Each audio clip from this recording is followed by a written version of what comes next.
Yes, Reverend. Yes. Mnasema Raila amechezwa. Hebu tuambieni story. Tuanze na wewe. Kitu ya kwanza ukiangalia, nimeishi kusema from the start or from the beginning, hiyo handshake ilikuwa for personal benefit. Mkaanza kusema ni uongo, sijui nini nini, ati tunaonea, ni wivu, sijui tumekuwa brainwashed na Ruto. Sasa siku yenyu imefika, mumeanza kulia, ndoa yenyu ishavunjika. Raila amerukwa futi 7. Alikuwa na enjoy vitu vya state house properties, na alikuwa amepewa hiyo freedom, but for now analilia kwa choo, anaitana, anakojoa akiwa ameangalia nyuma. Wamepigwa kiboko. Saa hii anatumia loudspeaker zake, akina Orengo. Unaona kuna huyu MP mwingine pia ashaanza kuvuruga, anasema venye wamepelekwa mbio, na bado game imeanza sasa. So nani amesema Raila amerukwa sasa? Orengo amesema very right, amesema direct, ni venye president lazima umpatie heshima yake.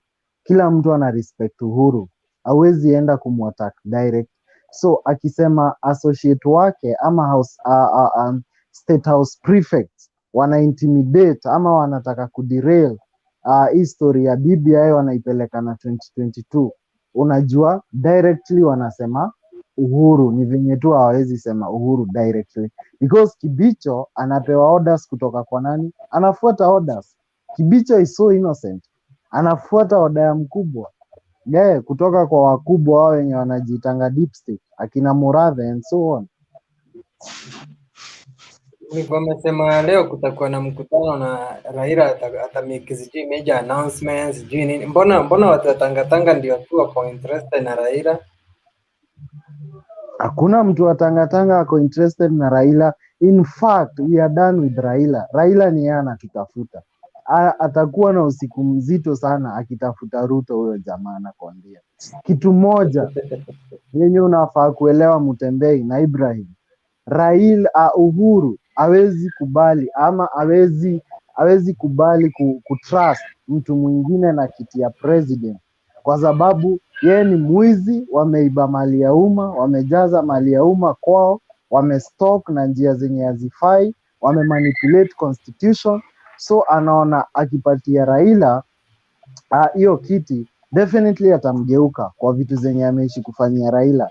Ruto na yeye amemgeuka for the past 5 years, so hawezi trust Raila ama Ruto. The only person anaona anaweza trust ni hawa Selerak na waitanga the most useless politician in the history of Kenya. Mudavadi, kuna Mudavadi, Weta na kuna Kalonzo, very useless. Ukiangalia mtu kama nani, Watermelon, kitu alifanya huko Kitui, alijenga tu prison pekee, hakuna kitu ingine ashaifanya. Ukienda kwao nyumbani, nyumba hazina stima hadi wa leo. Kuna nyumba hazina stima, hawana stima hao watu, hawana maji, na ati ni yeye mnategemea. Hiyo Selera coalition is the most useless people in the history of Kenyan political stand. Yeah. Ibrahim, Raila amerukwa? Yes. Kwanza mi nataka nianze pale umesema ati watu wa tangatanga wako wanafuatilia Raila sana. Kitu ya kwanza ninyi ngoja kidogo, jana Itumbi ndiye aliposti ati Raila ako na meeting, sijui major announcements, sijui nini, but leo Raila hakuwa kwa hiyo meeting. So mbona mnasema hivyo? Na sasa nikuulize, niko na swali. Wewe ulikuwa unajua Raila mwenyewe ako na meeting ama hukujua ako nayo? Nilikuwa nasoma kwenu. Sasa kama wewe unasema sisi ufuatilia Raila sana, sijaiona wewe siku ikaisha bila kupost Ruto mahali. Hakuna siku. Hata wewe mwenyewe ukianza kufuatilia siku zako zote, hakuna siku umekosa kutaja Ruto, unaona? So kati yako na sisi nani ndio anafuatilia mwingine sana? Alafu kitu ya pili, Raila kuna tu game zenye anachezwa na angekuwa mtu wa kuona inafaa, angekuwa aliona kitambo. Juu huwezi niambia kama Ruto amefanya kazi na Uhuru miaka 10 saa hii na ameruka, Uhuru amemruka. Sasa itakuwa Raila mwenye amekuja like 2 years ago, mbona asirukwe na huyu amekaa naye sana, anamuelewa in and out, na huyu ni wajuzi tu handshake peke yake, na huyu amemsupport mpaka amepata kiti ya president. So hii handshake hii na PPI hii ilikuwa tu ya watu wawili, na ngoja uone venye kunaenda kukua. Na mimi sisi kama watu wa Tanga hatuna nafasi ya Raila kwa chama chetu, unaona? Juu yeye kila mahali akienda, ukifuatilia tangu aanze tu politics zake, hakuna mahali ashaenda kukakuwa sawa. Hiyo si ni kweli Mtembei? Hakuna mahali But Raila ana command over 1000% ya Kenyans. Ulisikia wapi? Hakuna mtu yake. Lakini Mtembei, kusema ukweli, tukirudi nyuma kiasi tuseme labda Raila aliibiwa kura za 2017. Mimi juzi nimekuja nikafanya uchunguzi nikakuta ni ukora.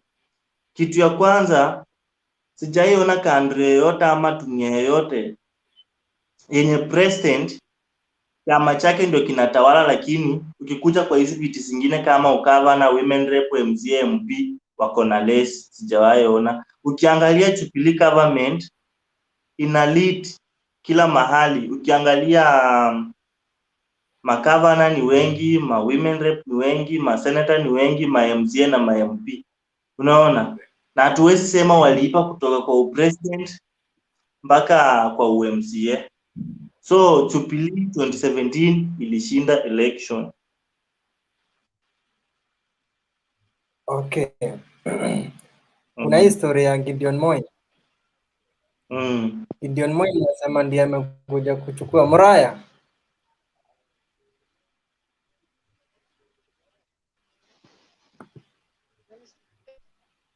Reverend. Yes, nakusikia Mtembei.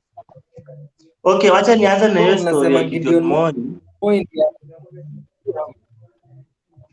Okay, wacha niongelee Gideon Moi kiasi Gideon Moi.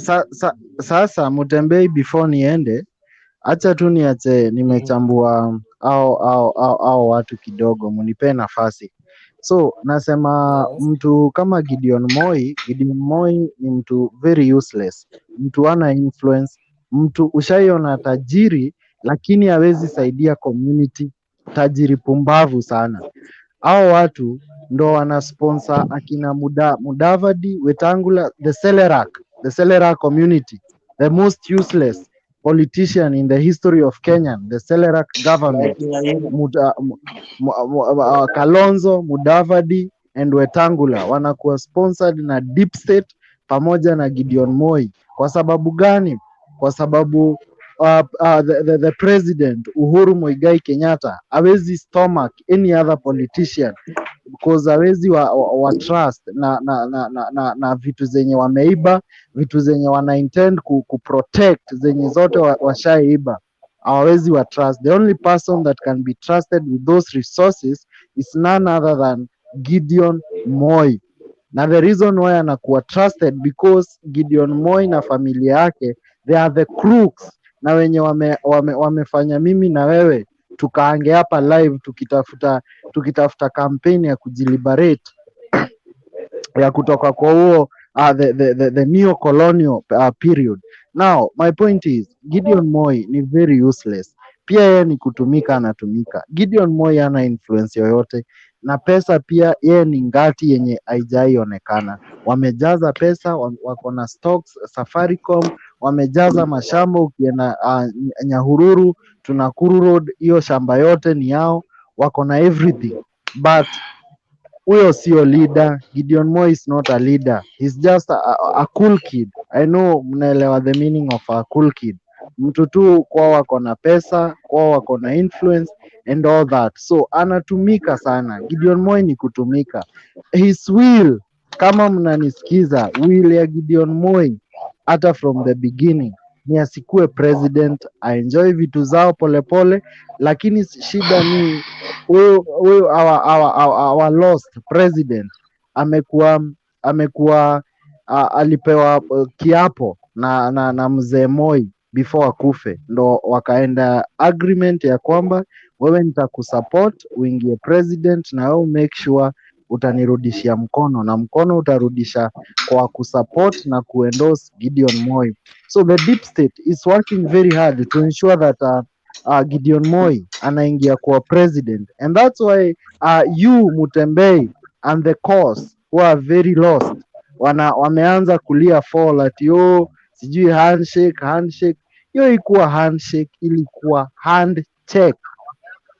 Your leader alistomakiwa akapewa pesa mingi yenye angeweza kuresist, ndo akaingia kwa hiyo kiti. Wewe ujui hivyo, mimi najua, na ndo maana nakuambia na kuelimisha. You're being brainwashed, unakuwa brainwashed mkiwa na hao wenzenyu. Hakuna kitu mtawahi ona hata nini. Wao wanaendelea kupata pesa, matumbo zinaendelea kuwa kubwa, manyumba wanajaza maflats. Wewe utaishi kuwapigania na ujui ni handshake ilifanya waingie kwa hiyo kitu. So the main point here, Gideon Moi ni mtu tu amekuwa just for the sake. Yeye ni decoy. I hope mnaelewa the meaning of a decoy. He's a decoy president. Hata kuwa na powers hapo akiingia, he will not have any say. Kuna wenye watamcontrol if ataingia kuwa president. That is my stand for now. Kabla uende Okay, kabla uende nakusikia. nataka kuambia kitu kimoja. Gideon Moi hata aletewe hiyo kiti hivi, hakuna siku Gideon Moi atawahi kalia hiyo kiti na hatawahi karibia hata state. Umesikia? Huyo sasa ndio, yani unaona wale wajinga wako hii Kenya, huyo ndiye anaongoza kwa wale mapolitician wajinga hii Kenya. Gideon Moi ndiye anaongoza akifuatiwa na Raila. So hiyo hata usiongelee hiyo, ni wewe mtu mjinga kabisa kama tu yule Raila wao. Hakuna siku hata wakipewa bure, hakuna siku yenye atawahi kalia hiyo kitu. Unasikia? Sasa Gideon Moi, hata wewe mwenyewe ukisimama bila pesa bila nini utapita asubuhi umwangushe. Wewe ni mtu mjinga, hakuna kitu anajua. Ndio maana unajua Gideon ndiye the next president, ama unaongea tu? Sasa Mutembei, wewe nikuulize, mbona unakuwa umechanganyikiwa hivyo? Kwani uliluka tena Raila ukarudi tena kwa Gideon Moi?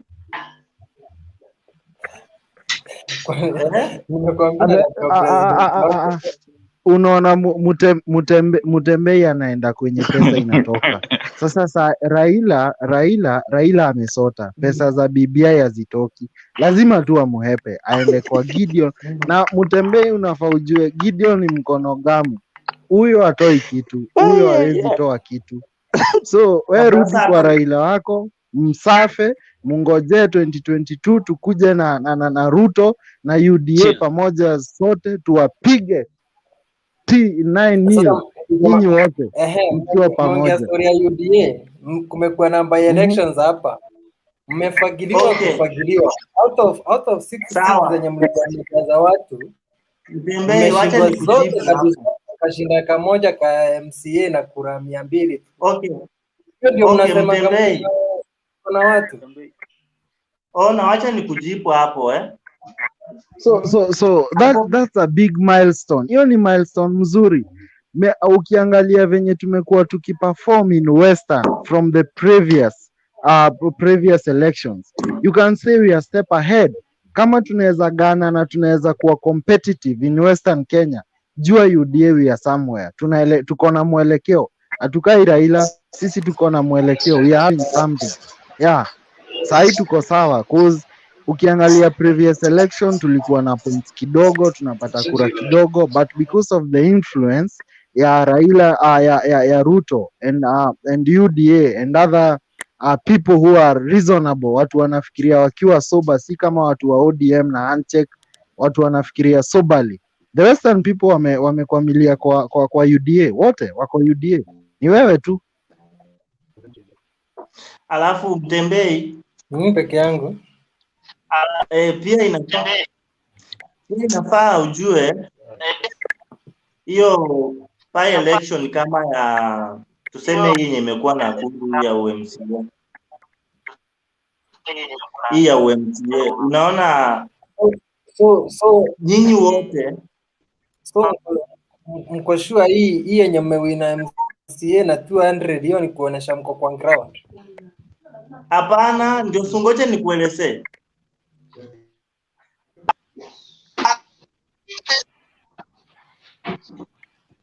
Unapotea. Unanisikia? Kipkorir. Yes. Unaongea ukipotea. Kipkorir, tuambie story. Raila amerukwa. Ni kama amerukwa. Ongea kwa nguvu. Unanisikia? Nakusikia.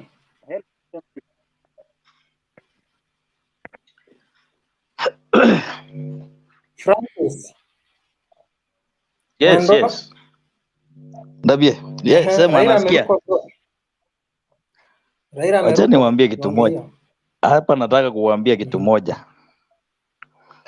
Raila alikuwa anatumika tu BBI ipite. After hii BBI imepita, ngoja. Hii BBI ikipitishwa na wananchi, referendum ikienda through ipite.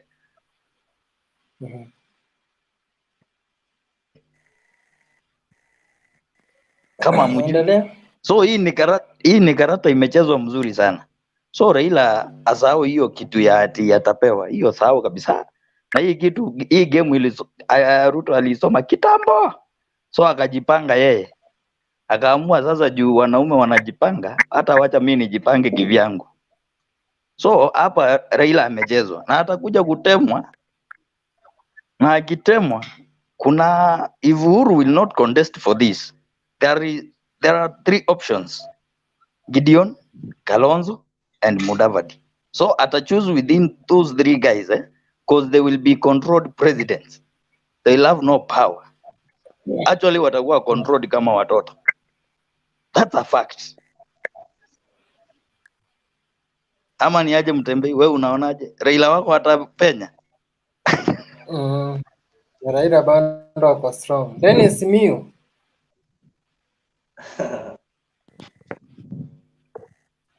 Mtembei.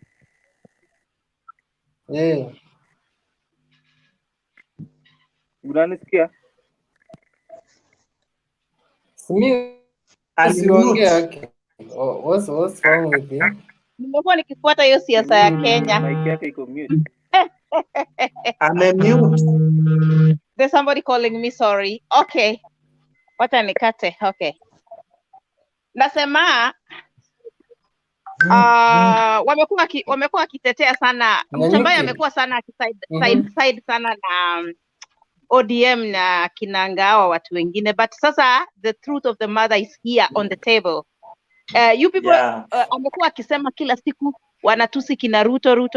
Let me tell you something. If it wasn't Ruto, Uhuru angekuwa kwa hiyo kiti.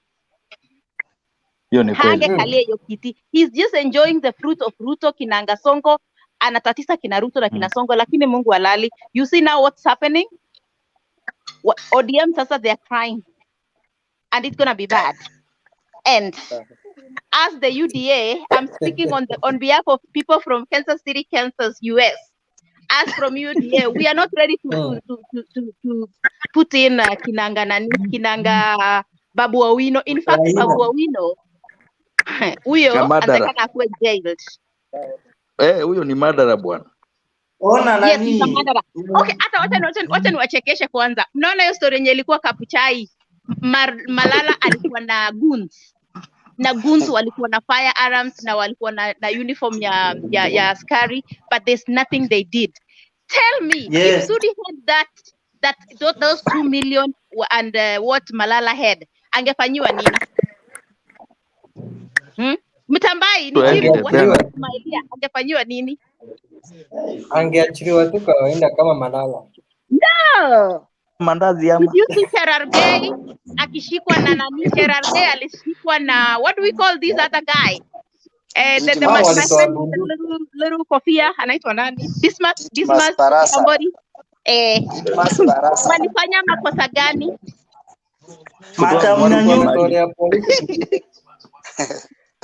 Self defense. Yes. Ona pale kwa unajua tunaenda moja kwa moja pale, unaona pale kwa Papo Wino. Yes. Tuko na mse fulani akoko US anaitwa Cosmo Joy. Anaitwa nani? Sorry. Cosmo Joy. Madevu. Ebu mtafute mse fulani akoko US. Anaitwa nani? Cosmo Joy. Namjua sana. Yeah, ako which state? Ako New Jersey? Akoko US. Huyo ndiye anakuja kupeleka huyo Matara Papo Wino nyumbani. Apenda aspende. I know. In fact, that guy needs to be in jail because somebody somewhere he's paralyzed and because of him. Yes. And Raila is working with a murderer and there's nothing the government is doing. Yeah. Kwani nyote hapa mko against Raila. Second, huyu mtu anaitwa Matiang'i anafikiria yeye ni most powerful. Kwanza juzi alikuwa anasema ati those people wenye walikuwa kwa nini, walikuwa kwa what do we call, wenye walikuwa huko Kabuchai, those leaders hawatakalia kiti. He's a CS. And CS, if you cannot perform your duty, uende politics. And this policeman, polisi wenye wanaambiwa tu ati orders from above, orders from above. Wacha tuingie kwa kiti, watakuja kutuona. In fact, ndakuja women rep. Ndakuja kutafuta women rep hapo. Hiyo mambo ya kusema orders from above. If they are there to protect the common mwananchi, they need to protect the common mwananchi. Not to sideline on one side and then wanawacha ingine. Hii kwanza hii Kabuchai imetuonyesha ya kwamba serikali wako deep state. Hiyo ujinga wanaita deep state. Alafu wacha niwaambie story. Nimesikia mtu akiongea juu ya Gideon Moi. You spoke the truth. Meru is trying to anajaribu kuleta ile mambo walienda wakaongea na Moi. Unakumbuka Mama Ngina wakienda kuvisit, wakaenda wakaongea kabla Moi hajagenya. So they were trying, wanajaribu kuona kama Gideon ataingia, but Gideon hana namba. Especially kwa nini hana namba kabisa, hata ana. So let's not expect like ati Ruto ataunda serikali ya UDA aunde na ODM. No, wacha Ruto aende kimwanaume peke yake tuone kama atashindwa. Sawa, tulijaribu. If I can reach Ruto, mtu akinipea namba ya Ruto, mimi namwambia usikubali these people, usikubali kabisa, wacha tuende. Na Mtembai, wacha nikwambie kitu moja, sometimes you make me hungry and sometimes natakanga namba yako nikupigie from here. Wacha kuzalia side moja, say the truth. Sema ukweli, wacha kupost uongo. Anyway, niliona Mtambai yako on na the other time nilijaribu nikashindwa, leo nimeingia. So poleni watu wanapiga kelele. Madam. Yes. Pale ule jamaa alikuwa anaongelea Gideon Moi. Mimi nilikuwa nimemwambia kama kuna politician mjinga hiki ni Gideon Moi, na huyo hata apewe na nini, hata afanywe nini, huyo aeskalia hiyo kiti, unaona? Hakuna Gideon Moi akalia hiyo kiti. Oh my God. Hana namba, hana chochote. Huyo hawezi. Gideon Moi ana chochote. Gideon Moi tu ni mtu anasukumwa. Haya, Musalia naye. Mbona Musalia. Oh, Mungu saidia Musalia. Haya, madam, kiasi. Nyinyi wote mimi nawaambia kitu kimoja. Sasa sasa mnashinda mkisema UDA itamaliza hata mwezi, mmeanza kulia. Na ODM imekuwa hapa miaka 100. UDA ni chama itamaliza hata mwezi mmoja. Juzi sasa hivi hapa mnapambana nayo. ODM imekaa 5 years old. Atoke mashinani huko Uluyani, ambia yeye aende huku atembee kama Ruto. But you cannot compare UDA with ODM. ODM ni chama kitambo, UDA ni ya juzi bana. Hata itamaliza mwezi, pato mnalialia UDA imeanguka, hata amuoni imejaribu kuwa namba 2. Inashinda singine. Ibrahim, chama yote Ibrahim, nyamaza nikwambie, chama yote Kenya inajulikananga na yule mwenye amesimamia. Sasa Ruto amekuwa kwa siasa kutoka kitambo. UDA iko so hold as long as venye Ruto aliingia kwa siasa. Niko na swali Mtembei. Uliza. Sawa. Uliza. Matamu nyamaza kitoko sana kuuliza kama unasema Ruto ako Jubilee ama ako UDA? UDA. Ushaiona kama ako sie ni deputy president na ni deputy Jubilee party. Ako UDA aje, ushaimuona akisema ako UDA? Na ngoja acha nikwambie Mutambai, point of correction, what you posted today is not former deputy president, is deputy president, he is not former. Stop posting former deputy president. Mtembea anakuanga mjinga kama Raila, achana na yeye, ataruka tu siku nyingine, hata sijui ataenda wapi, achana na yeye. So usimuelewe tu, achana na yeye. Anakuanga mjinga kama huyo kiongozi wao, hakuna kitu anajua.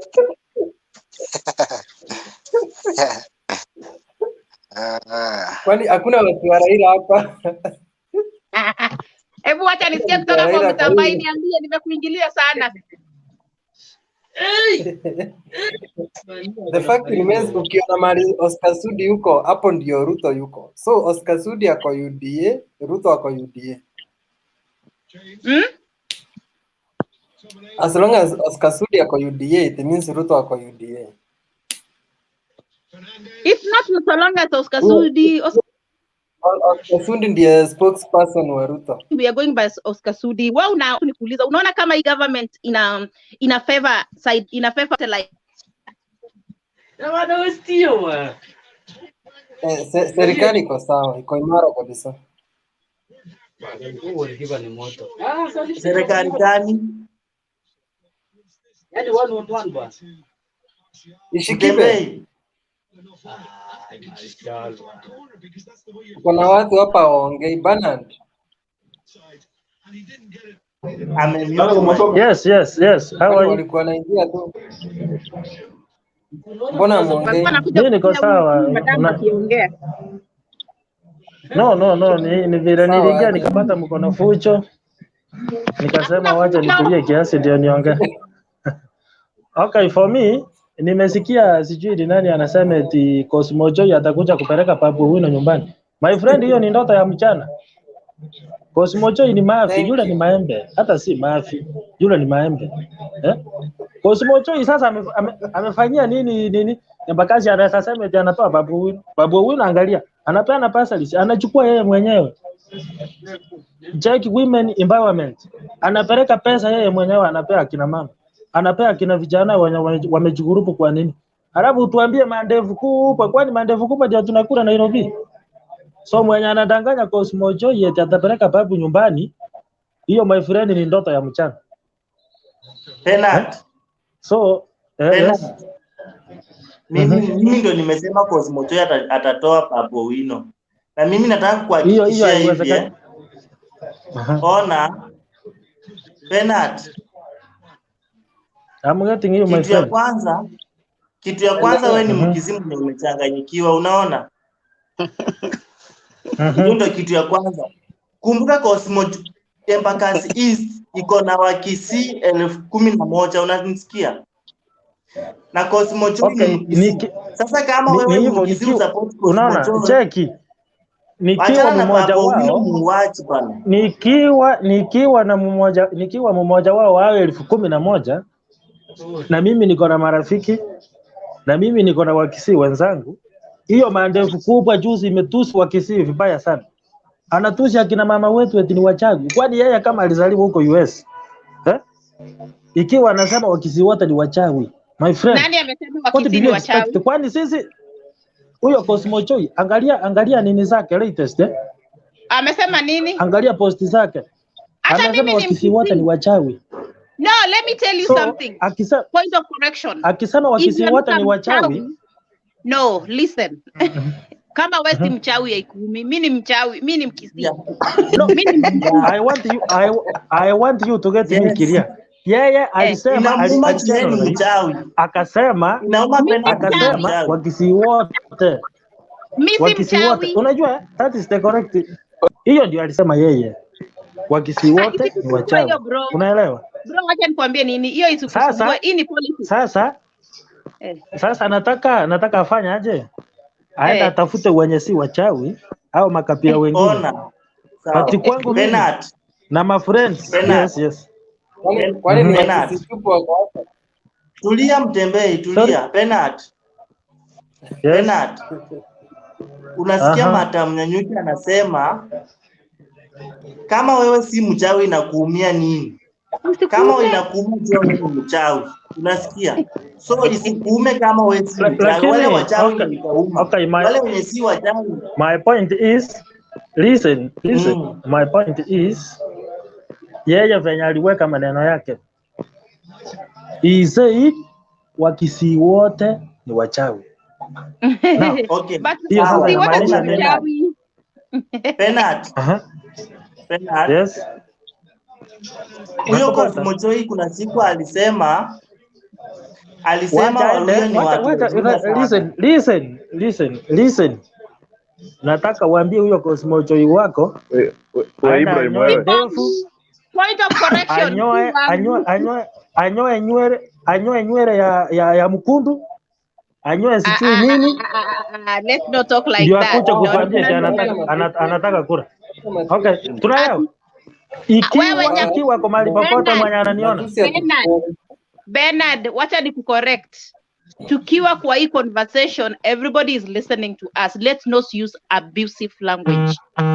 Let's just be sober, tuongee vitu ya kujenga. Tunajaribu kuona, unaona? Tunajaribu kuona ni nini inaendelea katika nchi yetu. So, akianza kusema mambo ya Cosmo Choyo, atuko hapa. Hapa tuko na Mtembai. Kwanza Mtembai unajua anatumanishanga. So, Mtembai please, I just bleed with you. Semanga tu ukweli. Okay, ni uongo gani moja limesema? Hii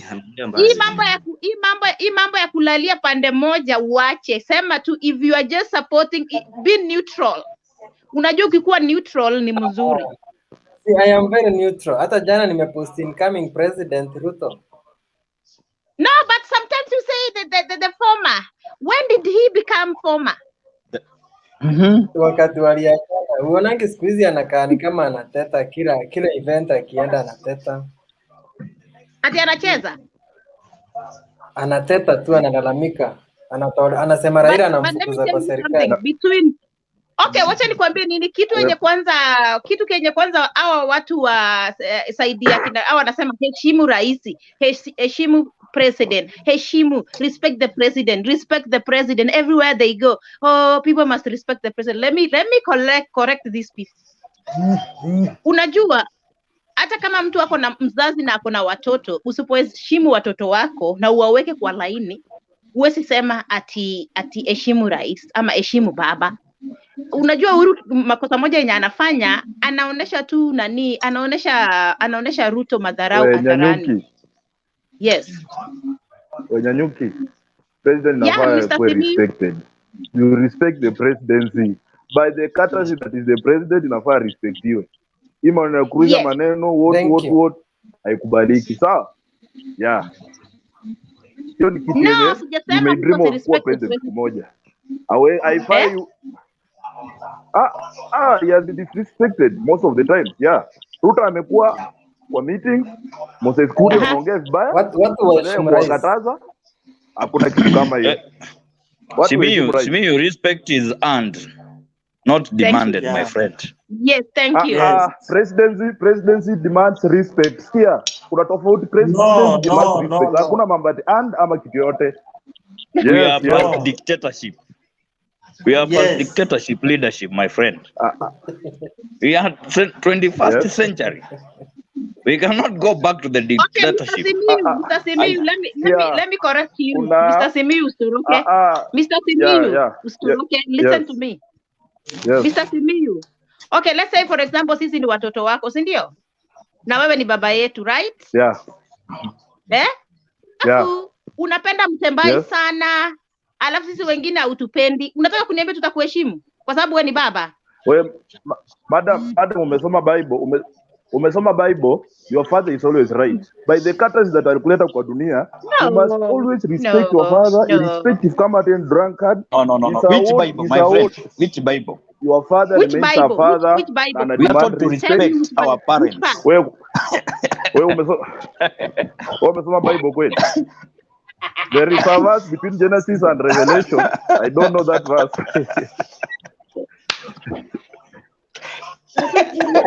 Unyanyuki ako iwezi kama kwa wapi huyu?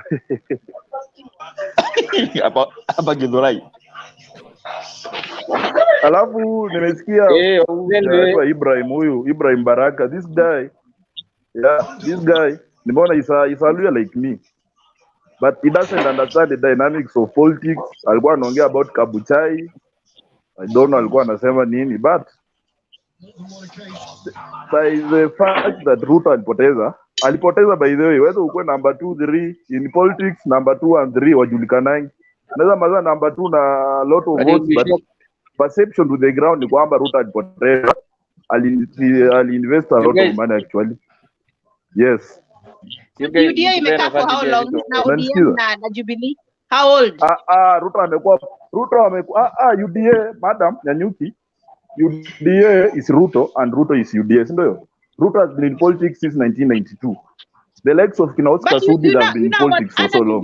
The likes, madam, unakumbuka TNA? Kama unakumbuka TNA iliwin kiti ya constituency 2012 kai jamaliza 3 months. Ina depend na watu wako hapo. Raila kesho hata akienda party nyingine. Tuseme Raila aunde party kesho. Kukue na by election Kibera, sasa atashinda. Can you dispute that one? Hakuna mambo. Ruto has been in politics for the last 30 years. Kibera? Mbona umeamua tu kusema Kibera? Mbona hujasema Kenya? Haya, tuseme Mbona umeamua tu kusema Kibera ndio mali yake? Why? Kibera is Nairobi. Is Nairobi. Wacha tufanye hivi. Let's look. Okay. Yes. Okay, hebu tuangalie ile uchaguzi ilikuwa London ward Nakuru. Hapo ni nyumbani sasa. Hapo ni nyumbani. Nakuru unajua. Nakuru nyumbani hiyo. Anyway, Nakuru unajua, Nakuru yakuwa Nakuru London. Sema duka Tembwa, sema London because yakuwa huko. Nakuru London hiyo ni Arama hapo hivyo na Wagisinjo wengi. Na Wagisii na Waluya na Wajaluo. Ndio hivyo, ndio. Secondly, London sasa juu hivi kusema milimani. Kutoka Milimani Apartments kwenda mpaka manini hivyo. Wale wameishi hapo ni wakale wengi sana. So my friend hapo hivyo ukicheza hapo mzee Ruto atawahi tu vitu hapo. Lazima angewahi tu sababu hapo Susan Keka kwa hapo pia. So hakuna vile mngecheza high.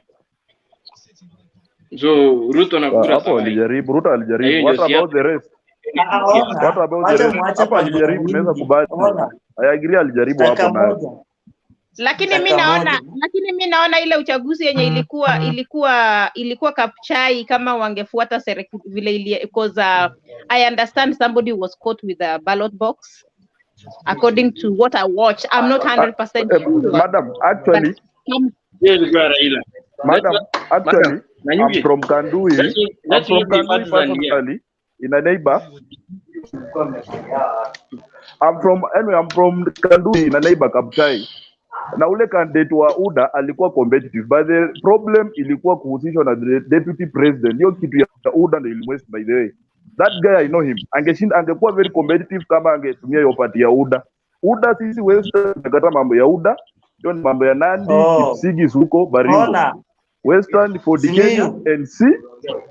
Wewe Ibrahim umechanya sai wa Luya Unity ingia for the Kenya NC. Kama uingia hapo tunakufukuza. Lakini Simiyu. Acha kusema mambo ya kufukuza. Usikuwa kama Malala. Nyanyuki. Mimi nataka wacha nikwambie mimi sister yangu ameolewa huko Umuyani na tunaona. The most peaceful the most peaceful tribe in Waluya. The most peaceful tribe in Kwanga Waluya. The people of Mlembe, si ndio hiyo? Mlembe means peace. But kama kuna actually kama kuna tribe wanakuanga Kalenjin. Kalenjin are the most tribal people kwa hii country. Hata Mlembe bali wanayo. Simiyu, acha maneno ya Kalenjin. Tuongelee Mlembe. Okay, nyamaza, wacha niulize swali Simiyu. Wewe unaona ile picture Cleophas Malala senator mzima alionyesha na ile kisu alidunga yule jamaa. Simiyu ni jibu. Alikuwa anachunga kura. Hiyo ilikuwa ni Waluya versus Waluya. Lakini hakuchoma watu kwa kanisa, si ndio hiyo? Sikusema kuchoma, nasema hiyo kisu yenye walikuwa nayo kwa by election. Vita inakuanga Kalenjin land kama mambo ya kuchoma, kudungana, mavisu, kato, wrestling, vitu kama hizo zinafanyika huko Rift Valley. Western watu wa peace. Hiyo ilikuwa kidogo tu, fimbo kidogo. Simiyu. Yes. Simiyu. Simiyu. Sichanganyikiwa kama wewe. Tena Waluya ni Mlembe na Mlembe inamaanisha amani. Let me tell you the fucking truth. Unajua mimi naelewa about hapana, wewe ndio umechanganyikiwa. Wewe umeona udem Nyanyuki ni Mkaleja ana support Ruto. Wewe jina lako inaitwa Ibrahim Baraka Juma. Unataka those are foreigners bro. When Ruto alikuwa president, deputy president 2013 alipewa chance ya kuchagua watu kwa cabinet. Alichagua his people, watu wake. Actually kina Chirchir, Minister of Agriculture, kina Chelagui, those guys. Hello. Yes. Ona. Mimi naeleza huyu Ibrahim namwambia sasa kila mtu anapiga kwao. Hello. Yes. How are you? Nakusikiza. Yes. Kama Waluya walikuwa wachanganyikiwa. Yes. Kama Waluya walikuwa wachanganyikiwa, wewe ungekuwa na support Raila, ungekuwa na support mtu mwingine. Mluya wako si Raila. Hello, umechanganyikiwa sana. Wewe bro, wewe ndo unipati. Mimi sija support Raila. There is no way I've said na support Raila by the way. I've said we support our own. Nikataja NC na Ford Kenya. Simiyu na Ibrahim. Kwani discussion imekuwa yenyu? Wewe umeuliza vizuri. Wengine watapata nafasi kidogo niongea tafadhali. Mimi nimetulia. Hadi mimi nikanywa control. Wengine wanafaa kuongea pia. Yes.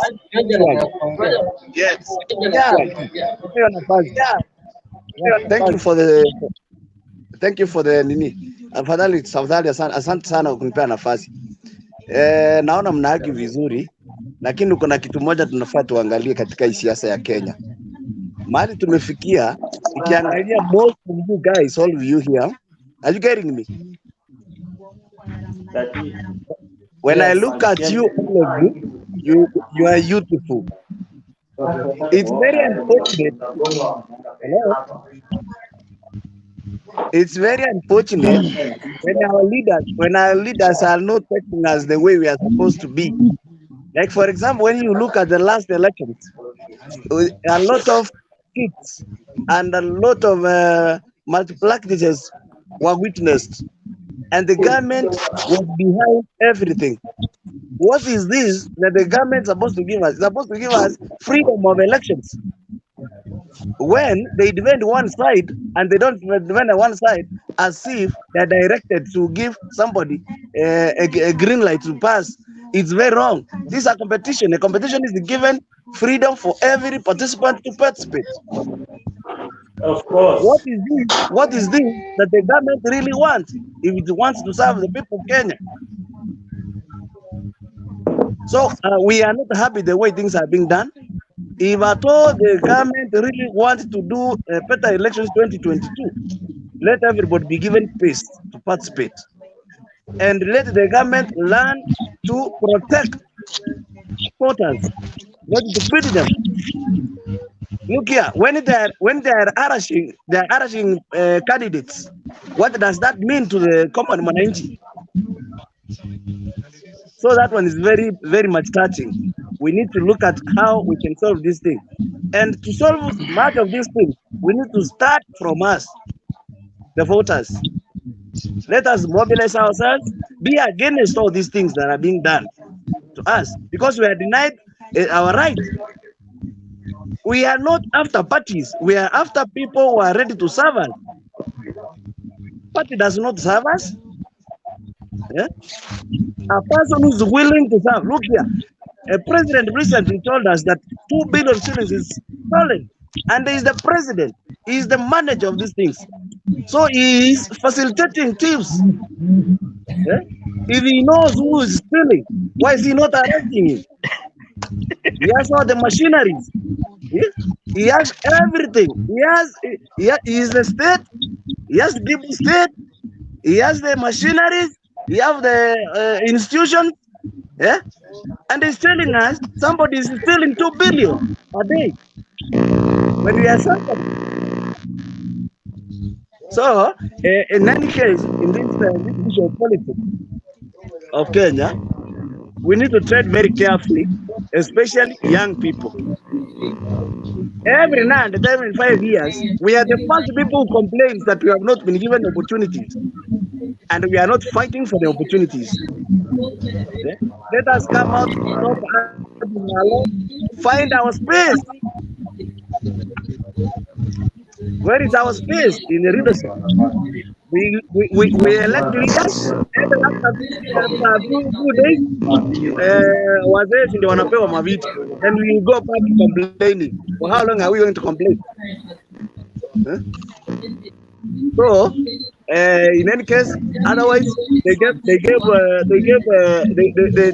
relieved Ruto from being in office to do his work. They gave him space to go and campaign because he denied him powers. They gave powers to somebody else. What was he to do? This is a smart guy. He went out to start planning for himself. He's very right. He should be given this. Sorry? He can't stay idle. He has to do something. Yes, what they missed is that they denied him the opportunity to serve the Kenyans from his office, because walimpokonya nguvu zake zote za kazi, angefanya nini? So they should not fight him, instead wajipange kupambana na yeye 2022. Asante. George ameleta sanity hapa. Kewel. Thank you. Kewel, nimekuona. Ingia. Haya, naingia, kuna mtu anafanya. Asante sana Mutembei. Yes, tuambie Raila ametoka bro. Ati nini? Sasa nani akona amekuwa na Raila hapa hivi kwa kula. Kuna mtu amejiita hapo hivi. Hello. Uko mtoto hapo. Wewe enda mute bana. Mute. Kuna mtoto sima yeye. Nani akona mtoto hapo? Okay, sawa. Mutembei. Kuna mtu alikuwa anasema hapo hivi mambo na Kabuchai, sijui hivyo, sijui tu Waluyo wamesema ni moja. Nikuambie kwanza, mimi nilizaliwa wa Kabuchai, na huyo mtu mwenye alishinda kula za Kabuchai ni mtu kwanza wa Jubilee, ametoka tu Jubilee na akaingia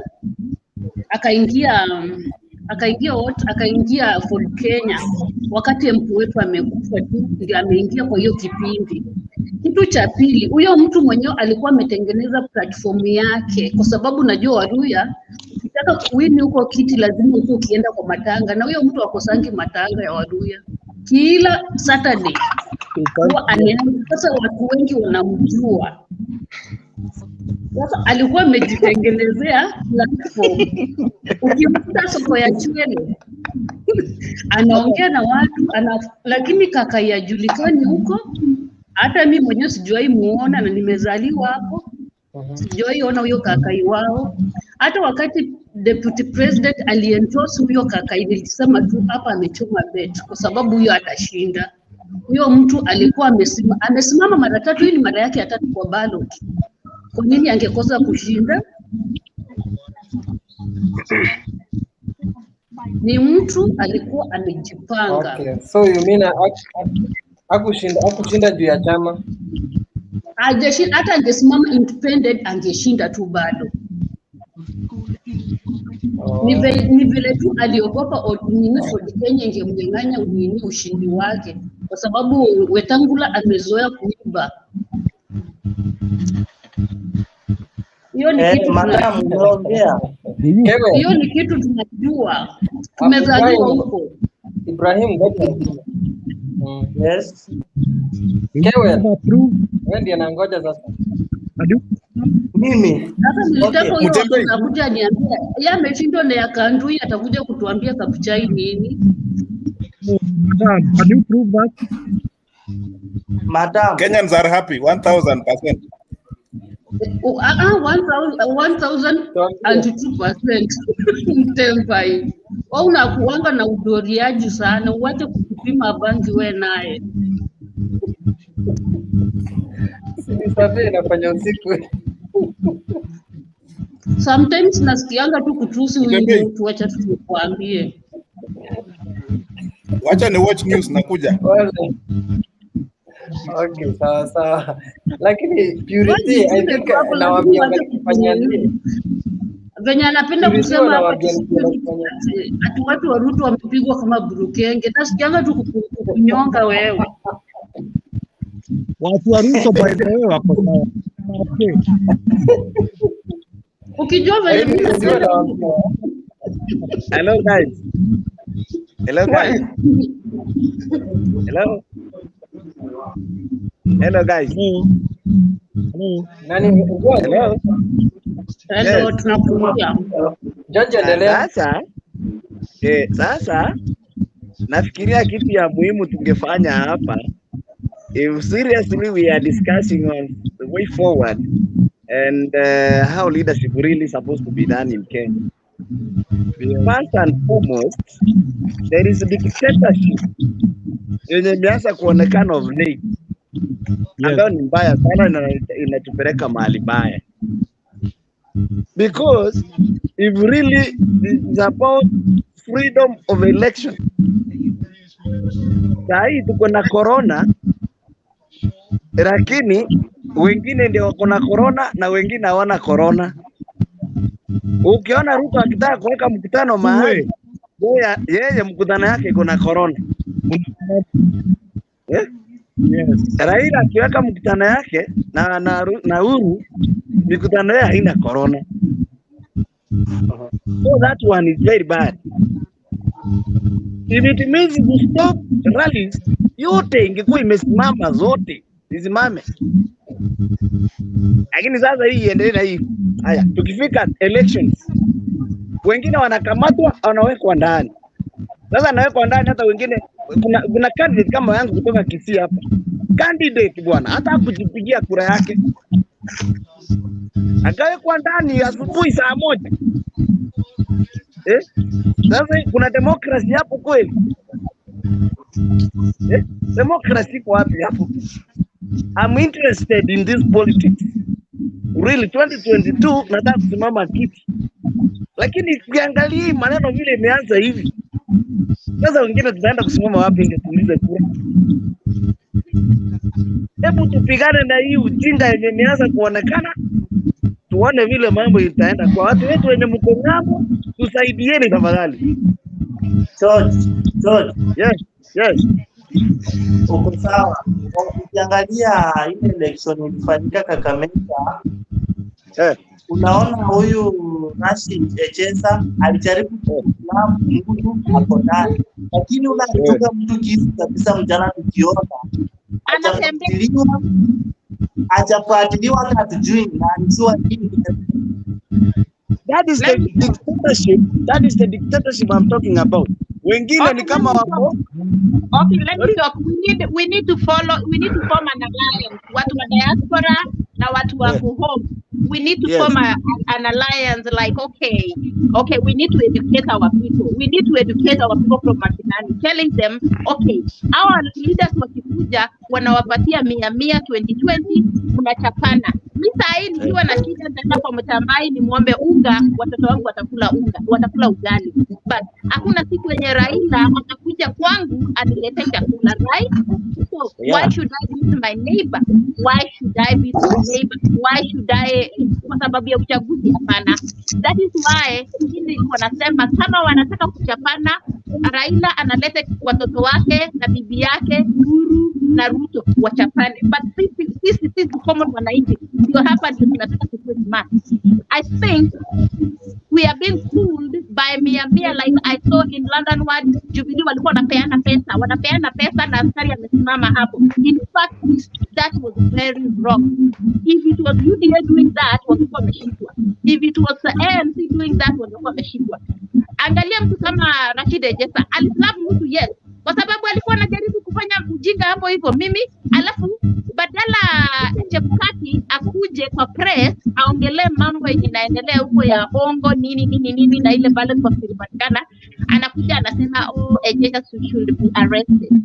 So this is what I want to say. Like nyinyi watu wenye mko nyumbani, mwende mashinani, mform vikundi educate wananchi, kuseme okay, umekaa na Mr. Onyango ama umekaa na Mr. Kutumba for 30 years, 40 years, 50 years. Why should you fight your neighbor? Not why. Ati kifika after 5 years to fight your neighbor, unachoma nyumba yake kwa nini? Na tumeona like kama saizi we intermarriage, Wakisii, Wakikuyu, Wakale tunaoana. So inatakikana tukue sober tuseme okay, tulichagua for example kama mimi, let me talk about for example Tiren wa Moi Bbi. Tiren needs to go home, and then we need to come with a leader neutral. Hata tunaweza pick from the village na tumsukume aende akue MP. Sio lazima ikuwe ati mtu amekuwa MP for 6 years, mtu amekuwa MP for 50 years. Hakuna mtu alisema hivyo. Right now we need watu kama nyinyi, youngsters like you guys, to sit over there na mnachapana kama kinanga Ichungwa, kinanga Gideon Nyoro au vijana wamejitoa kutoka mashinani. But mambo ya kusema ati tunataka kwanza atuoli ni home kotu, inataka a very young leader mwenye anajua mambo ya he's just sitting there with na kitu anafanya. Unaona? So nyinyi kama young leaders wenye mmesoma, wenye tumesoma, we need to team up from diaspora and back home and just see people kike nyumbani na kupeleka wapi. We don't want 2022 watu wetu wa lose maisha kama Uganda. I saw that thing that was in Uganda ya Bobby Wine. We don't want Nyanyuki. Yes. Good evening. Good evening, Mr. Code Frank. This is Jacob Frank, you are ODM supporter. ODM. I just want to rectify you in some penye umeongea. Go ahead. Mini youth. Yes. And also online huru. Yeah. You can't always ukambia wananchi that Chebukati akuje kuongea sijui nini like what happened in Matungu the other day. Yet you are supporting what Echesa did. I didn't say I'm supporting. I said point of correction. I said ule mtu mwenye alidungwa kisu, umesikia kama amearestiwa? Wale malicious the goons wenye walikuwa wamelalishwa hapo chini, umesikia wameshikwa? Hapana. But Echesa mwenye alichapa tu kofi ako ndani. Get me right. Echesa should die akiwa ndani. Why? Why? No. Let me answer. Echesa amekuwa minister of sports. Anajua rules and no. Amekuwa minister. Nyanyuki, relax bana. No, I'm not agreeing with you. No. No, Echesa anastahili kukufia ndani. Echesa anastahili kukufia ndani. Why I'm saying so? Wewe babu wenu alikufia Frank bana, tutakubali Ongea hivyo wewe kijana. Anakufia ndani, wewe ni judge. Babu wenu mbona anatembea huku nje na alishuti Mtembei, naomba niongee tafadhali. Moderate. Mimi ndo naongea nimalize. Mimi ndo naongea. Nataka kuongea nimalize. Madam Nyanyuki kidogo. And Frank Frank bana, regulate the show. Kila mtu apewe time bana. Wacha niongee. Watu waache kupiga kelele mingi. Wacha niongee nimalize. Wacha niongee nimalize. Wacha kusema eti wengine wanyongwe ndani. When somebody is fighting, Nyanyuki, relax, jamaa explain.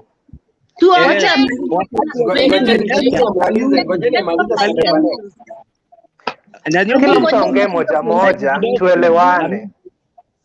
Mwache niongee nimalize please. Maliza tukujibu, tuna majibu kabisa. Frank amemaliza, huyu anapomaliza. Frank anapomaliza. No, Tembei, naomba niongee. People one by one. Chenye nilikuwa nasema ni hii. Please. Chenye nilikuwa nasema ni hii. Mimi ni mtu mwenye najua Echeza. No. You don't have any point. Maliza Frank. Okay. Wacha niongea point yangu yenye nilikuwa naongea. Kama itakuingia ama itakuingia, I don't care. What I'm saying is this. Mimi niko na full information what is Echeza anafanya huko nyumbani kwao. Several people wenye wamepotea under Echeza, akiwapoteza tu vijana wakienda. Mimi nimeongea, mkiona muende mripoti ama msiripoti. Na kesi ya Babu Owino, koti inastahili kufuatilia. Babu Owino angekuwa ndani because huyo kijana mwenye alipigwa risasi na Babu Owino analia penye yako. Hawezi hata kufungua mkono. I've never supported Babu Owino. I've never supported Babu Owino. I've never supported what Babu Owino did to that boy. And I would never support Echeza. Uwezi ukachukua mkono wako, umekuwa minister for 2 years, unastrabu jamaa mwenye akona watoto hata kukushinda. That thing is stupid. Echeza should rot in jail, including Babu Owino. Hata waulie huko ndani, I don't care wakulie huko ndani. Mimi ni mwana youth, but I will never support what Babu Owino anafanya na Echeza wanafanya. Hivyo ndio mnataka to grow up kuja kuwa leaders wa next after baba amekufa ama Uhuru Kenyatta ameenda. Sawa Frank. Naomba umemaliza hata Nyanyuki sasa. Kama umemaliza mwingine aongee. Naomba niongee. Sijamaliza. Unajua nimewapata mkiongea and Nyanyuki alikuwa anaongea sijui that what happened in Matungu na vijana walikuwa wamewekwa hapo chini, sijui walikuwa wamewafanywa nini. Matungu sisi tulikuwa na candidate kama watu ODM. Unaona? Tulikuwa na candidate. Tumeshindwa and we accept tulishindwa. Nyinyi watu wa Tangatanga na watu wa UDA, Ufisadi Daima Alliance, mnastahili kuaccept that mlishindwa. Hayo yaishe. Kwani hamwezi mkaccept that mlishindwa? Naomba niongee. Hakuna kitu kama hiyo. No. Naomba niongee. Let me talk. Mtambai, wacha nijibu jamaa. Mimi sikukuwa nina side na anybody.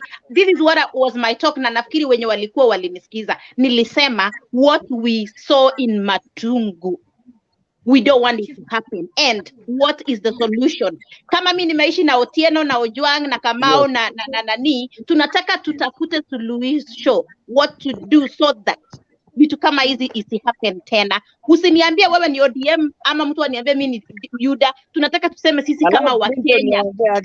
Allow Clinton yaongee kidogo tafadhali. Ameinua mkono. Naomba niongee tafadhali. Okay, sawa.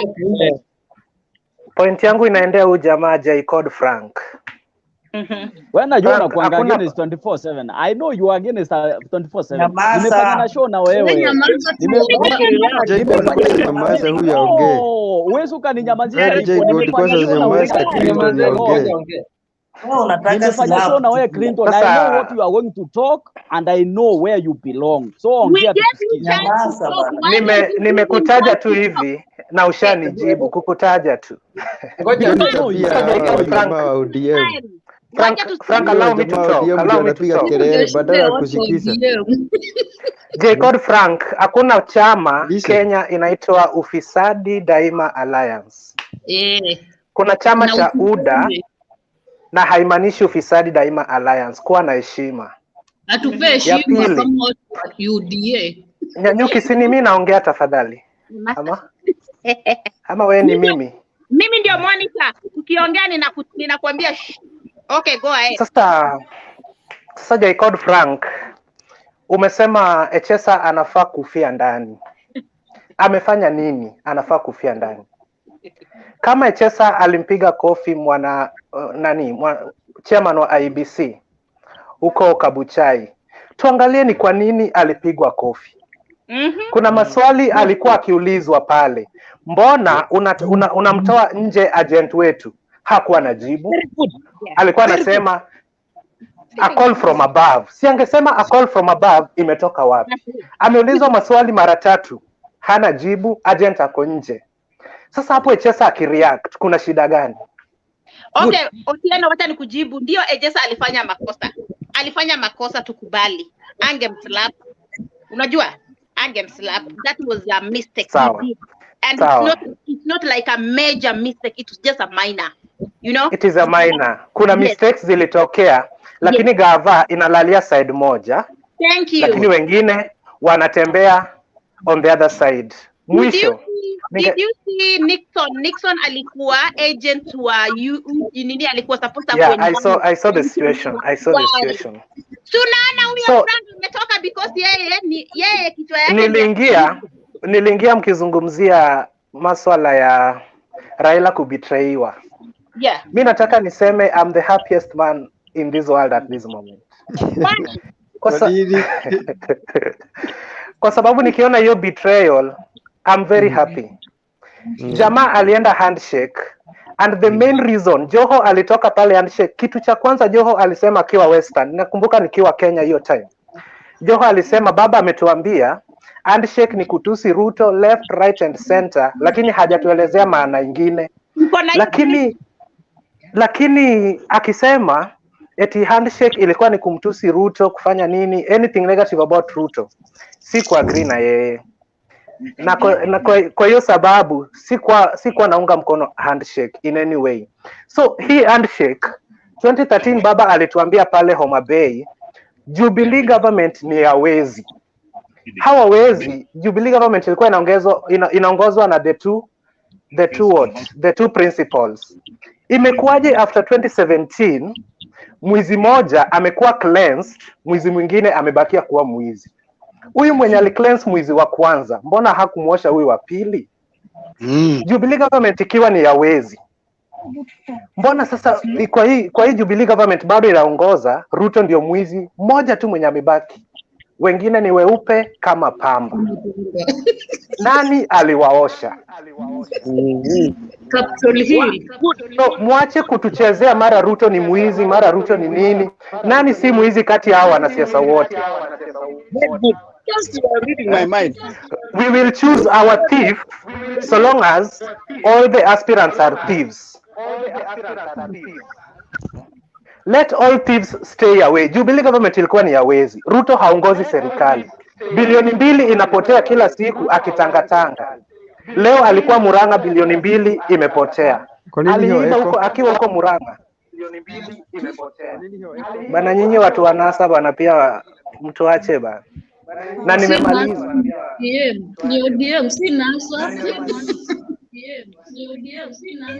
Nimemaliza. During the last my project. Unity. Yes. Yes. Kwa nini kuna echo?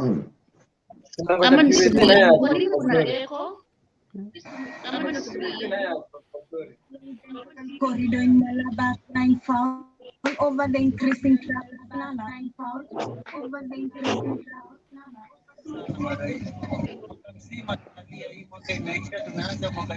I think ni kwako. Kwangu mimi niko Hapana, hata mimi sawa. nasikia echo. Mimi kwangu iko sawa. George unatupata? Nakupata. Sasa I want to congratulate my friend Gambura. There is a lot of echoes. I don't know why. So I wanted to anchor with my friend and say that be very honest. The government of Kenya is led by president. Presidency means the president and the deputy president. If there is any mistake within that office, then the people in that office carry the mistakes. If somebody here like want to come out here telling us that one said every man then someone says that he has never been taken to court. He has never been with any property to convince us that he has stolen this. The other day, I saw the clearly Ruto the issue of Moirel. And these guys are always talking about Moirel every now and then, even when the institution that was given a mandate to investigate has cleared the air and saying there is nothing closer to the whatever speculations they are talking about. So my worry here is what kind of leadership really these people that have been in leadership want us to be ready in future.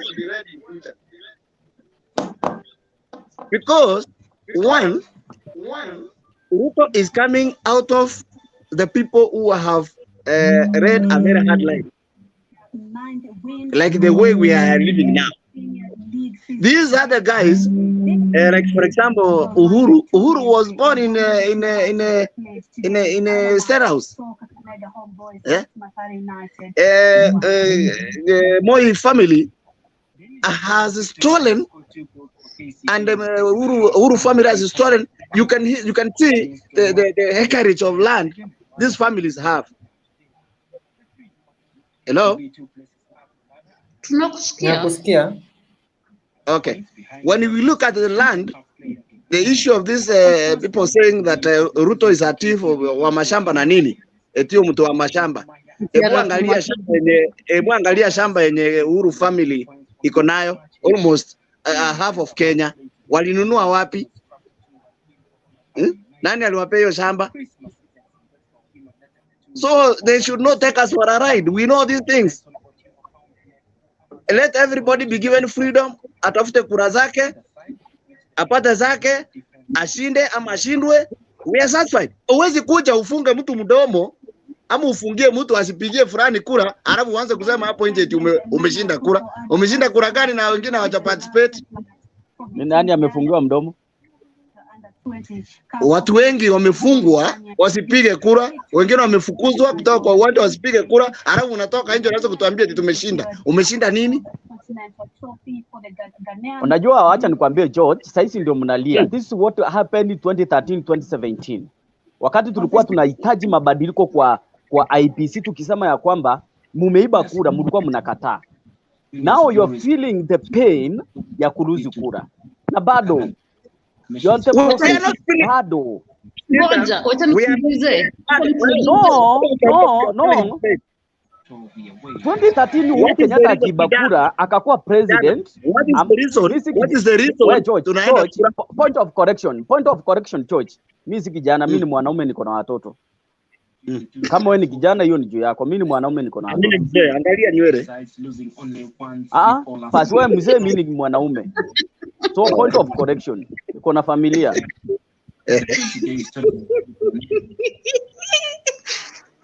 Nataka kuambia, nataka mnisikize kwa makini. Sisi zote ni wa Kenya na tuko na right ya kuwa Kenya by birth. hakuna mwenye alikuja kutoka binguni akaanguka. Sisi sote tumezaliwa Kenya, si ndio? Na kuna vitu vitatu zenye zina divine wa Kenya: politics, football and religion. Na hizi vitu zote huwezi kuongea outside kwa hizo vitu. Is either you belong in one of them. Like mimi niko kwa hizo vitu tatu, niko politics, football, tunapenda England, napenda ligi ya England. Sasa tumechapana Man City, wameenda kulala. Na mimi ni Mkristo, mimi ni MSDA. So hizo vitu zote zimeniguza. Unaona? Ukikuja kwa politics, I belong in a certain political party. Mimi ni mwana ODM, and Raila Odinga is my political father, is my God. You are good. Ole. Yeah, politically. No. George. Jacob Frank, ongea Kiswahili kama kizungu shida ba. George, nisikize. I don't care chenye naongea, but nakwambia ya kwamba Raila Odinga is my political father, is my political God. Whether you like it or not. Hakuna mtu amekataa. Hiyo ni wako. Muniache niongee. Hata hatuna haja ya kujua una nini, ni baba yako ama si baba yako. Ongea vitu yenye natusaidia. Ninajua chenye ninaongea, maybe inaenda ku. You have to keep for yourself. Keep for yourself that. Keep for yourself that. The ground has changed, my friend. Mtiambia tell people the ground may change. Ground has changed, and you are changing everything. Let's live a life where there is no tribalism. Imechange ikienda Vietnam, imechange ikienda Visugoi, ikienda Bondo. Mara ngapi mmechange ikienda Bondo? For how long mtakuwa mnapeleka baba Bondo? Na hataenda Frank, watu wa ODM kuna madhara. Mtiambai, the Maasais have been always loyal to him. We have been voting that called Odinga Democratic Movement. Today the Maasai changed. We are all going to vote somebody different. So jipangeni, my friend. And I'm saying, I'm a blogger. I'm not just talking as Martin. I'm not talking as Ole. I'm just talking as a blogger, a person who has shared. You remember we had a meeting 2 weeks ago in Narok? So you be careful on this, because also we have votes. We have about 1.8 million as my community. So mujipange sambamba. So in Narok, Kajiado, Samburu, part of the northern place. So we have some votes there. Personally, I'm talking about us, but we are not going to talk about this for politics. We're talking about politics that will help our people. We are now tumechanduka. Maisha ni ile kusema, what can you give me so that I can vote for you? Show me something first before you go there and pick a calendar. You'll help me. What has Raila done for the Maasai? The Mau has gone. Even though you give Ruto this time, you give Ruto this chance for him to have the knee, he will revenge. He will still go to the Mau forest. Will still be taken by the Kalenjins living in Mau. So what change is there? So we need to do a politics that people will change our nation. And if Mau today gonna be off, what will happen to Mau? If Mau is off today, Clinton, even you at Kisumu, you will not get water. Purity, you'll never get water wherever you are. So let's fight for Mau. Mau is the issue. Ruto will grab Mau forest. And remember what Sudi said. If you can follow Sudi, if you can talk about the way Sudi is talking right now, Sudi is talking about Mau, returning people back to the Mau forest. The Mau forest is a very essential place. The tourism will end, the economic activities of Kenya. So we need all of us to think about the future of this country, to think who is best for us. About tribe. No man, Some of us, our tribe cannot even pull a pickup. We need to talk, but we need to talk, George. You need to talk about not about what will Raila help you? Will it bring any food in your table? No, he won't. What does Raila help you? And what about mwenye unasupport? Atakuleta ugali kwa mesa. I'm supporting one thing. I'm supporting somebody who changed Kenya. Allow me to respond to Frank. Understand my word. Allow me to respond to Frank. Sambe. Hello? Yes. Yeah. What I'm telling Frank is this, any good leader is good leadership. And this thing of talking about mwenye atakuletea chakula, it's possible kwa kiongozi mzuri upate chakula kwa meza, sababu ni Mtembai, be a moderator here. Why does George talk so much here? Yet there's people like Clinton who have not talked. Period. Yes, I feel like talking, you know. Can I talk? Yeah, go ahead, Clinton. Acha George amalize, then tuende kwa Clinton. Okay, afadhali. Thank you. So what I was telling Frank is this: any good leadership inaleta kila kitu inakuwa mzuri. When you look at the leadership we have been ready from since that 2013, haijakuwa poa. Tumekuwa kwa shida all the time. And you supported them second time. No problem. Every person has a right to vote where he wants. Frank, wacha George amalize. Every person has a right to support whichever side he wants. Otherwise, hata kama ni mpira wewe umesema wewe ni shabiki wa mpira, au ukienda kwa uwanja mnaenda kucheza mshinde mmoja ashinde. So you could not expect Anasa ishinde na Jubilee ishinde. No. So in whichever way you got the results, mshindi. What we expected is good leadership out of a team that has won. But unfortunately, things changed on the way. So you NASA people, you are proud. Why you are proud of the way things changed? You don't want to go down to say shida iko hapa, utatue shida, and then the next tupate uongozi mzuri. You are just pointing fingers all the time, nyinyi ndio mliwasaidia, nyinyi ndio mliwapigia kura. Ile kura hata wewe ulipiga, saa hii tunakaanga kwa sufuria moja. George, nataka umsikize. George, umeniambia wewe ni mzee, si ndio? Before Clinton aongee, uliniambia wewe ni mzee. Bako umenionyesha nywele nyeupe kwa kichwa. 2013 wanaume waliingia kwa kiwanja wakaomba kura, si ndio? Including Mdavadi. But zikafanyika vile zilifanyika, wakaingia kwa uongozi. So tukajaribu kuona hao vijana chenye watafanya for 5 years. Ikafika 2017, after tuliona chenye wamefanya for 5 years, yet wewe George ukaamuka na miguu yako 2 ama 3 ukaenda kupiga kura 2017 na ukawapigia kura kwa elect, si ndio? Knowing well that Jubilee government ilikuwa imespoil everything from 2013, but ukawapatia mandate up to now wako kwa serikali. For now, chenye nataka kuambia watu wa UDA, ufisadi daima alliance, I don't care wakina Clinton wakina nani. For now tunaenda election 2022. Kutafanyika election na naomba election ikuwe peaceful. Tutakuwa na president mmoja mwenye atachaguliwa, either awe ya kibwana, either awe yule nani, awe nani, bora tutapata president. But tusichague president just because ametupatia pesa, just because ametuleta wheelbarrow, just because ametuletea kitu fulani ya kutuonyesha ya kwamba hapa ndo tunaelekea. Tuchague kiongozi mwenye ako na akili na mwenye ako ready to serve the people of Kenya. Tuchague kiongozi mwenye atakuwa deputy president na mwenye atakuwa president Kenya hii. That's the president we need. Tunataka kiongozi mwenye atakuwa na mikono ya wananchi pamoja. Na tunataka president wewe cheka.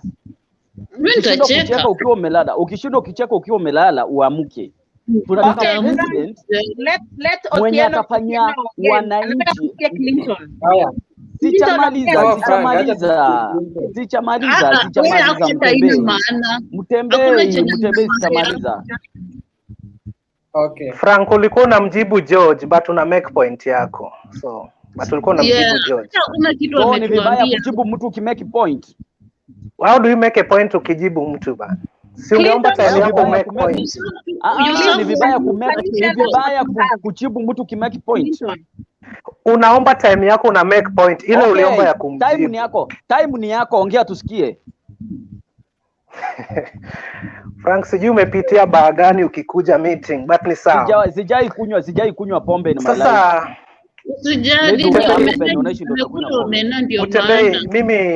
mimi nilikuwa nataka niongelee mambo na Mau, alafu pia niongelee hii team endorse me, na pia nizungumzie hiyo meeting yao ya Sagana. Sasa nikianzia mambo na Mau, kuna huyu Masai alikuwa hapa, Ole Sembete somebody alisema kwamba Ruto akichaguliwa sijui Wakalenjin watarudi Mau, wale wenye walitolewa, na kwetu Kisumu hatutapata maji. Wale walikuwa wakitolewa Mau, wengi wao walikuwa wanasema kwamba walikuwa na fake title deeds, na fake title deeds walipewa na government. Alafu Ruto akiwa president, ama Raila akiwa president, he doesn't have all the powers in this world to do what he or she wants. There is something called sijui forest conservative sijui agency, something yenye inasimamia hizo maforests. They do their work independently and the president has to follow the law. Kama ni ukweli walipewa title deeds na government, na title deeds zilikuwa government, they have a right to go back to where they belong, and that is Mau, where they were given the title deeds. So either ni Raila atakuja kufulfill hiyo nini, ama ni Ruto, we don't care.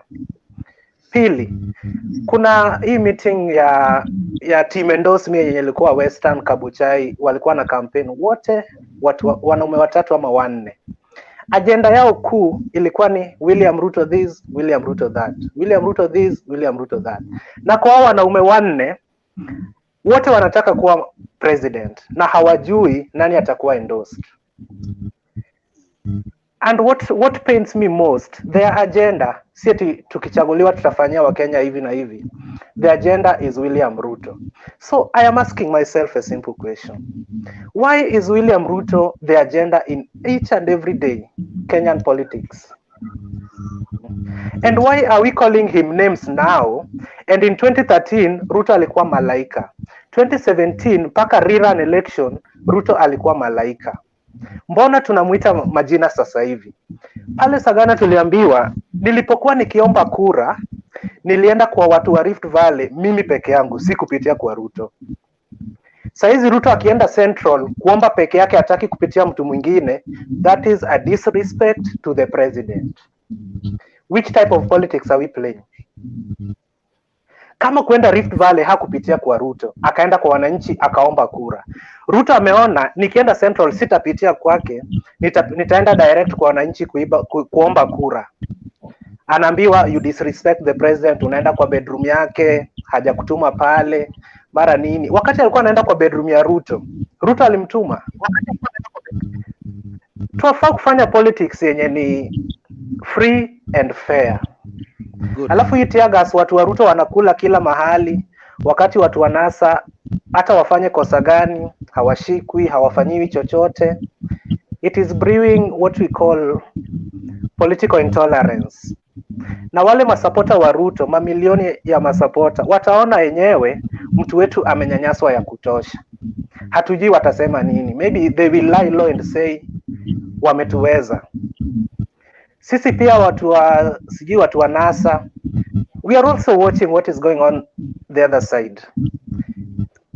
And my last point I want to make there is, these political formations that we are seeing today, some of them will come to materialize. Some of them may fail. Like today, Orengo is talking about betrayal. Maybe it is true they are being betrayed, but where are they going next? Because we are going to have like 3 presidential candidates. Na mimi kama supporter wa UDA, ningependa Kalonzo akue kwa debe. Tafadhali namuomba afike pale mpaka kwa debe, asigeukie hapa katikati. Alafu huyu jamaa wa Western, Mudavadi pia, namuomba afike kwa debe. Asikatae kufika pale. Alafu Raila vile vile, yule atabai hata 2027.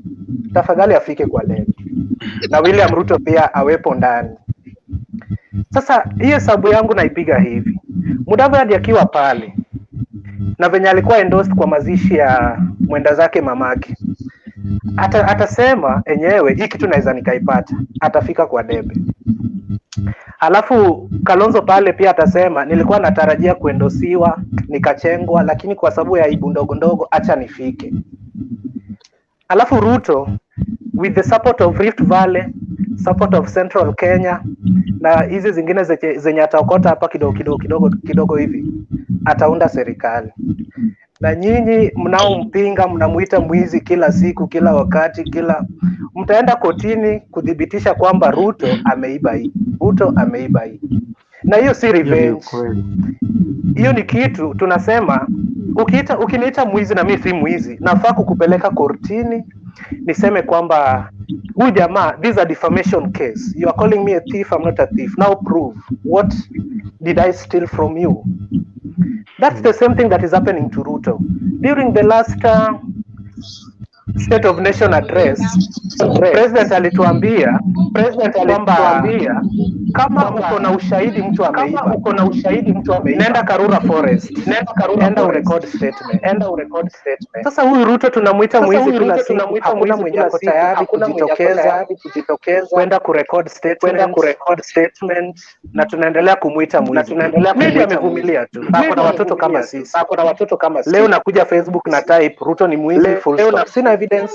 Mtoto wake anakuja anasoma, anasema guy, why all this? Hata kama ni politics, hata kama tuna nini politics, let us do it in a mature way. Hata sisi wenye tunafuatilia kwa internet mara nini, let us not call him a thief ama mganga ama all these names. Let me say the last thing, Tembei. Ruto akiita Raila mganga, Wajaluo tunakasirika.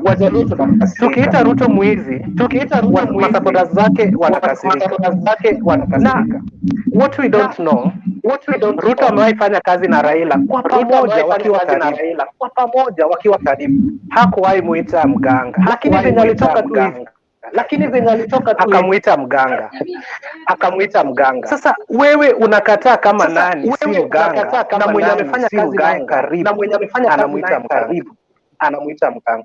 So hatufai kukasirika, tuelewe tu maybe they are insulting one another, but maybe it can be true or it cannot be true, so you never know.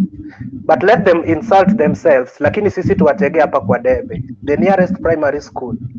That's where we will tell them, we ni mwanaume, wewe hujatosha. Lakini Ruto akiendelea kumuita mganga, mimi sikasiriki. Hao watu wamekuwa wakifanya kazi pamoja, maybe wamelala hata kwa nyumba moja. What happened you don't know, so let them call themselves names. But sisi tusipigane hapa chini eti mbona unaita mtu wetu mganga, mbona unaita mtu wetu mwizi. No. And that was my point. Hiyo ni ukweli sana Clinton. Unajua mimi nimenyamaza sana. Acha niongee kidogo. Kama uko na swali uniulize. Sawa. Niseme acha niseme kitu moja. Hii debate inaendelea vizuri, lakini hii mambo ya Raila kubetrayal hiyo ni ukweli, na nimekuwa nikisema hivyo kutoka kitambo, hata wakati wa handshake.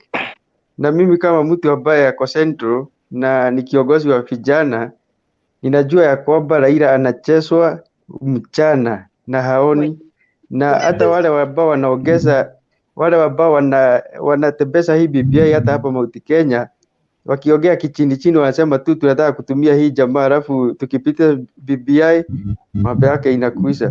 Kwa hivyo hii mambo yake ya kusema ati anachezwa, hiyo ni ukweli. Hii maneno ingine ya mambo ya kwa nini tunauda nini tunashika mkono deputy president, ni kwa sababu hawa majamaa ambao wanaongoza Kenya with my party leader president wanaona kuna Brad, kuna damu ambayo ya uongozi inaenda kuisha hii Kenya, na wanaona Ruto akichukua hii kiti, mambo ya Raila imeisha, mambo ya familia hizi kubwa kubwa ambazo zimekuwa zikiongoza Kenya imeisha, na hiyo ndio kitu ambayo wanaogopa sana. Na sisi tuko gagari na tunasema hata hapa Central tutaendelea kusimama na Ruto kabisa. Hii maneno ingine yote kelele ambao wanasema, sisi tunajua Uhuru Kenyatta, sisi Wakikuyu ni watu wa kufuata, na Uhuru ile ahadi aliweka pale sisi tulisikia na masikio yetu. Kama mimi hata watipige kelele, kura yangu ni ya Ruto. Hata waseme nini, kura yangu ni ya Ruto. Kwa hivyo Raila ni ajipange mapema, ajue ya kwamba hatubaduki. Sisi tunaenda kusimama gagari, na sisi sio watu wa matusi. Tunataka siasa ambayo iko na amani, siasa ambayo iko na manners, sio ati kwenda huko kung'ang'ana nini kusema nani amechukua kiti ya MCA pale, nini amechukua kiti. Kwa nini mimi nashindwa, kwa nini watumie nguvu hii yote? Watumie mali ya serikali hii yote. Kiti kidogo pale London wanatuma maaskari wengi kuliko wapiga kura. Kwa nini wanaogopa? Wanasema teuda ni ya miezi 3. Kwani Jubilee ilijengwa namna gani? Tiania ilijengwa namna gani? Ni kuona wanaona wale wako ndani ya hiyo chama wako na capacity na wako na uwezo wa kuelezea watu their manifesto and people are listening. Kwa hivyo all those goons ambao wanatengenezwa hapa wanapelekwa pale, sisi tunaendelea kusimama imara. Mimi nimekuwa nikifuata hii siasa hapa ya hii Kenya. Unasikia watu wanasema tunaenda pale kwa masisi ati tunatoka ati kwa sababu ati Ruto ameongea mambo imeisha. Mimi niseme kitu moja, hawa goons inajua wanalipwa, na mimi ni witness ya kuona watu wakilipwa wakiletwa mahali ili wafanye kitu ambacho sio ya maana. Na ningependa kuambia vijana wa Kenya, wacheni kutumiwa vibaya. Kwa maana hata tukiumishana tupigane, sisi tutabaki tu vile tuko. Hiyo kura yako ndio itafanya uamuzi pale mwisho. Kwa hivyo wewe utarudi nyumbani na hao waendelee na uongozi. Kwa hivyo ile kitu inatigisa hawa watu sana. Ninataka mtembee kwa sababu mimi naufuata sana na huwa tunaongea sana. Najua ya kwamba auliza hii swali, kwa nini hawa watu wanaogopa sana? Ni kwa sababu wanaona kuna uongozi ambao umekuwa hii Kenya kwa muda mrefu, na hii mwaka ya 2022 wasipokuwa pale wanaona uso wao haitapatikana tena pale. Hiyo ndio ile kitu wanaogopa sana, na hiyo ndio nilikuwa nataka kusema. Hata mimi naweza ongea. Okay, Yurete sasa. Ndio. Acha niseme hivi. Unajua hao watu wenye, yani tuseme hao founding father wetu, hawa ni familia ya Moi, familia ya Kenyatta, familia ya Raila. Hao watu tuseme hao ndio founding father wetu wa Kenya. Sasa inatakana mtu kama Ruto aingie. Ndio Kibaki alijaribu na akafanya makubwa sana, kwa sababu tukilinganisha kati ya hao president wetu wanne, tuna prefer best president ni Kibaki. Unaona? Sasa wacha tupee mtoto pia mwenye hajakuwa na hiyo jina kubwa, yani mwenye baba yake hajulikani mahali. Hata sisi watoto wa maskini wenye baba yetu hata wajulikani, pia tutakuja kutukuza ma president. Si ati hapa kiti nazungukianga baba mtoto. Sasa hizi wako wanapiga road map ya kupeleka mtoto ya Moi. Kwani hao ndio walizaliwa aje na wengine wakazaliwa aje? Inatakikana serikali, yani mtu akiwa na manifesto yake na mtu akuwe anaweza nini, yani ako na leadership, wacha apewe nafasi bila kuangalia anatoka kabila gani, bila kuangalia babake ni nani, bila kuangalia kwanza hii mambo ya ukabila ati sababu ati kuna mtu anasema hapa hivi ati Wakikuyu na Wakalenjin wasiongoze sababu wamekuwa kwa uongozi tangu. Mimi nauliza tu watafanya aje ndio wazuie sisi Wakikuyu na Wakalenjin tusipigie huyo Mkalenjin ama Mkikuyu kuingia? Watatuzuia, watakuwa nasoma ID nikiitwa Wangoi wana cancel nini yangu vote yangu kwa sababu mimi ni Mkikuyu, ama wana cancel nini vote yangu sababu mimi ni Mkalenjin? Ndio tuache kukataa kuchagua mwenye tunataka, ama watatumia njia gani ili kufanya Mkikuyu ama Mkalenjin asiongoze tena? Mimi naweza taka tu swali kama hiyo nijue venye wataweza kujibu, kitu cha kwanza. Then kitu cha pili, huyo kijana wa ODM huyo mwenye anatuita Yuda nini, mwambie machungwa ilishaoza. Machungwa ilioza na ina nafasi Kenya. Maybe wajaribu ndimu mara hii. Unaona? Wajaribu ndimu.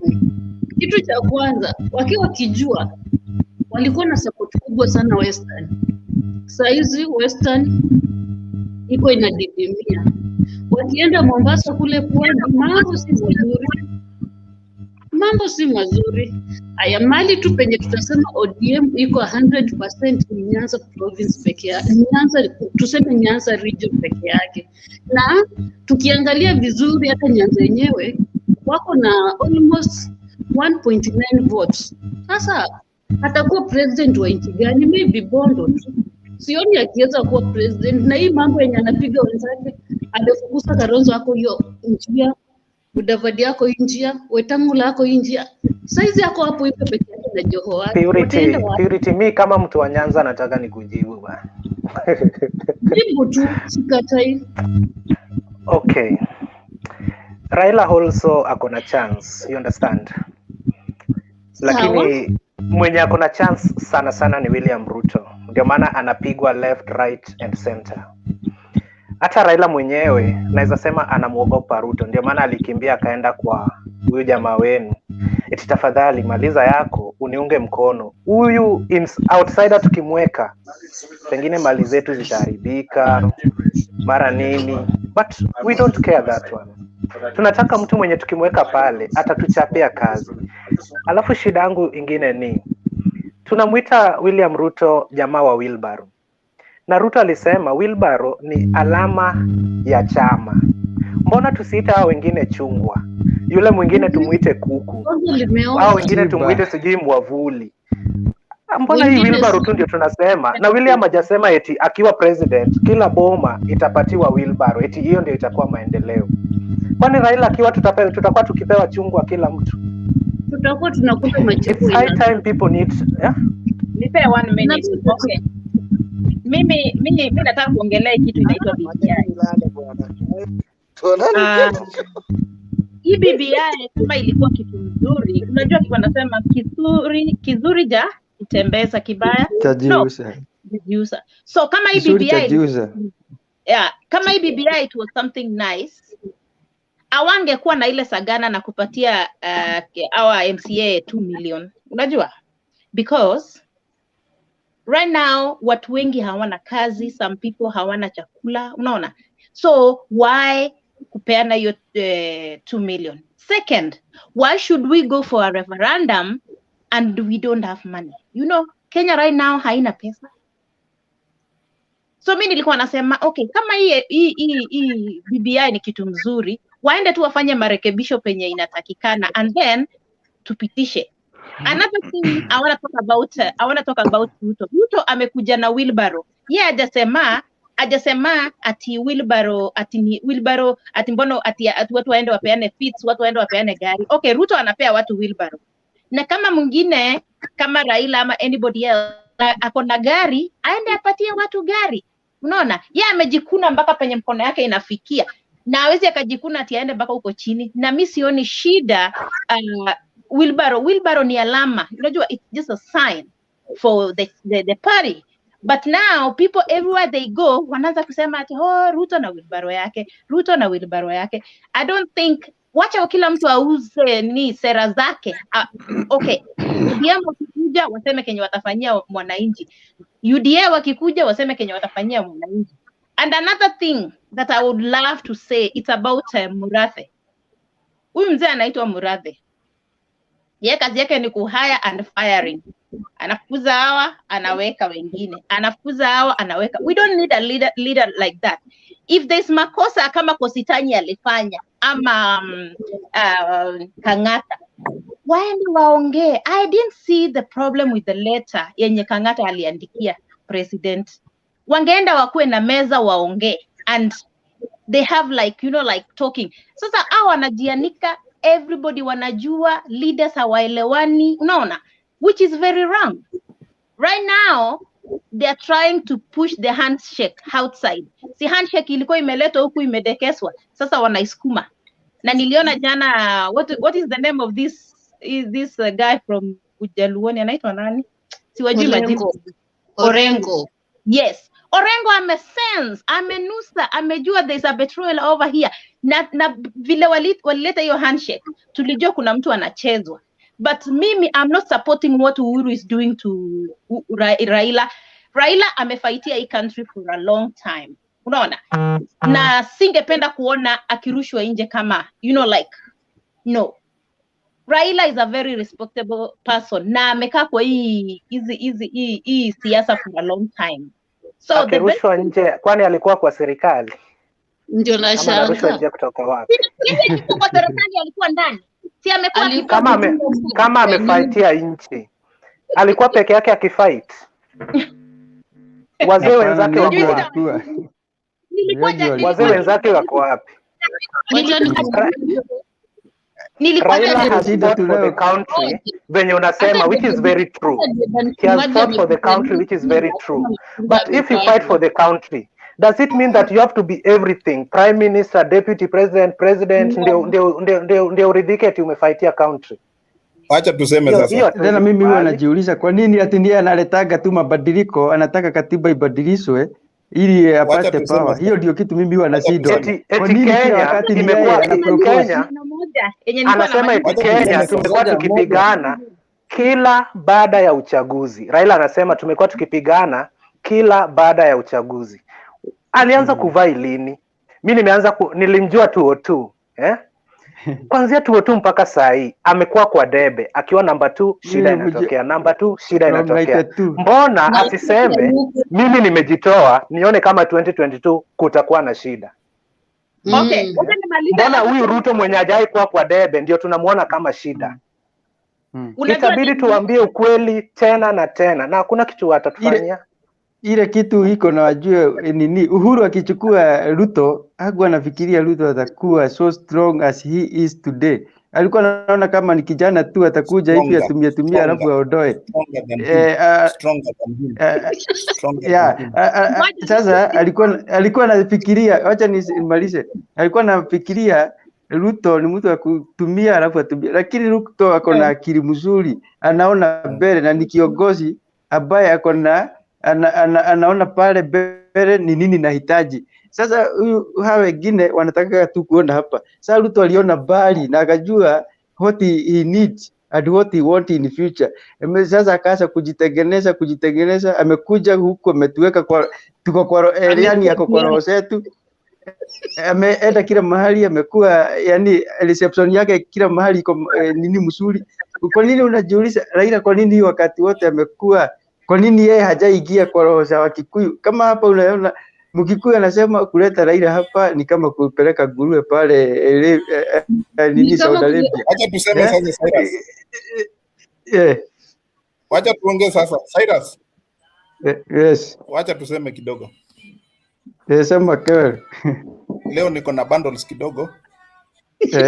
Ukitaka nikuongeza nitakuongeza.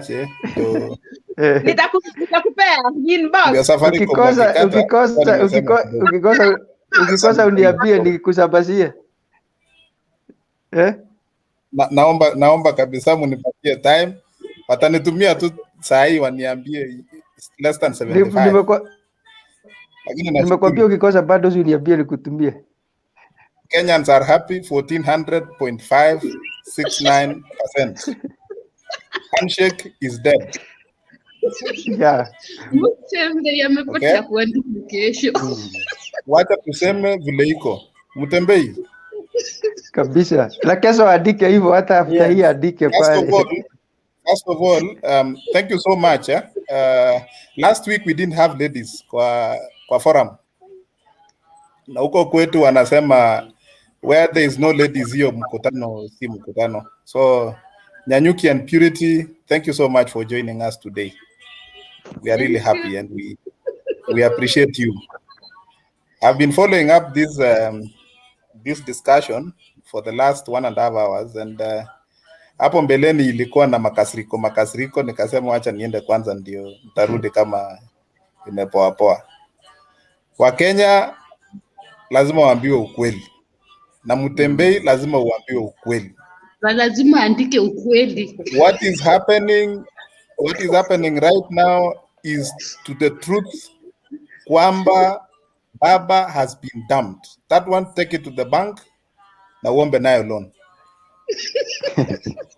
maneno ya kusema BBI and what have you, BBI is in a rock place now. And lazima our friends who are supporting Baba waambiwe ukweli. Ujipange, you charter your way on how to get to the State House. Tena kuna kitu mimi najiuliza. State House washajipanga, nyinyi hata nyinyi mujipange. William ashajipanga. And one thing I want to tell you for real and for sure.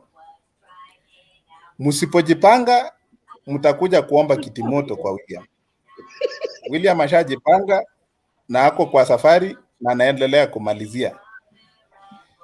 Hiyo maneno mliona juzi pale Kabuchai na Matungu is exactly what the State House are planning. And they are so determined that, you know, what they want must be achieved. So Baba asilete makasiriko, asilete kelele, asilete. It's up to him aende as strategize na ajue how he's gonna counter. Counter na makasiriko. If it was makasiriko, William would have brought makasiriko zamani sana. So we want to tell ODMers and the rest of the brigade, go back to the drawing board, strategize, and come back strong. And they have to surface and they are on the way. That we okay. So I just want to tell those guys, it is over. Hakuna cha kubembelezana na kuambiana nini. It is over. The usefulness that you had was to petition a BBI from the county level. Now it is at the bunge side. Now lazima bunge waone kenye watafanya. No one knows. Maybe hata hiyo BBI itakufia pale bunge. You know, they will vote it out in bunge and it's been like a referendum huko bunge. So I just want to tell you, mapema na mchana hata kama saa ni usiku. Go back to the drawing board. Hapo niko na swali bana. Ujipange, alafu you come now counter. I'll give you 2 seconds niulize Clinton. Kewel, unasema kwamba mlikuwa mnatuhitaji sisi kama wananasa mpitishe BBI hapa kwa counties. Tukawapea counties 20 na. Sasa kwa sababu tumefika bungeni mko wengi kutuliko. Sasa mnatuambia bana, tushamaliza nanyi, hebu kaeni kando kiasi. Hivyo ndivyo mlikuwa mnataka, Acha nikwambie kitu moja Clinton, bunge haina NSA, bunge wapitisha ama waguse, hii kitu itaenda pale mbele kwa referendum. Mike ilikuwa kwangu. But tungewazoea hapa kwa counties. Mbona mnatutumia tunapitisha hapa kwa counties, hapa kwa bunge ndio mnatuambia hatuko important. Ni sababu hamuna akili ya kufikiria mbele. That is why Nyayo was saying, that is why they say Nyayo is a political giraffe. Alikuwa anaona mbele. Na yenyewe hii handshake ilikuwa na engineer na political scientist. Sasa they waited. Nani walivote wa kwanza? Mlifanya hata public participation Clinton? Hawakufanya, but what the point I can make, handshake yenyewe ilikuwa na Uhuru kama political scientist, Raila kama engineer. So one was smarter than the other. You understand? Sasa engineer yeye amekaa pale, ngojea hii kitu nitakupea. Anangoja Mike ni yangu. And I'm advising Baba and the ODMers. Ya kwamba this thing is over. When William knew that history yake ilikuwa imeisha in 2018 March, when that handshake happened, hakukasirika, hakuleta kelele. He went to the people, akaenda akaomba maneno yake huko pole mpaka mahali yako saizi. So watu yake wote wametolewa Jubilee. We have now UDA. Though hata yeye hajasema kwa open ama uwazi kwamba he supporting UDA, but you know what works like a duck and you know quacks like a duck and does all those things like a duck is a duck. So if Ruto is working with wheelbarrow and the people in the wheelbarrow are working with UDA, so UDA is William. So I was just advising the people here ODM kwamba msitupigie kelele, mtufungie barabara, mtufanyie maneno mingi Nairobi. What we want you is just go back to the drawing board. Kama ni baba atashika hiyo mantle ya ODM, then he comes and atuombe kura. But I just lazima tupige kidogo bana. Mtatudanganyaje mpaka dakika ya mwisho alafu tuweke kando tukose kupiga kelele. Ai, hiyo ni shauri yenu, kosa kujipanga. That is why William has been telling you msipojipanga mtapangwa. So you guys were waiting to be pangwa pale State House, sasa mnaona mmerushwa nje. Kevin, nikuulize swali. Nikuulize swali Kevin. Lakini bado mic ni yangu. Wacha nikuulize. Watu kwa sababu waliambiwa wanaweza pagwa. Huwezi ona hii jamaa ya kufukuzwa ni ya kwenda kufanya UDA strong, alafu baadaye pale waende pale na mnasemaga in politics there is no permanent enemy, there is no permanent friend. Hapa tunaweza ona kama ni makasiriko inatumika kufukuza hawa majamaa, lakini upande mwingine wanajua wanaenda kufanya UDA ikuwe strong. Thank you so much, Cyrus, for that swali. What I wanted to tell you is that, you know, this is a chess. When you don't need pawns, when you don't need this, unazipeana zinaenda. You remain with the real cards that you need to finish this thing. So, the good thing that they wanted with Baba is over. Okay? So, that is why I'm telling Baba, musilete kama kasriko, go back, re-strategize, and come back strong. Okay? That is all what I'm telling them. But they should not let the kelele. Because State House imejipanga and they know their person mwenye anawataka. So hakuna haja ya kusema, unajua kama sisi wanaume, kama kuna msichana umependa, alafu kuna mwingine anajileta. Si unaachana na ile nyingine unaenda ule yenye ulikuwa unamtaka ama namna gani, my friend? So what we are trying to say is, don't force yourself to be loved. Don't force yourself to be liked. Go and make yourself, you know, beautiful on the other side, utapata mtu mwenye atakupenda. Okay? Number 2, hii maneno ya kina William sasa, you know, William alijipanga zamani and he realized that hii watu hawatanipatia kiti. Na hakuleta kupiga kifua, though anasemanga kwamba nilisaidia Uhuru, nilisaidia apate 2013, nilimsaidia apate 2017. Lakini hajakuja akasema lazima munilipe hiyo deni. So Baba should not think like because he supported BBI, he needs to be endorsed. He shouldn't do like that. I want him to go back to the strategy, aombe pole pole, alafu atapewa. And another thing I wanted to tell Kieleweke, because now, you know, Kieleweke wanaenda kuleta mtu yao. Wajipange mapema asubuhi, walete a strong candidate.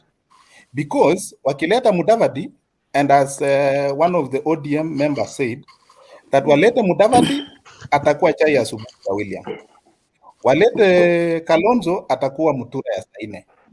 Walete jamaa ingine, atakuwa lunch. So, the only person mwenye tunajua saa hii ako strong ni Baba na William. The rest, hiyo ni punda na hakuna mahali wanaenda. So, wajipange mapema. Baba na William wajipange. Mtembee agenda. Sawa. Nimemaliza yangu kidogo tukiendelea. Haya, acha niongee kidogo ndio naingia kwa yes. Now, mimi nashukuru kuingia hapa Mtembee. Nice to see you. Mimi na wewe tumekuwa tukichat kwa live stream zako. Mimi nashukuru sana kukaa hapa. Mara ya kwanza mimi nimezaliwa Baringo district, Kaibatek. Then wazazi wangu wameenda Eldoret. Maneno ya siasa nimefuata sana. I'm a political student. Siasa, politics is a game.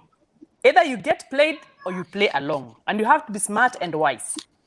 The person who is playing his card very carefully and very well is someone called William Samoei Ruto. And I'll tell you the reason why. Nyinyi mnaona napeana wheelbarrow. Do you know Ruto is also giving washing machines, vitu za kuosha magari, vitu za salon? He has empowered people really on the ground. My mother never went to school, guys. My mother was selling sukuma wiki, Elder Maravin town. Hata hakuwa anaon, hata hiyo unasikianga ati wheelbarrow. Walikuwa wanatandika nyanya chini na sukuma wiki. She could not even own that wheelbarrow that you are talking about and tarnishing today. If you come to Kiambu town, if you go to Kiambu market, all those men and young men are all selling their tomatoes on that wheelbarrow that you and I, because we thought we made it in life, are using that one. So let us stop tarnishing this thing, wheelbarrow and whatever. What happened after the handshake? And I asked someone today, and sorry, don't want to be quoted anywhere. After the handshake, number one thing happened. I have supported Uhuru throughout. We've not had any other scandal ever since the handshake from Mr. One called Rao. I don't underestimate Rao, he has a big following. Hatujaisikia any ati maneno ya Eurobond, anything, no. Maneno ya COVID billionaire imetolewa na ujamaa wa NTB. There has never been any other scandal ever since we have had a handshake. And another thing that shocks me, and I don't want to be misquoted, we've not had any terrorism in this country after the handshake. Not even one.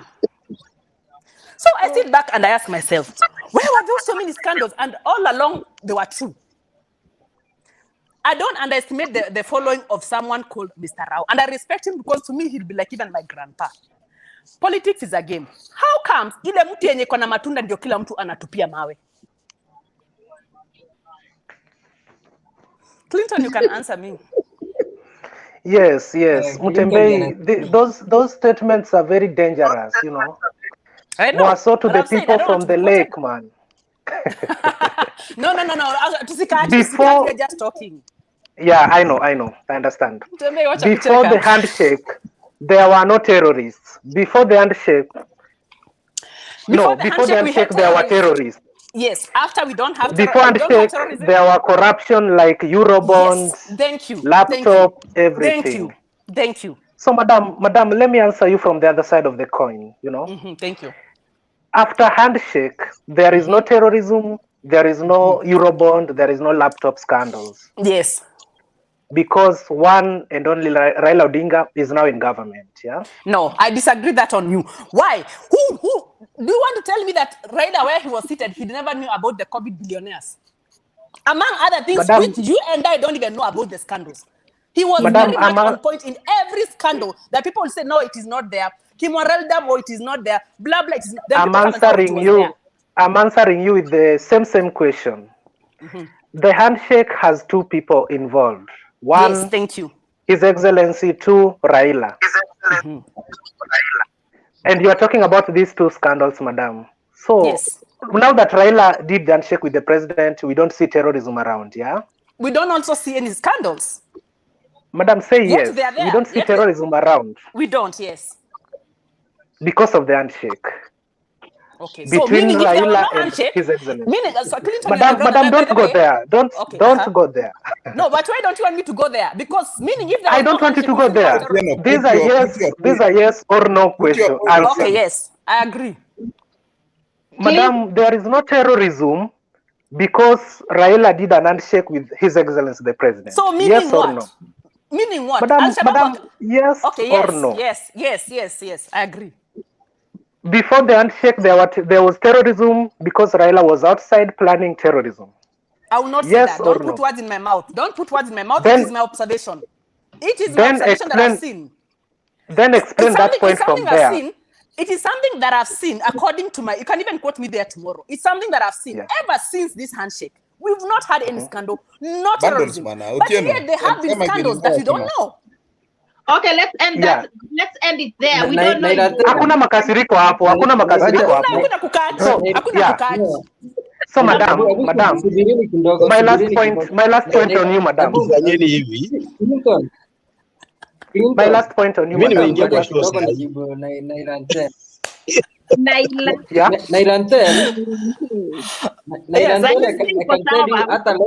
Hata leo kulikuwa na terrorist. I'm telling you, even today kulikuwa terrorist huko Mandera, I think, sijui Wajia, kuna basi ilitekwa nyara huko. So maybe it happened because of what Orengo did say yesterday. Until relax, nisikize huyu jamaa. Muda relax niongee kidogo hata pia mimi. Yeah, go ahead Tito. Okay. Sawa. Ngoja tu nimalizane na madam tafadhali. Wengine mnadhani nimekacha ama amekacha. What I wanted to say is this. Yeah, it's true according to ODM supporters. What nasema Raila ndiye amesaidia Uhuru, siku hizi hatufanyi maandamano, hakuna vita, hakuna vitu kama hizo. Na hata sisi tunajiuliza what if hakungekuwa na handshake, kumaanisha hizi vitu zote zilikuwa zinaendelea. During the BBI first launch, Rais alisema a very short statement na watu wengine wanajifanya hawakusikia. Alisema mimi hata bila handshake ningekuwa sworn in na ningeongoza na hakuna kitu mngefanya, lakini kwa sababu ya moyo nikasema nilete wa Kenya niwaunganishe pamoja. Kumaanisha handshake hata haikuwa important, lakini kutokana na moyo wake akaamua tu alete Raila wanini pamoja. Kitu ambacho tunajiuliza sisi wana ODM ni kwamba since baba afanye handshake, Eurobond kumbe alikuanga akisema uongo, hajawahi zungumzia mambo na laptop, hajawahi zungumzia any other scandal. Jubilee imekuwa clean, lakini huyu Ruto mwenye anajifanya ako nje ndio sasa anaiba kulingana na wafuasi wa handshake. Sasa sisi hapo hatukubaliani na baba kabisa. Angeingia pale aseme nilikuwa nikiongelea Eurobond nikiwa nje, sasa niko hapa ndani, nani aliiba Eurobond? Aambiwe vizuri, aende kwa press atuambie. Lakini ameenda pale akanyamaza, ni kama ameambiwa mabaki ya Eurobond ndio hiyo. So itabidi watu waanze kuambiana ukweli. Alafu pia hii story na Mtembei, nataka niongee kidogo. Mimi nimeona show, this is the first time kuingia kwa show na nimefurahi sana. Kitu ya kwanza na wasalimia wote. Tito. Nikifurahi kuwa kama Mkenya. Yeah. Mimi ni Mkenya kama nyinyi, but unfortunately naongea kutoka nje ya Kenya. Nimekuwa Nairobi for 15 years. Mimi nimekuwa mfuasi mkubwa sana wa Baba Rao. Hata nimepiga kura ya mwisho 2017 ndio nikatoka. Baba ametutumia vibaya. Baba ametuumiza mahali. Na bado tuko na video. Sijawaambia natoka wapi. Nyumbani ni Bungoma, Webuye ndio my town. Mimi ni mtu wa Moses Wetangula kabisa. Na ni wale ni wakora wa kawaida tu. Kenya pale imetufikisha, nitakana tuuse Kenya tukawane pesa. Mtembea unanisikiza mzuri? Acha hiyo basi. Si ati nimegunywa na si Kenya pale benye imetufikisha. Hii tutakuja kukawana pesa.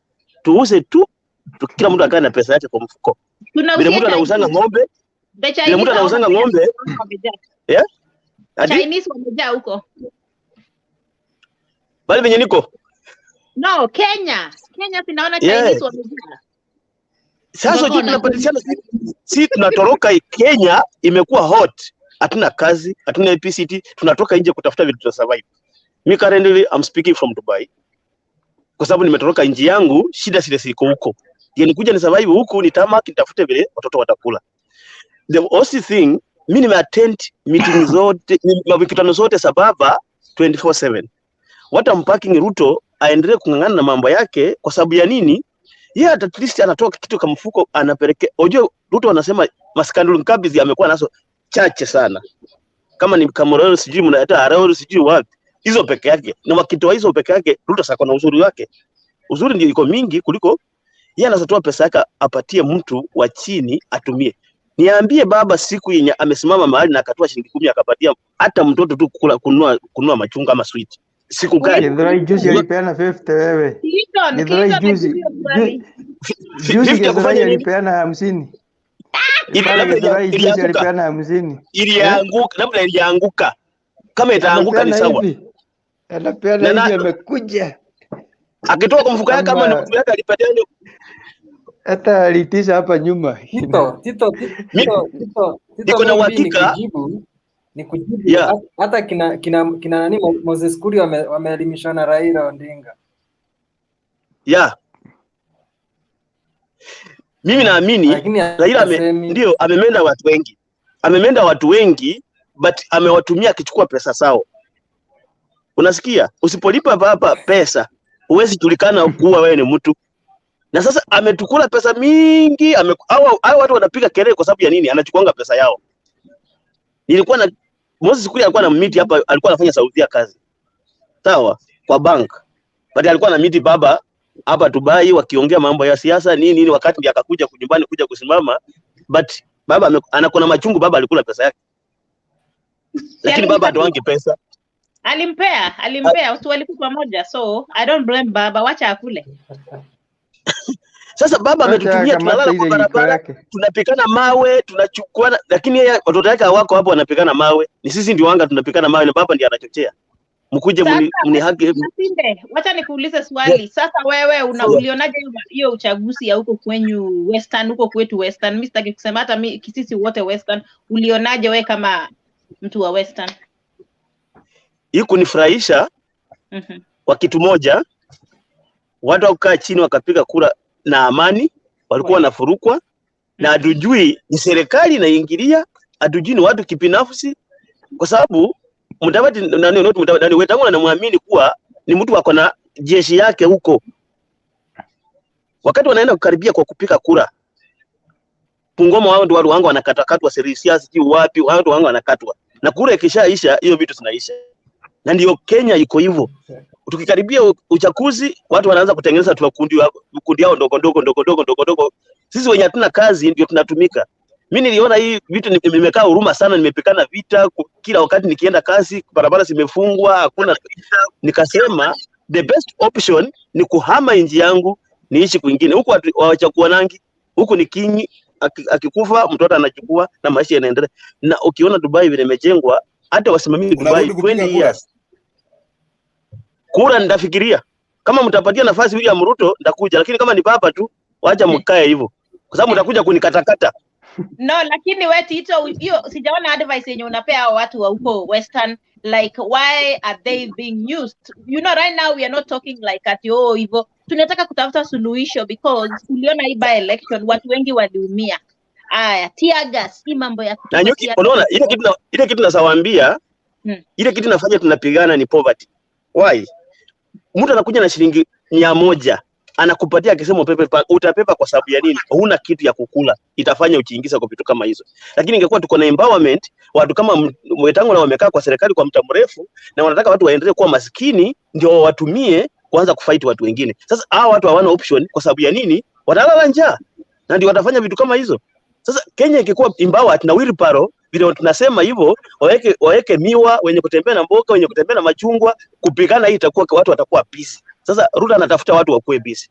Na baba hajai tafuta vitu kama hizo sikui. Sasa tutachange narrative ya watu wa maskini warudi kwa umaskini, wakae na maskini wao, matajiri wakae na matajiri wao. Umeingia kwa show late. Kuna kitu huelewi kuhusiana na wheelbarrow. Ruto hamaanishi utakuwa unapewa wheelbarrow unaweka miwa zako unaenda kuuza bana. Wheelbarrow is a party sign. Kama chungwa. Venye ulikuwa ukitumika na Raila kwa Nairobi streets, ulikuwa ukipewa chungwa. It is just a party sign. Ruto anasema economy inafaa kuanzia chini kwenda juu. You understand? Huyu jamaa mwenye anauza miwa mwenye unataka kumpea wheelbarrow, atoke kwa miwa akwe na kiosk. Awe amekalia kiti pale ndani akiuza akiwa kwa nini yake, kwa kiosk yake. Siti kila mtu kila boma ikuwe na wheelbarrow. No my friend. No. What I mean, I'm supporting I'm supporting what DP is doing. Anataka kuchali mtu wa chini akuwe na kufikiria kwake, akaribie kufanya shughuli zake, ambapo sisi wote tukianza kupata majukumu ya kufanya hata kama ni ndogo, si lazima ikuwe ni wheelbarrow, but umepatiwa at least mahali penye pa kufikiria kufanya kitu nafikiria, kufanya crime sitapungua. Unanipata? Lakini kama nimesema itatupatia kazi, hatujui ni kazi gani, tunangojea ikuji na masiku zinaendelea kuenda. Kama Uhuru alitupromise kazi, siku hizi anaenda kwa rally anasema msisikize Ruto, anawadanganya. Vijana wanataka kazi. Na amefanya serikali miaka 9. Hajatupea kazi, anatuambia Ruto kazi gani ya siasa? Si amepewa siasa. Unajua kitu iko barabara na siasa. Hao jamaa wanangangana wa block jamaa siingie ndio asirivili vitu wamefanya hiyo kwa hii miaka yote wakitudhulumu na pesa ile tunalipa ushuru. Mimi nimelipa ushuru miaka mingi sana. na nimekasirika miaka kama 10 hivi nikikatwa pay as you earn for long time. Sasa pia niko na machungu na Kenya yangu. Ayo kifuatilia tena corruption iko juu. Kitu mimi naweza nikasema kwa hiyo uchaguzi ya mwaka kesho. Yeah. There are only two men. Moja ni William, mwingine ni nani? Raila. Raila will buy. Asitudanganye sasa eti anatafuta mtu wa kuendorse. Raila will always buy. Next year atakuwa kwa debe. Hiyo miaka ingine atasema hajachoka sana. Atakuwa kwa debe hiyo after Ruto amemaliza the first 5 terms. The first 5 years. So next year tukienda kwa polls, what do we do to ensure that hiyo poll ya next year will be peaceful? Sisi kama wananchi, what will we do? Imagine Raila akisema enda upige kura, kaa hapo ulinde kura. Ruto aseme nenda upige kura, kaa hapo ulinde kura. Sikutakuwa na vita kabisa. Yeah? So sisi wapiga kura twende tupige venye wao wanapiga wakiwa na mabodyguards, wanaenda kwao wakana watch kwa TV. Nasi pia tufanye vile vile. Alafu political tolerance is very important. Hii mambo na kusema Western ni bedroom ya Mudavadi. What if Mudavadi aende Rift Valley ama kuje Nyanza? Tumtoe mbio cause hapo si bedroom yake. Kila mtu aruhusiwe aende kila mahali atafute kura, wananchi ndio wataamua. Na walikuwa wanasema Kenya is a very tribal nation. Therefore, tribes should come together to decide who is gonna lead in the next elections, ama after election. Which is very true, we are 42 tribes. But mbona ulete mambo na tribes sahi kumzuia William Ruto? Eti, Wakale mmeongoza for those years, Wakikuyu tumeongoza for these years, unataka kuleta mtu mwingine. Kuleta mtu sio shida. Uhuru aliletwa 202, but alishindwa. Ukiletwa haimaanishi lazima upate. Mtu kama Gideon hataki kuwa rais lakini anapushiwa, we ng'ang'ana. But hataki. Hata ukiona venye anaongea kwa rally hataki. Mudavadi naye pia hataki lakini anaona time yake imefika. Acha nikwambie kitu moja. Wakati tulikuwa pale Sagana, Uhuru alisema kitu moja. Alisema yeye hakuwa anataka kuwa rais, ni kusukumwa, alisukumwa afanye hiyo kazi ya rais. Kwa hivyo ndio the same thing wataka kufanya kwa Gideon. But the time we are now, we must talk about democracy. Na hawezi zuia Ruto kwa sababu ati wanataka kusukuma Gideon. That is very bad. Ile kitu inachanganyisha hawa watu. Kama saa hii hakuna BBI, tuseme tunaenda uchaguzi kesho bila BBI, the only strongest candidate ni Raila na Ruto. Na Ruto ndio ako na chance kubwa ya kuingia hapo. Hiyo inapatia Raila kisugumukuti, bado ataendelea kukua opposition.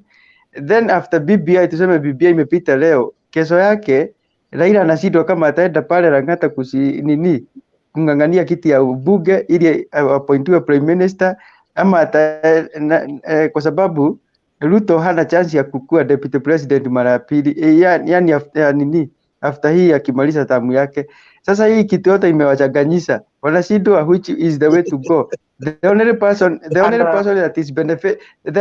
that is benefiting with BBI or without BBI is Ruto. And that's why they are fighting him so much day and night.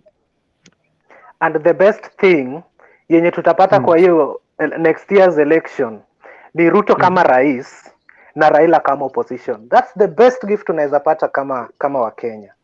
Imagine Ruto akiwa president na Raila anamuoppose. Haki ya Mungu, hiyo serikali itachapa kazi wa. Ile makosa Ruto atafanya ni hiyo mambo nilikuwa nasikia ati kuna hii maneno ya kusema Ruto wasikane na Raila. Hiyo ndio mimi nakataa. Hata siwezi Wakikuyu hata Ruto akishikana na Raila, kama Ruto ni presidential candidate, you have to pay the debt. Hapana, hiyo ni kitu acha nikwambie kwa ground venye iko. Ruto akishikana na Raila ataona sisi tena. Na hiyo ni ukweli. Tunasema ukweli. Tutaenda sasa tukisimamisha mkikuu mwingine hata ni Muturi huyo speaker amefanya spokesperson, huyo ndio tutasimama na yeye. Na hiyo ndio kitu ambayo fani na Wakikuyu. Na sijui ni nini Raila. Hata kama Ruto ni presidential candidate na Raila ni running mate, bado hamtaki Ruto. Hatutaki hivyo. Asisikane na Raila hata kidogo. Maana hata nyinyi tunataka mtu awatoe hapo juu kabisa. Sasa hiyo mambo ya nini, wacha Ruto aendelee na safari yake mzuri, tuko nyuma yake, lakini asisikane na Raila. Raila anakuaga nini, alinyamazishwa wakati alisikana mambo hadi shake, alinyamazishwa. Siku hizi haongeagi mambo hii, maji inatoka Murang'a inaenda hapa Northland, hii iko hapa KU, hiyo haongei tena. Ile mambo ingine ambayo inatendeka huko haongei. Kwa nini? Sisi tulikuwa tunataka wakati ya opposition hiyo yote next week. Si mmetutoa handshake next week. Lakini okay. My closing remark. Bwana Mutembei. Last week ukiwa hapa. Wakati Raila alikuwa anawatetea maji ya Murang'a na nini na nini. Kura na mtu mpatia. Ati? So mbona mnasema Ruto akiungana na Raila hamtapea Ruto tena? Kazi ile mzuri ya Raila na ninajulikana hii Kenya officially ni opposition. Mnaachana na Ruto. Kwa sababu tunajua Raila ile unafiki yake bado ataendelea naye. Wacha nikwambie kitu, sijui ni kwa nini tuko na hiyo mentality. Hakuna Mkikuyu anapenda Rao kweli. Maybe tu wale wachache, sijui ni kwa nini tulizaliwa tukajipata hivyo. Ni Murathe tu na Kamanda kona yeye. Na yule Kameko. My closing remarks. Mimi ni hustler, kesho asubuhi naamka kwenda kusukuma wheelbarrow. Sasa we've said good points, and last week I told you Mtembei, this week hii yenye imeisha, hii makura za Matungu na hii this other one Kabuchai and London Ward itatuletea issues mingi. So unaona vile imeleta maneno Mtembei, am I wrong or right? Nilisema ulisema, nilikuwa nakusikiza. Yes, and I told you wait for this week, matokeo ya Kabuchai italeta maneno, and makasiriko ya ODM inatokana na kwamba the state influenced the results ya Kabuchai and Matungu, and I will tell you for sure iko mkono ya mtu enye iko hapo. So tusisumbuane hapa kuambiana bromance na kuchekeleana and everything. Saizi NCIC, lakini wacha nikuambie Kabuchai Purity, 1 minute. Sai NCIC imeitisha Omanga, imeitisha Cherargei, imeitisha sijui who other person wa report kwenda kujisema Kaponi. Yes, waende wajiseme huko, whereas DCI haijashika watu wenye walikuwa analeta vita huko. We saw all those goons wenye walikuwa pale. So, and in fact we saw some people being chucked out of the vehicles. Kuna watu walitolewa kwa pickup waende wapigwe. And in fact at some point we understand that there's somebody who lost life. DCI is not telling us what happened mpaka hiyo maneno ilifika hapo. Nani ameshikwa? Kwa wale wenye walishika ule mama, you remember that photo yenye walishika mama wakaenda wakampeleka yeye nje na ballot box wakiongea vibaya. You heard what they say? Has the DCI castrated those people? So hii maneno ya Kabuchai na Matungu, let us not take it as if this is, if we don't take it as that, a replica of how 2022 will be. And we want a president who is not partisan to any person. Ile maneno alituambia pale Kibera ati wacha MP wapigane si wataenda Nairobi hospital. That was a dangerous and a careless statement that guy said. So mbona Nixon Korir akifanya chochote, Cherargei akifanya what he did, NCIC na waendea. But wakiongea vibaya vile waliongea, you're not sending people to the other side. So let us not play politics kwamba when these leaders who are aligned to you speak whatever they speak, they are immune to, arrest and stuff like that. We want law which is fair to everybody. We want a sword which cuts from both sides. So that now wananchi, when wananchi sees the leaders are doing the right thing, they will always be responsible. So ukiambiwa maneno ya London, ukiambiwa maneno ya Kabuchai, ukiambiwa maneno ya huko, and there is a lot that the camera didn't capture for us to see. So we are not going to accept that thing. If you are going to call leaders to NCIC, you also send DCI to go and arrest all those people. I don't care if it is people at UDA, ANC, Ford Kenya, or all those chamas. But what we want is that ukishindwa kwa elections, go home and accept that you've been defeated. So si maneno ya kuleta vita.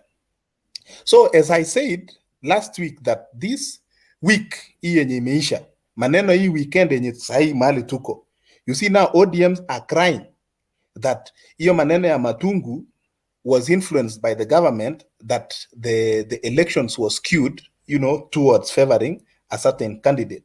And we cannot deny that. At some point, polling stations ilikuwa tu clerk na mapolisi. I mean, the rest of the people were not there. So we are not sure if it was voted or if it was not voted, ama vitu zingine ziliendelea. But we don't want that thing to go on. Hiyo tunakataa kabisa. And secondly, we want now also IG Mutiambai to come out clean and tell us what really happened. Has he comprehended all those goons wenye walikuwa wanatoa watu kwa mapickup, walikuwa wanatoa watu kwa Land Rover, walikuwa wanafanya whatever they were doing. And the policemen, they are not also immune. We saw a DO pale London ward anaongea vibaya, you're bringing in goons wafukuze watu alafu ufanye that is a big shame for this country, and we are not going to accept that. So what we want going forward is people being responsible, na kama ni mtu mwenye amefanya hiyo makosa ashikwe, abebe msalaba yake, na isikue kwamba because yeye ni UDA ashikwe, yeye ni wa Jubilee asishikwe. We are not going to accept that going forward. This week as we are going, moto ishawaka already, and I mean moto ya siasa, which is now ODM feeling aggrieved that they are not favorites of State House. Wasitulete tena makasiriko, and I said before, they should go back to the strategy or their drawing board and they now re-strategize. Wasitulete kelele ya kusema we were expecting Baba to be endorsed by Uhuru Kenyatta. Uhuru Kenyatta has his own person in his heart. The deep state or the system has their own person in their heart. So if they are bringing that person, wacha tungoje atuambie sera zake. William ashatuambia zake. William ametuambia kwamba he wants a strategy whereby it is a bottom up, whereby we want mama mboga, we want ule jamaa anapiga rangi viatu, we want ule jamaa mwenye anajenga. He needs to be listened. He needs to be also given a chance and an opportunity to showcase that he can also make it in life. What these people are not, they don't want us to do is an approach whereby, kila mtu akona say. So right now, Uhuru Kenyatta amemaliza zake 10. Kibaki alimaliza zake 10. Nyayo alimaliza zake. They are bringing in another Moi. After Moi sasa, vijana wa Kenyatta watakuwa wameingia. We are not going to go that direction. Atuendi hiyo direction. We want a democratic world whereby when Ruto comes in, usituambie ni mwizi. When Raila comes, usituambie anatuletea kelele. Let Raila go to Central Kenya. Let Peter Kenneth aende Siaya. Let any other person akuje huko Kericho. Let someone else aende pale Turkana. We want an open country for everybody to do their politics. Unaona? So that now, ikifika wakati mwananchi anakutana na Raila, he knows what Raila wants, he knows Raila's objective, and what Raila believes in for this country. So isikue kwamba saizi hata tunaona Baba has not gone beyond Githurai, and Uhuru also has not gone beyond border ya ile mali alienda kufungua ile meli ya Kisumu. He's not gone alipanda ndege kutoka hiyo haba ya Kisumu, akaruka akaenda ile Oginga Stadium, akaruka akaenda akadance Jerusalema na akakuja Nairobi. He never went to Siaya, he never went to Bondo, he never went to Ugunja, he never went to Busia, he never went to all those places. We want also Baba akitoka Githurai aende Kangema, aende Othaya, aende huko ndani, he go and sell his policies. Someone akuje Eldoret, aende Kapsabet, aende Nandi, akuje Kericho, it is open. So we don't want a thing whereby watu wengine wanakanyagia wengine. This is a new Kenya and everybody should be listened. Now ukipewa hiyo microphone, don't go to the microphone and tell us huyu ni mwizi, huyu aliwa watu Kiambaa. Unajua tukirudi hiyo maneno ya 2007 my friend, we saw it eye to eye and we are not going that direction again. Usiende kwa microphone utuambie sijui nani aliwa nani kwa Kiambaa, sijui nani alichoma nani. We are not going to that direction. This is what we want. We want kila mtu apewe chance, auze sera zake and be elected on a silver platter. Okay? Alafu hiyo maneno ya State House wenye wanatupangia, wapange yao, sisi raia tutapanga yetu, alafu sasa tuonane pale kwa debe, bila kelele, bila vita na mtu. So those are my closing remarks. As we go to this week, hatutaki kelele, hatutaki makasiriko. We want to go to Nairobi, we do our transactions, we go back to our houses, nobody anafunga mlango, nobody anafunga barabara, anawashiwa sijui tear gas, anarushiwa nini. We don't want to see that thing this week. Kama maneno ya handshake imekwisha, kubali imekwisha, enda kwako na bibi yako na watoto yako, usituletee makasiriko. Weekend tukutane Kamukuru, uza sera zako. Very good. Sijui kama umegundua wale wamepatiwa waendeshe BBI, hakuna mtu ametoka Kiambu. Hakuna. Yeah, it's because Waiguru ametoka Kirinyaga, Kimunya ametoka Nyandarua, Peter Kennedy ametoka Murang'a. Hakuna mtu wa Kiambu. It is not an honest and a sincere thing. It is something that is being used by some elites as a vehicle to get to somewhere. And that is why now Manamba mwenye ako hapo anashukisha watu, anaitwa Kibicho. Ameshukisha baba jana. Sasa gari inaendelea, si train walituambia train ilienda. Sasa washashukisha baba jana. Train inasonga, ikifika hapo mbele labda washukishe Kalonzo. Ikifika hapo mbele ishukishe ma-DVD. Ikifika hapo mbele mpaka Nyayo, hii Nyayo ingine yenye imebaki sasa abaki huko mbele. But we are telling, kwani mnataka nani kwa hiyo train? Mnataka nani? So now what we are telling them, endesheni. Na mbona mnaanzia baba? Mbona mnaanzia baba? Sasa hiyo mimi sijui. Ni alitumika kugurumisha train, aligurumisha na dereva ako pale. Uliza Manamba anaitwa Kibicho, ndiye ameshukisha baba. Okay? So now hatutaki makasiriko. Let us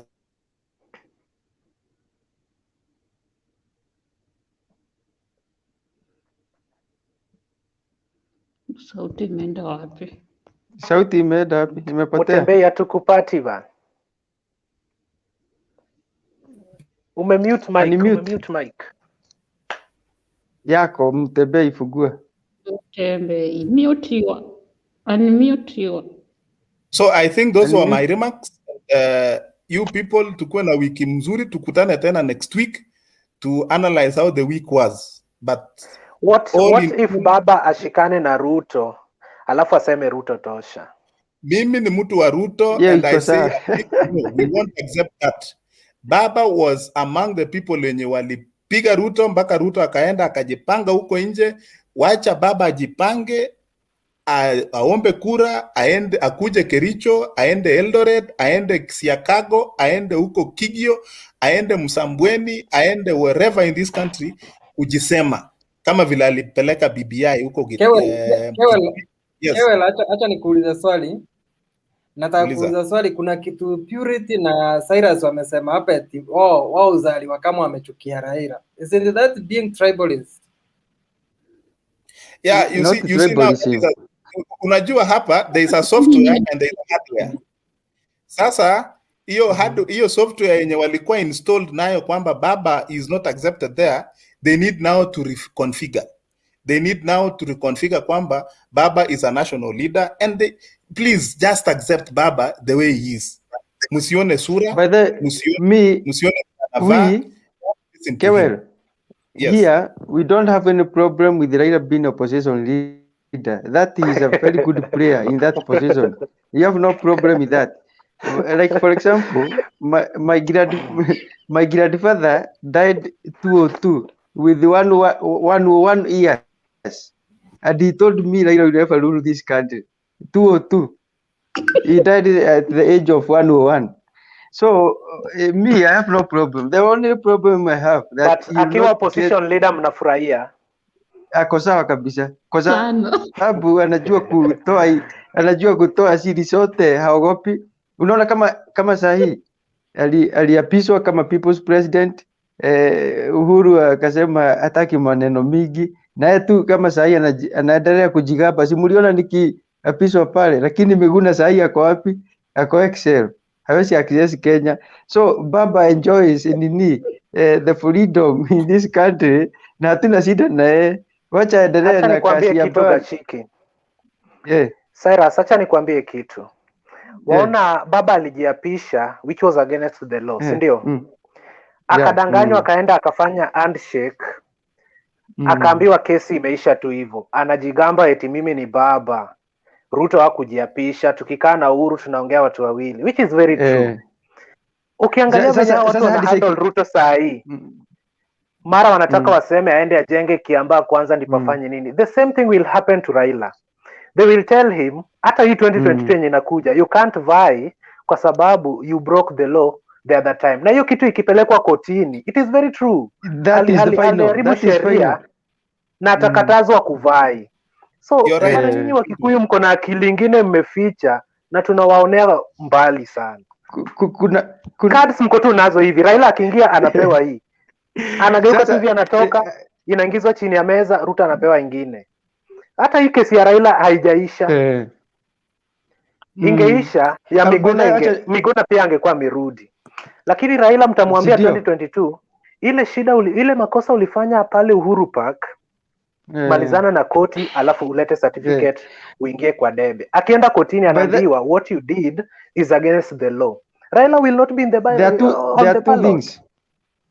There are two things that always bar Raila, ile ya Itetu na hii ya Uhuru Park. Hizo maneno wanafikiriaga ilisahulika, haijaisahulika. Na kwa sababu sometimes nakutanaga nao majamaa wakiongea, wanasemaga huyu mtu haoni bali, anaona tu hapa. Kwa hivyo tukifika pale, kesi yake inasemekana you did treason. Hiyo mambo ni Uhuru alikuwa anataka kuleta amani kwa nchi, lakini kwa sheria ni lazima ifuate mkondo. Kwa hivyo hapo inaweza kuwa hapo, hiyo ndio karata ambayo anachezewa. Na hivyo ndivyo mtafanya Ruto akuwe rais. Tunawaonea kwa mbali. Ati? Sheria itamzuia. Sheria itamzuia. Hakuna sheria inayozuia. Mutembei, Raila is above the law according to you. Mutembei, is Raila above the law? Is not above the law. Kuna kitu alisema anyway, what I can say Mutembei, is Raila above the law? He is not. Please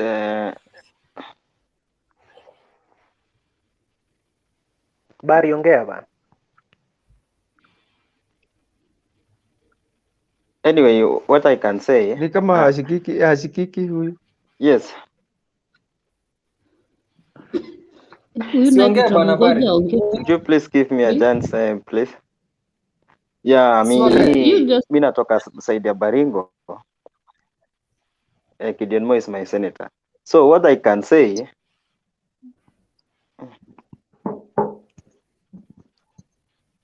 hello. Hello. Unanisikia? Unakusikiza unataka kuongea. What's the problem? Hatukupati.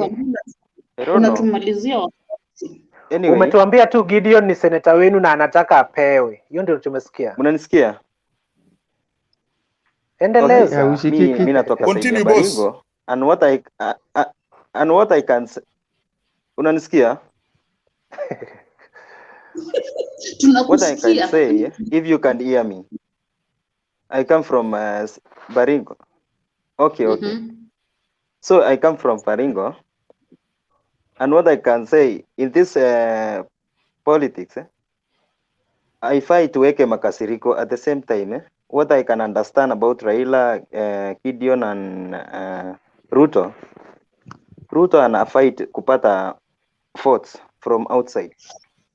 Na ukiona saa hii, what I can assure you, what Clinton is saying is very true. Huyo kama watu wangefikiria like Clinton, tungekuwa mbali, because alali side moja. Na Kewel, what you are saying, it's very true about Raila alishukishwa jana, so we might not know the second person kushukishwa ni nani. At the same time, unaona saa hii kama Ruto akusaidia Mount Kenya, Raila akanyangi huko, we don't know the problem where is this. So shida inaweza kuwa ni nini? Because ukiona Raila amekuwa Kibira leo, so hakuna mahali anaenda, either Western ama Kibra, atembei kutafuta votes, so that after some time anasema nimeibiwa mara hivi. But the second one, mambo na Gideon, sisi tulisahau. Mi ni fota wake na sisi tulisahau hapo. We cannot come back, we cannot go back to Moi's family after Kenyatta's family. Okay. Mi najua ni kwa nini Raila endi Central. Ukiniruhusu nitakwambia kama supporter wa ODM. Yeah. Mimi. Yeah. So ukiona vizuri after handshake, Raila amekuwa akimpeleka mheshimiwa rais mpaka Kisumu, Bondo. Anaona Oginga Odinga alizikwa wapi. Amekuwa free Kisumu. Lakini yeye kumpeleka Raila Central, jamaa amekanyagia. For instance, rally yenye Raila alikuwa nayo Githurai, kina Ketu wa Ruguru, Ngunjiri wa Mbugu wangefaa kwenda na Raila pale. But at the 11th hour wakazima simu. Was it a call from above that told them to switch off their phones? Hadi pale Githurai karibu na Nairobi wanashindwa kumpeleka Raila. At the same time wanaambia Raila, pitisha BBI, you are our preferred candidate. Is it true? Pole kidogo. So chukweni Raila mpeleke Central venye Raila anawapeleka Western, Nyanza, ndio tuone mko serious na handshake na mko tayari kutusupport hata na sisi. Imagine tumekuwa tukiwaunga mkono 202, Kibaki amepata ajali, lakini Raila anatuambia wenzangu, Kibaki tosha. Mkasahau hiyo, hamkutulipa deni. Mnarudi mnatupea tena Uhuru Kenyatta. Tunaenda pale mnatupiga tear gas. Haijatosha, mnatuita handshake. Tunakuja mpaka tunasema yenyewe this time tumepata. Nakumbuka Oburu Odinga akisema, at the same time what I can tell you, Oburu Odinga akisema tuko na system. Mambo na BBI ni Raila tu alikuwa atumiwe. So sahi mahali BBI imefika, so Raila sahi anafaa wekwe kando, parking, ndio watu wa decide as politicians tunaelekea wapi. Raila ametusaidia mpaka tumefika hapa, si tunaweza weka huyu jamaa kando so that we can move on. So that's the second option. After I think next month watu watasema sasa kama mzee amekanyanga kando, unajua sasa amesensa hapa inaweza kuwa ni kumbaya, so tufanye aje? So can we come to the board so that we can decide what can be the next?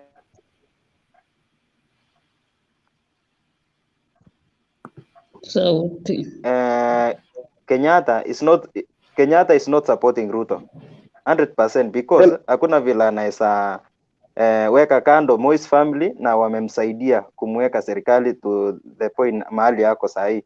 But what is the most important thing, sisi wenye tunapika kura, what can we decide as us? Because hakuna vile tunaweza tumiwa na wanasiasa wakishapata yao wanatusahau, saa zile wanatuhitaji wanatuongelesha. So we have to decide what can be the next thing. Okay. Hello, can I contribute? Clinton, acha niseme kitu moja. Clinton, acha niseme hiyo ya Clinton. Kuna one of the political kuna mapo waseme. Hello, can I contribute please? Kidogo tu, I will give you a chance. Yes, I'm agree. Hello. Tunakusikia. Ngoja nani agree contribute. Cyrus contribute faster so that this guy can Sasa amemute. Can I continue? Nilikuwa nasema hapo kwa Clinton kuna hata mimi kuna maswali najiuliza, na kuna political science alijiuliza hivyo. It is well known that Raila akisema kitu watu wake huwa wanafuata kwa sababu ako na wafuasi. Akauliza kwa nini Uhuru Kenyatta president wakati wa kuenda ku launch BBI hakuleta Central, walienda pahali iko na already guaranteed reception ya kwamba itashikwa mkono. Kwa nini walipeleka huko wakakataa kuleta hapa? Maybe he knows the reaction of the people here.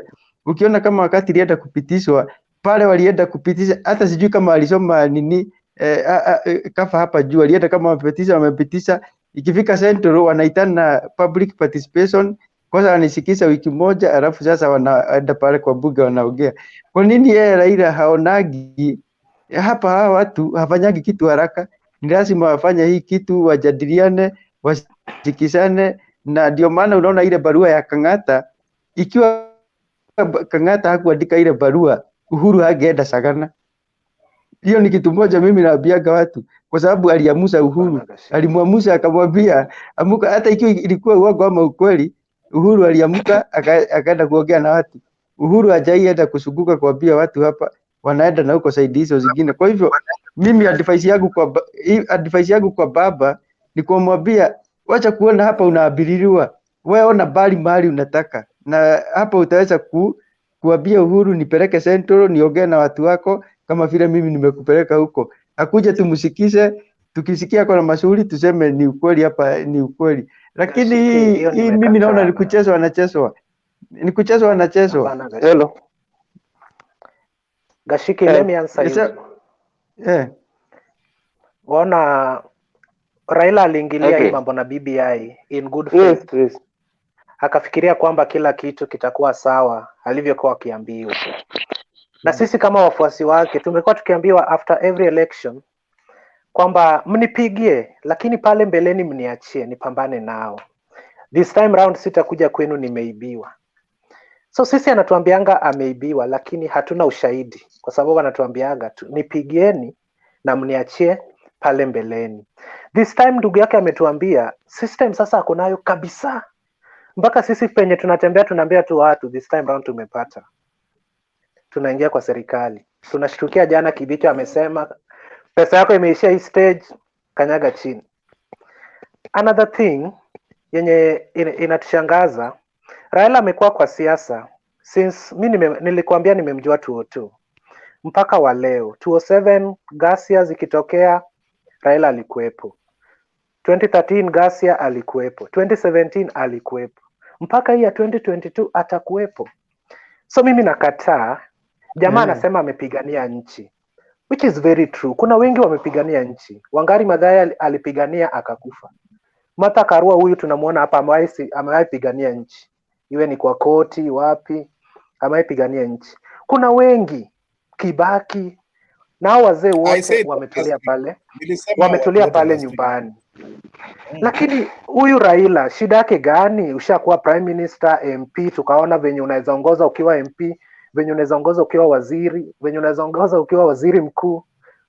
Kuna tofauti gani hapa kwa urais? Atatufanyia nini akiwa rais? Ndio maana amekatalia uongozi wa Kenya, anasema hii kitu lazima niipate. Shida the goodness Raila anaweza kuwa the best politician ama kiongozi mzuri, we don't know.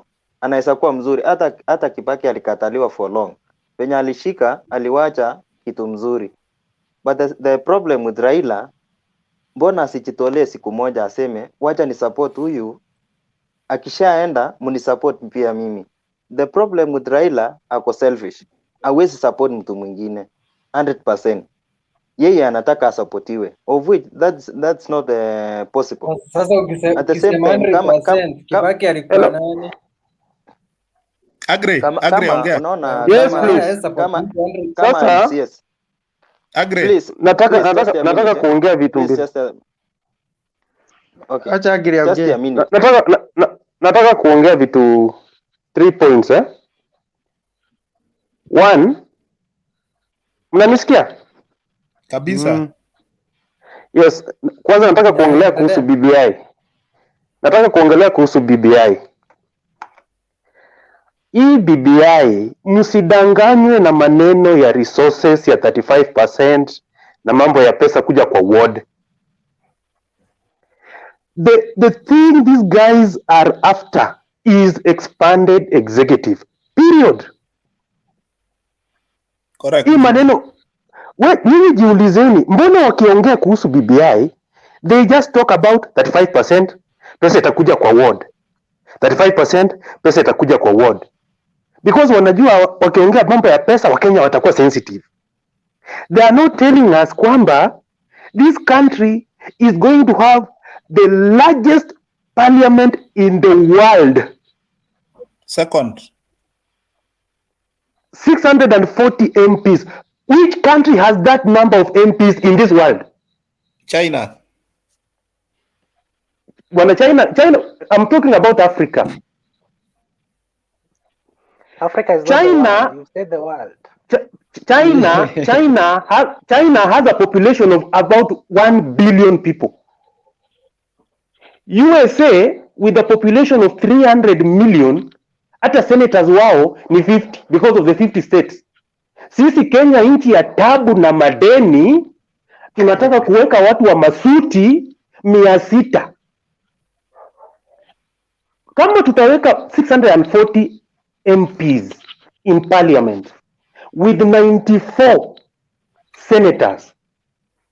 Do you know in Kenya, one MP, we spend 50 million to sustain one MP for a year.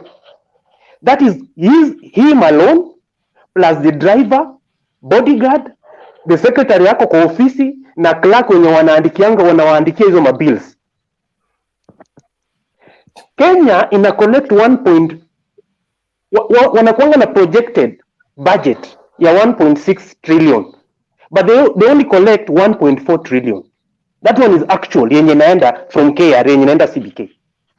Kwa hii pesa tunalipa 600 billion loans, tunabaki na 800. Military budget 200 billion, tunabaki na 600. Legislature hiyo yenye nawaambia muongeze hao watu 640. By the time tunaenda kuanza kugawanya hii pesa kwa ministries. Mimi ni kuambia hakuna 640 MP, hiyo ni propaganda. Ni ukweli. Wacha nimalize story yangu. Ukisha now divide the whatever we've collected. Remember, this country is not producing, we are just consuming. Tunatoa ushuru tunakula yote. Tangu Kibaki atoke, which multinational company imeset base Kenya? Hata wheelbarrow wenye wanaidharau, we don't assemble here, we import from China. Baiskeli Kenya, we cannot even produce baiskeli. Juzi kuna mtu ametengeneza gari ingine inafanana box ya mkate, ati wanauza 450,000. Hiyo pesa wakishagawa, you don't appreciate, we've tried. Hiyo pesa wakishagawa hakuna venye wata raise 35% to counties na hiyo ingine ya kwenda kwa ward. That is one. Why are they offloading Raila now? The tricky part ya BBI was counties. That was where the problem was going to be. Wakajua tukishika baba ako na convincing language na governors, because governors now wataambiwa usipopitisha tunawaletea DCI, kwa sababu governors they are thieves, all of them are suspects. Hata leo ukipigia governor yote simu umwambie tunakutaka DCI, atakwambia kuja nikupee kitu before umwambie whatever he has done. They are thieves, all of them. So wakajua with baba zitapita kwa counties, because counties ni very tricky. Kama BBI ingeanguka kwa counties, that could have been finished finito, hakuna penye ilikuwa inaenda. Since ilipita, the use of Baba was done because now the state machinery, even the secretariat has been disbanded. Junet na Waweru, huyo jamaa hawako tena. The next step ni kwenda kwa watu. Sasa Kibicho na wale ma prefects wa Harambee House wakasema now we don't need this guy. We can now use force.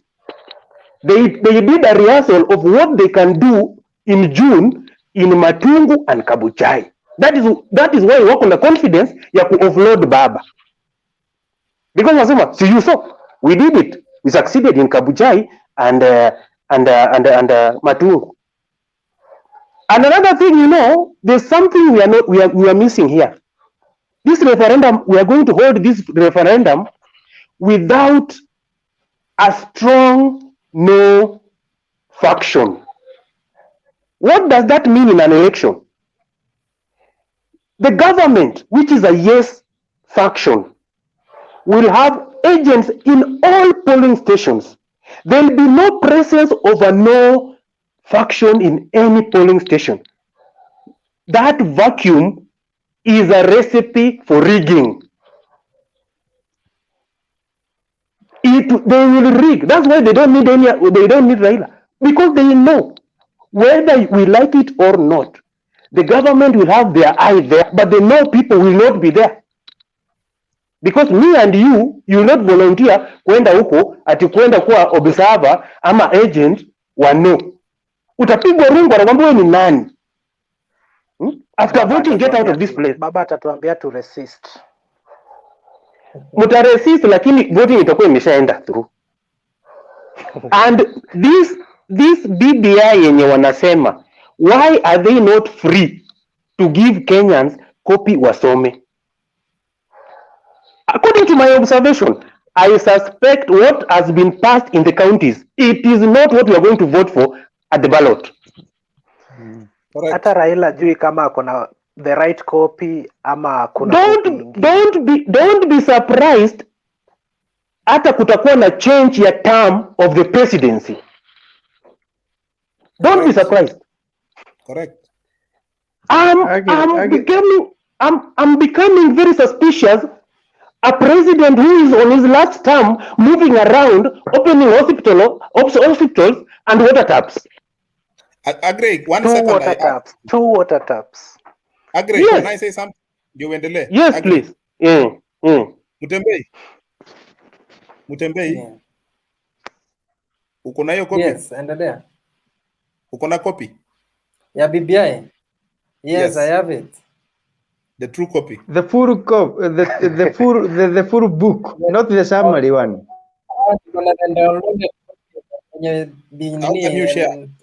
IBC wameweka link hapo. It's software, soft copy.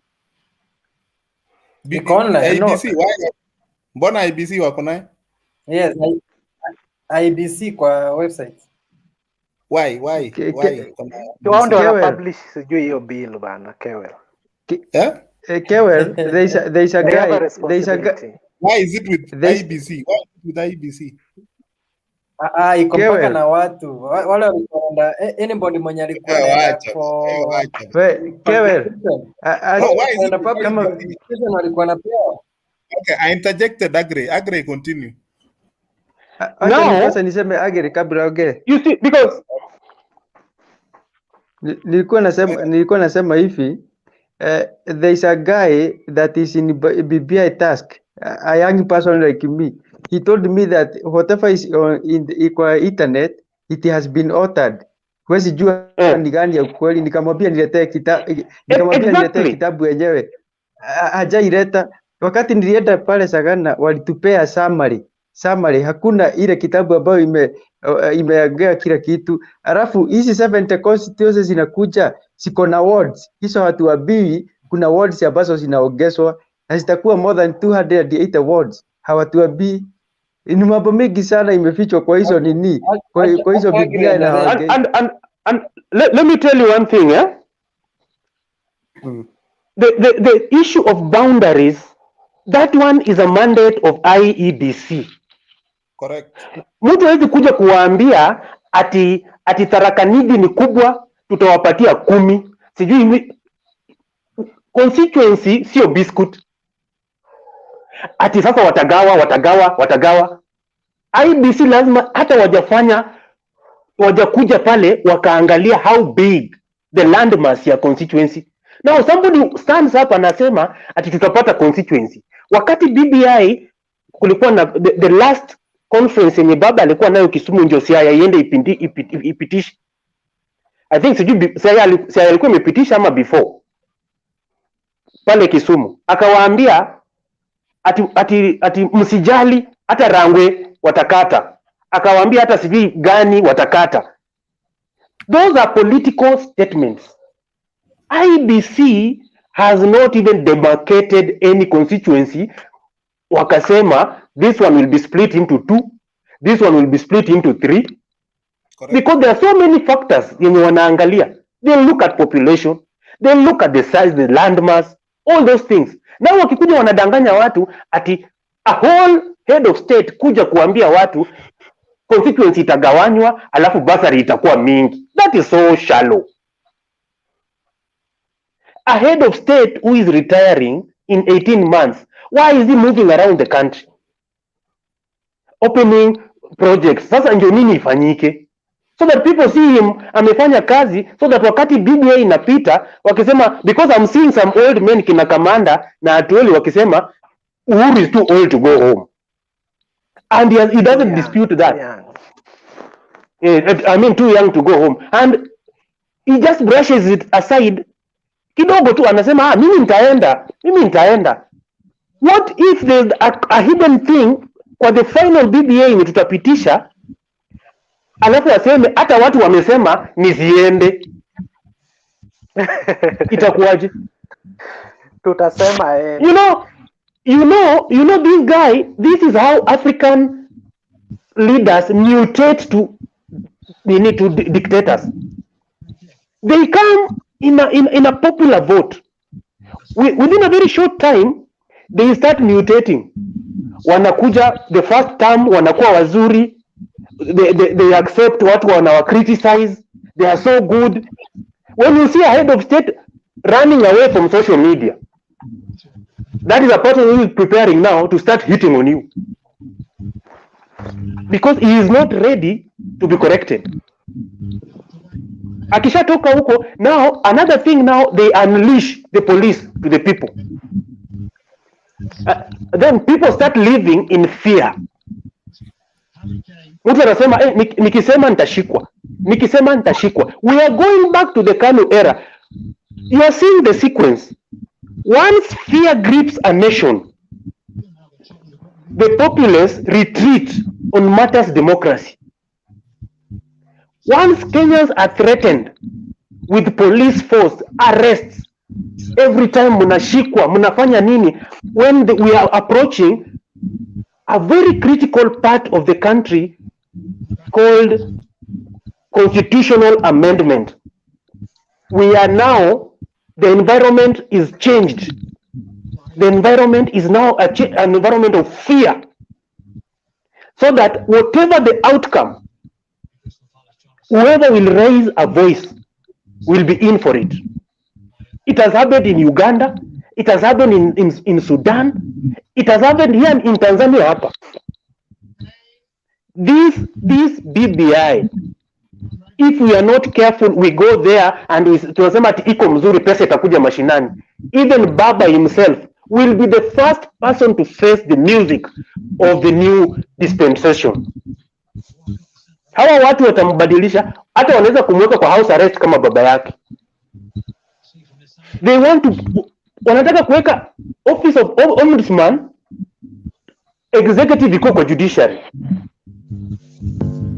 so that judges and magistrates wakuwa wanapigiwa simu usiku. Wakisikia Clinton ako na kesi ya hate speech, wanauliza judge gani anaenda kuwa na hiyo kesi. Ati Odunga, wanapigia Odunga, wanamwambia weka huyo jamaa 30 days asitoke. Akitoka wanasema bado investigation inaendelea. People will start being arrested. Yes. Agree, before you came tulikuwa tukiongelea hiyo kuapishwa kwa Raila Uhuru Park na Miguna. Do you think it can come back to haunt him either late this year or early next year when we will be facing to haunt who? To haunt Raila Odinga. Raila, yeah. It will haunt him badly. How? Because this is a guy that was the turning point of a revolution in this country.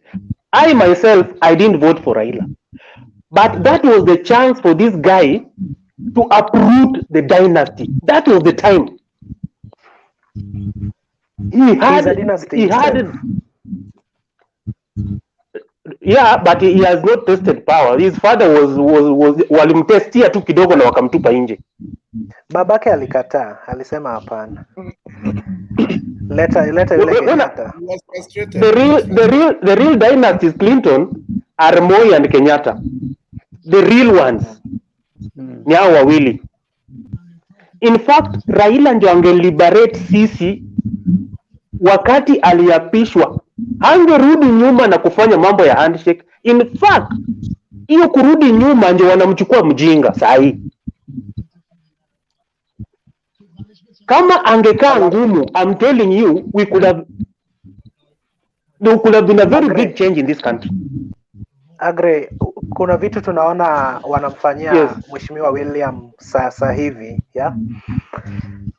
Wanajaribu kumwambia kesi ambazo zilikuwa zimepitwa na wakati. Unadhani by next year wataambia Raila enda umalizane na korti kwa sababu ulijiapisha, alafu kuje ufanye clearance na IBC uwekwe kwa debe? Na ni ukweli akienda kortini ataambiwa what you did is treason.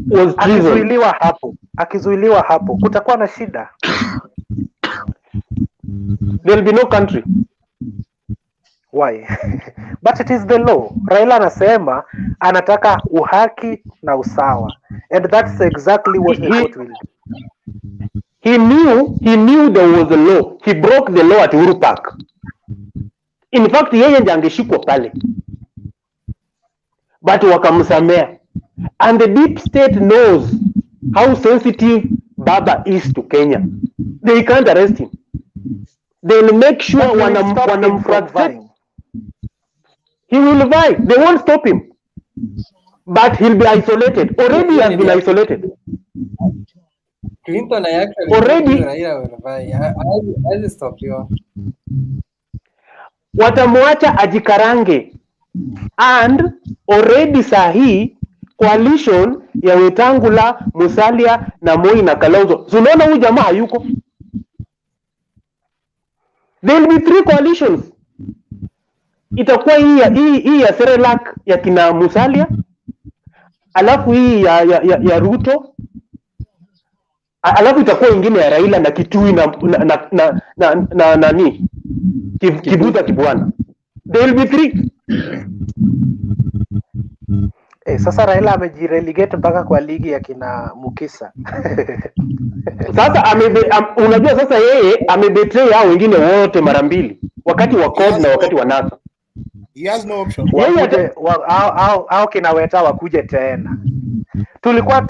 Sasa tulisema Raila afanye miaka 5 aachie Mudavadi. Kwani alipata? Anawaachia nini na hakupata? Wewe unajua yaani Clinton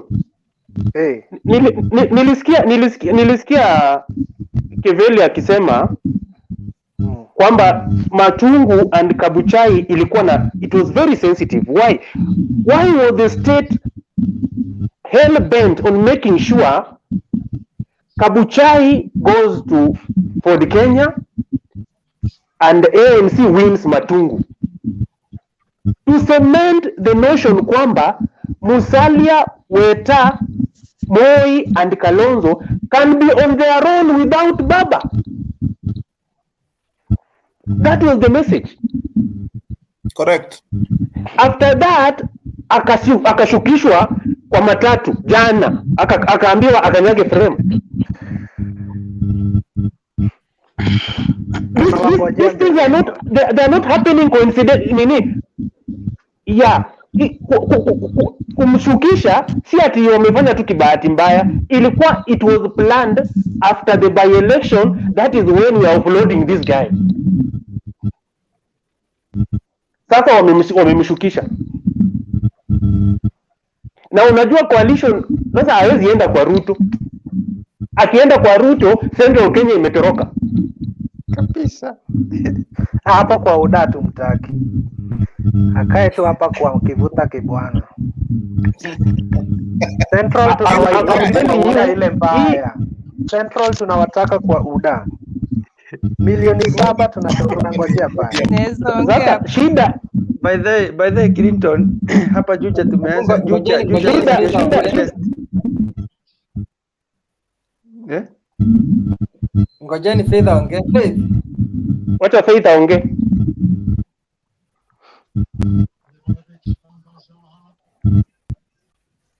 Kuna mtu hajaongea, inanguruma kweli. Ni kama amehang. Mwendwa. Yes. Clinton.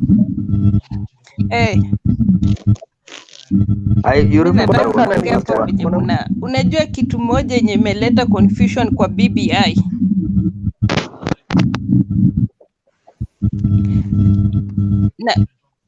Nasema kuna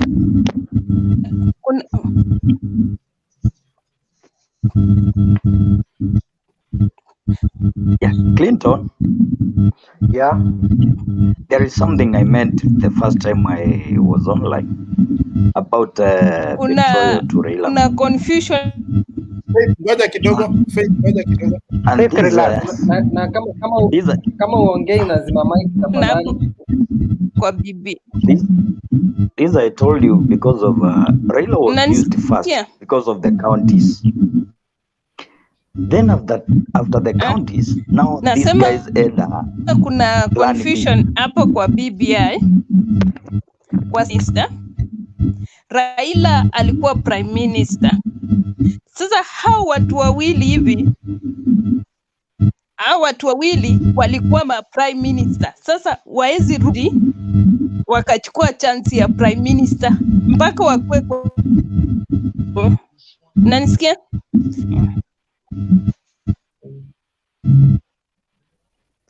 Mutembei mute Faith mpaka pate network. Yes, I was saying this Clinton. Before I was interrupted by Faith. The first statement I meant was betrayal to Raila Odinga. Actually, Raila Odinga was refused to pass the BBA through the county levels in the county assemblies because of his convincing power. So after that, there is the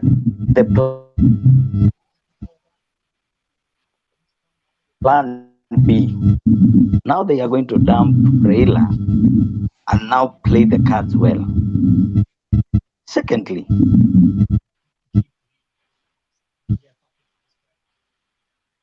uses people, then he dumps. Now the other guys, Kina Musalia, Kina Kalonzo, Kina Weta, they have realized that this guy cannot give them chance to lead. So they have an alternative to have their own coalition, which is very weak, even if they are 10 of them. Now, somebody like Ruto is playing his cards very well. For one, we don't know who the running mate to Ruto. That is one thing. The guy is not talking about the BBI. Why? The BBI is wasting time to these other guys. They are talking about it, but he's focusing about 2022. When they are going to realize that they have wasted. The other thing is he understood that in politics there is always betrayal in Kenya. Actually, tungekuwa kama Tanzania kama vile Magufuli aliachiwa. Hiyo chama yao ni very strong. So Ishkibe, ebu mute microphone. Ishkibe.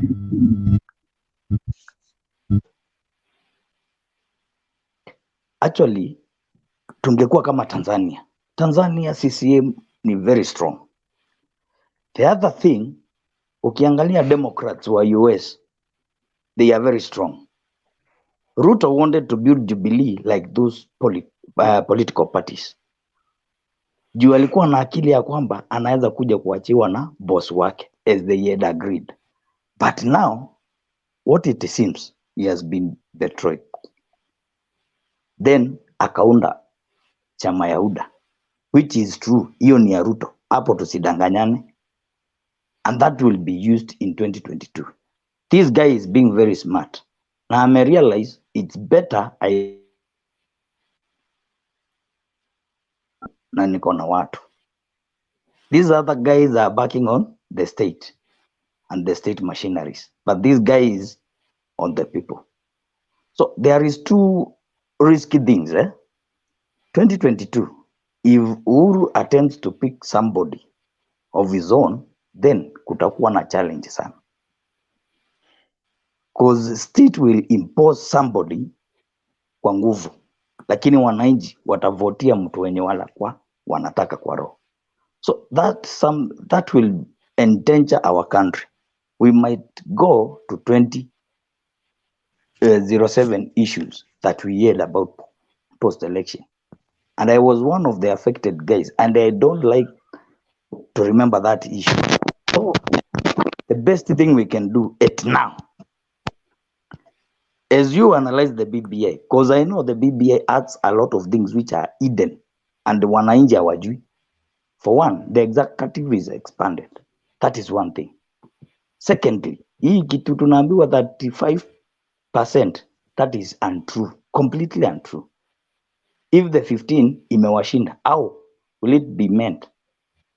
How? We have borrowed beyond even our capacity. So Kenyans, really let us think beyond what we can see and not mtu kama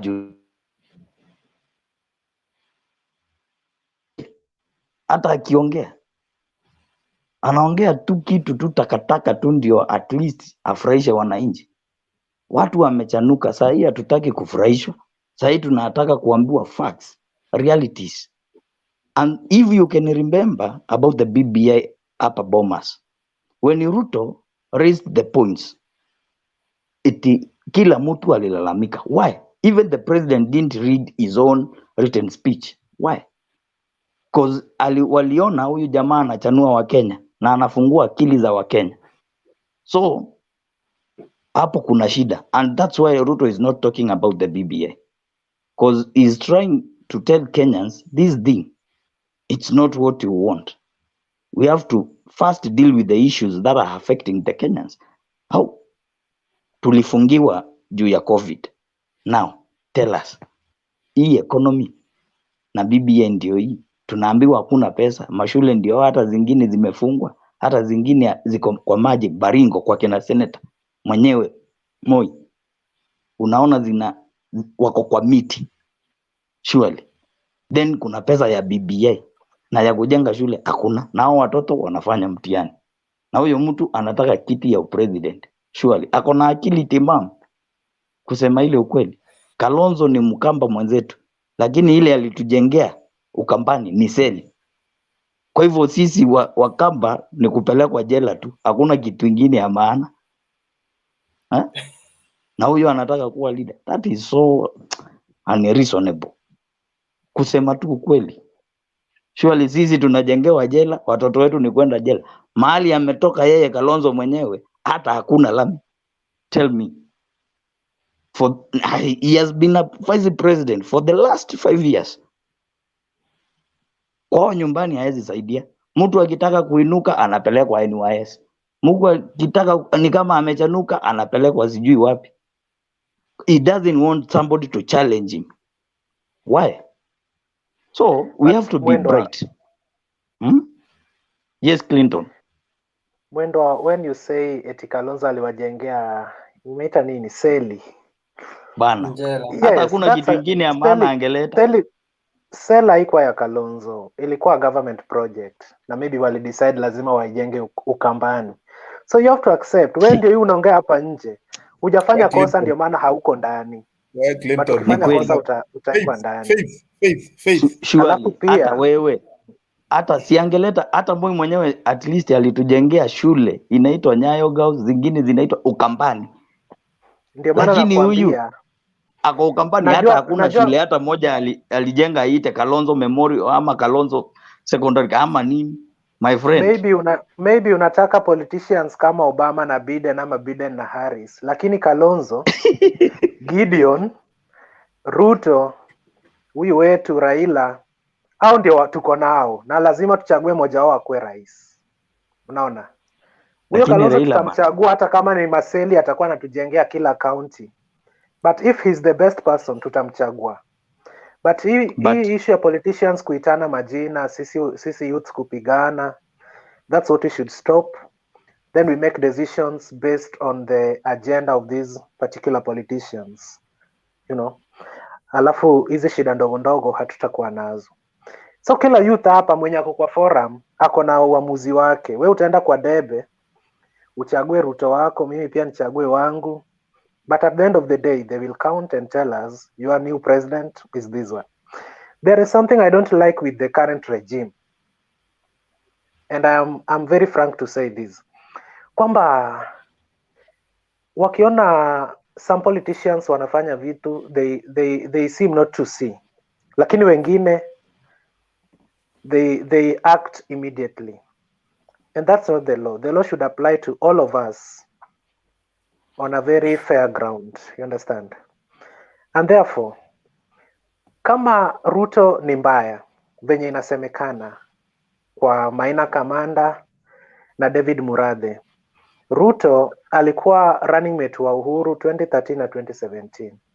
Hizi mambo na Weston, sijui what hotel, hizo vitu zote wanasema kina Mau, zilifanyika kabla Ruto akuwe running mate ama after amekuwa running mate before 2017. Mbona hamkubomoa Weston before 2017?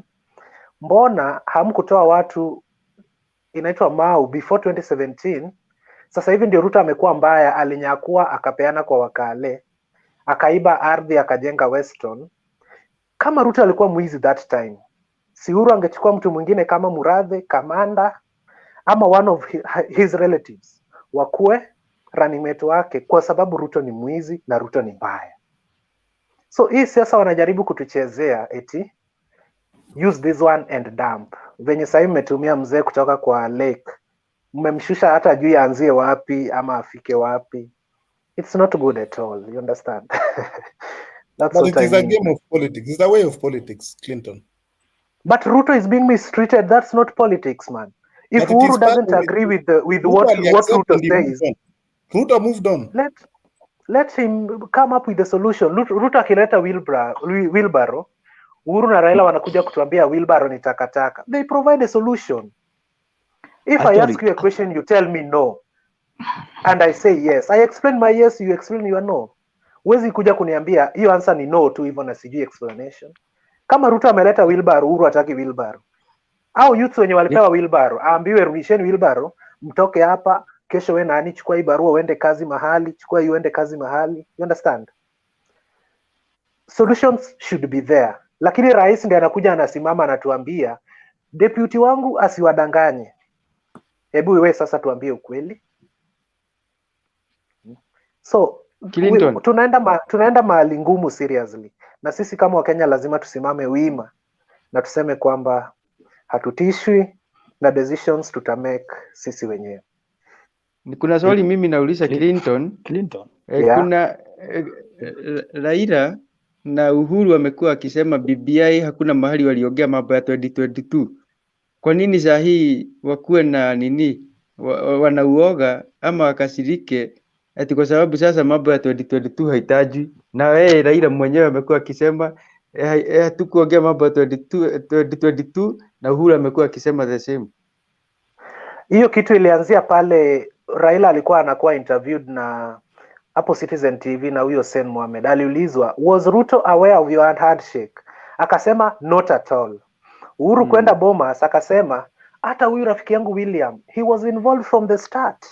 Who is saying the truth? Hata kama Ruto ni mjinga kiasi gani, anaambiwa from the beginning support handshake, na hii handshake ni kumpangia, alafu amekuwa akisupport, akuja agundue leo eti handshake ilikuwa ni kumpangia. So aliangalia mbele akasema watu wananichezea. Sisi wengine wenye tuko tunaelewa tukasema sasa handshake imeleta amani, mbona Ruto anaikata? Kumbe kulikuwa na maana fiche, ni kama medali. Na ndio maana yeye alifocus na 2022. Asiyesikia la mkuu huvunjika guu.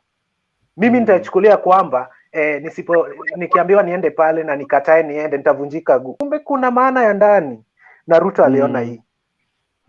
Kitambo sana. Sisi wenye hatujui siasa tunasema gai handshake inaleta amani na hataki amani, na Uhuru anatuambia mwenye anapinga handshake ataleta vita. Okay, Otieno. So Ruto support handshake, kitu ambacho lengo lake kuu ni kumpangia njama. If given a chance to advise Baba as of now, what would you tell him? So you see, I made a decision long time ago that his politics hazinipendezi. But as at now, nilikuwa nataka Baba atoke huko, akuja aseme Ruto tosha. Kwa sababu tunaona Mheshimiwa Rais anataka Gideon. Unaelewa? The moment atasema Gideon tosha, itakuwa kama 202. Sasa itakuwa Raila atasema mimi ndio nilikuwa nategea aseme mimi tosha. What can I do to pay back? Ni ile kusema Ruto tosha. Sasa tutakuwa na wakale wangapi? Bas, that is what I wanted to say. Will it be so now? Tukiwa na wakale wawili, obviously tutaendea Ruto. Alafu hii mambo na dynasties, Ruto alikuwa akisema tukikasirika, and it is very true. Aliona mbali. Watu wameungana kunipangia kama madynasty. Na the mistake yenye itafanyika ni Raila kuwa presidential candidate na Gideon kuwa deputy. Ile kitendawili ya Ruto ya dynasties itakuwa imeidhinishwa, si ni ukweli? Gideon Moi presidential candidate, Raila prime minister, Musalia Mudavadi deputy, bado ni dynasty. So wako na kazi ngumu. Usione wanatembea kila mahali eti BBI ufikirie ni rais. They have to decide on a lineup that has no dynasty. Raila anataka dynasty. Gideon dynasty. Na wote wanataka. Leo Kabogo rais yeye mwenyewe alienda kwa boma ya Kabogo kumuona leo. Unaweza ona kama kuna kitu ambayo walikuwa napanga. Rais yeye mwenyewe ndiye alienda kwa is very simple. Venye umeniambia kwa show, Raila ameshushwa kwa sababu washamalizana na counties, which can be true, si ni kweli? Now Ruto pia amesema hajali kama BBI itapita ama haitapita, kumaanisha Raila hizi mwambia kuja tuungane tupinge BBI. Cause BBI Raila hizi kuja kutuambia sasa inapinga BBI, na kila kitu iko ndani ilikuwa ni wazo lake Raila Odinga. So kama ameshushwa na kibicho, itabidi anyamaze ama unge BBI mkono mpaka mwisho. Ruto anasema mimi niko neutral, sitaki no, sitaki yes. Sasa Uhuru itabidi aende campaign moja kwa moja BBI peke yake kama Raila atakubali kuacha. But you're being asked it's very tough on Raila Odinga. Why was Kabogo visited today? Ndio nilikuwa nauliza hiyo. But Kabogo can be sent to William. I think Kabogo pia alipelekanga Uhuru kwenda kwa Ruto kutengeza coalition 2013, yeah? It was 2013. You're right. So Ruto alitolewa kwa sababu angepinga hii kitu from the beginning. Sasa Ruto anahitajika the most kwa sababu ako neutral. But na Ruto alikuwa anaipinga kwa sababu Raila ako pale. Saizi Raila akishatoka pale, Ruto anaweza mpiga kirahisi. Yule jamaa ameconfusiwa, alikuwa akisema katiba yes, sasa hivi ako no. Unajua matusi ya Ruto, kama hujazoea utalia. Kalonzo alipewa moja tu hivi, kesho yake asubuhi ako DCI. Na Kalonzo anaenda DCI na ameambiwa aliiba ardhi. Kwenda kwa DCI anasema Ruto pia aliiba. Ukienda kwa polisi usemi eti yes niliiba hiyo ardhi, lakini mwenye amenisema pia aliiba. Unaenda unajitetea si kuiba. Ni kama watoto wakikula sukari. Hata mama huyu alikula. Tumekula sukari wote, nimesahau kujipanguza, wewe hujapatikana. Nanyeshewa mpaka nasema acha nikwambie ukweli. Hata huyu Cyrus alionja. Na hakuna evidence. So Kalonzo alijilet down, akatutishia hapo eti in 3 weeks time Orengo atakuwa amefile case. Una file case yenye haiko. That's why I told you hata next stage anashukishwa. So saizi Ruto is very important to BBI than Raila Odinga. Raila hezi pinga, tushaambiwa ameshushwa. Akiendelea na hao watu bado tutamuuliza maswali. Unaendelea na ushashushwa. Clinton, kuna kitu moja mimi nilikuwa naona ni kama BBI ilikuwa ya kupima nguvu za kisiasa kati ya Ruto na Raila, na kwa sababu Ruto amesema yeye ako padei, sasa hawa jamaa wamechanganyikiwa. But he's playing it smart, he knows. But this is what I'm saying. Ruto, Uhuru went to Kabogo to anatuma Kabogo aende kwa Ruto so that they come read the BBI and then they're gonna rectify the way Ruto wanted. Wataenda waangalie zile vitu zenye zina nini zenye Ruto alikuwa anasema hapana to change, penye alikuwa anasema hii tupige yes, hii ingine tupige no, and then akisha muongelesha maybe Ruto atasema yes. Sasa unajua baba hatakuwa na any choice kwa sababu atakuwa shatemwa nje. So ninaona alafu hao warudi waungane. And then instead of Ruto kuungana na hawa, I think sasa after hiyo imepitishwa, ninaona pia Uhuru ataruka tena Ruto after BBI imepitishwa. Ataruka Ruto alafu aanze kuweka deep state na weke kijana wa Moi ndani. So this is what I'm just trying to say. Ruto must be wise. Akuwe wise kabisa. Asikubali kudanganywa. Aende tu na mrengo yake vile alikuwa amesema, no, aende tu the way alikuwa ameamua. Correct. But Ruto hakuwa mwano. Ruto hakukuwa no, but kuna vitu hakukuwa nakubali kwa hiyo BBI. Am I right or wrong? I will tell you, Ruto spoke in Kalenjin. I'm a Kalenjin myself. He said, ikue. Whether iende through, itatusaidia. Isipoenda through, tuko sawa. That is what he said. So whether it goes through, in fact, he said he'll be having more room to bring more players. At the same time, he said whether it remains the way it is, it's still okay for us. So by and large, is Kenya inakuja. Then there is something ODM supporters we don't understand well, that there is a very big difference between referendum na general election yenye inakuja. Ruto anatukumbusha kila siku lakini tunajifanya tu hatujui. Tutapitisha BBI kura milioni 11. Lakini kuja general election by saa 2 za usiku Ruto atakuwa milioni 4, Raila bado 2, tunaambiwa strongholds zetu bado. Na tunangojenga hizo strongholds zetu mpaka kesho saa 8 IEBC wakipeana certificate. So this thing should stop, man. Tumechoka bana. Hatulala, nyinyi mnalalaga mkijua. If you have a joker, huwezi rusha joker sasa hiyo. Bana tunaoneaga makubwa bana. Uhuru alianza tu mchezo saa 12. Uhuru alikuwa kura milioni 1. Tukaambiwa eti hiyo ni stronghold yake ya Kiambu. Wameunganisha kila kitu huko Central, ashamalizana Central. Bana tulingojea strongholds zetu mpaka wa leo. Pole bana. Tunazingojea. So my best candidate bana, I want Ruto to get this thing. Hiyo economy lazima irudi. Na itarudi mimi mnyonge nikiinuliwa. Nitolewe kuuza miwa, niwekwe pale kwa kiosk. Correct. I will be able to pay my taxes. Hii kitu tunaambiwa eti 7-year tax holiday. My friend, kuna wenye wako abroad hapa. Nilisikia mtu akisema wako abroad. Niko hapa. Hata mimi naongea from Germany. Hakuna nchi inaweza tawaliwa bila tax. Oh yeah. Biden kabla aruhusiwe kuvai mambo yake na task inaitwa ni tax. Waliangalia wakasema kila kitu kiko shwari, you can now buy.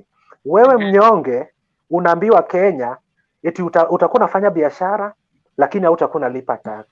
Sasa hizi ufanye biashara kwa sababu hauna starting capital, si ni ukweli? BBI itakupea starting capital. Hakuna. Kama unafanya biashara na uko na kama unafanya biashara uko na pesa, unaweza ukalipa tax. So huwezi lipa tax for 7 years, na hiyo tax ndio wanatafuta sahihi, hadi wanaongezea mafuta, mkate, alafu unaambiwa hizo vitu zote after 7 years upitishe BBI zitakuwa zimeondoka. Mimi niko Germany. Tax is very important. Yeah, true. Saizi end month inaishaga 15th. End month inaisha tu hivi. Ukiona slip yako mara 8,000 umekatwa ya help, 8,000 umekatwa ya nini, mpaka zinafika kitu 30 something thousand. It's true. Very very important. Alafu Kenya nchi maskini, hatuna mafuta, hatuna viwanda. Unaambiwa eti tax ni 7 years. Unajua hiyo kitu walikuwa wanasema students wenye wametoka university watapewa loan and then they'll pay that loan after 7 years when they have opened their business. So this is what I'm wondering. Let's say for example, me I'm a student, nimekuja nimepewa hiyo biashara pesa, alafu nikaenda nikaka biashara zangu and then my business it didn't pick it up. So where am I going to get the money? Nimechukua kwa nini? The best thing government itakufanyia wewe kama mwanafunzi ni kukutolea ile stress ya help, waseme tumekusamea hapo kwa help. Unaelewa? Lakini si loan. Lakini hawezi wakakudanganya watakupea loan. Watatoa wapi? Lakini wacha nikuulize Clinton, uliona wa Kenya ni wanakubali tu, they just blackmailed and they just sit na wanakubali tu wanasema hivi. Those are sweeteners, Manyuki. Those are sweeteners. There's nothing like that. Nakwambia BBI ni prime minister peke yake na ma deputies. They are just going to implement. They are just going to implement executive. Governors wako court sahi hawajapewa 15%. Hao governors wanarukaruka na Raila kila siku. 35.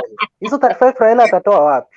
Clinton si kupenda kwao wanaruka na Raila. They are wanaruka sababu of what Aggrey said. The following day DCI will be at their doorsteps. Si kupenda kwao. But I agree with this guy from Nyeri or Kiambu, the one that said that this BBI document, the one that we are finding it at internet, is not the one that they have. They have it is not. It's not. So they have something else. It is not. So they are waiting for this BBI to pass. Sasa the common mwananchi hajapewa document. Hakuna mtu hajapewa hii real document tuangalie. So we have like 5 documents. Unajua hivyo?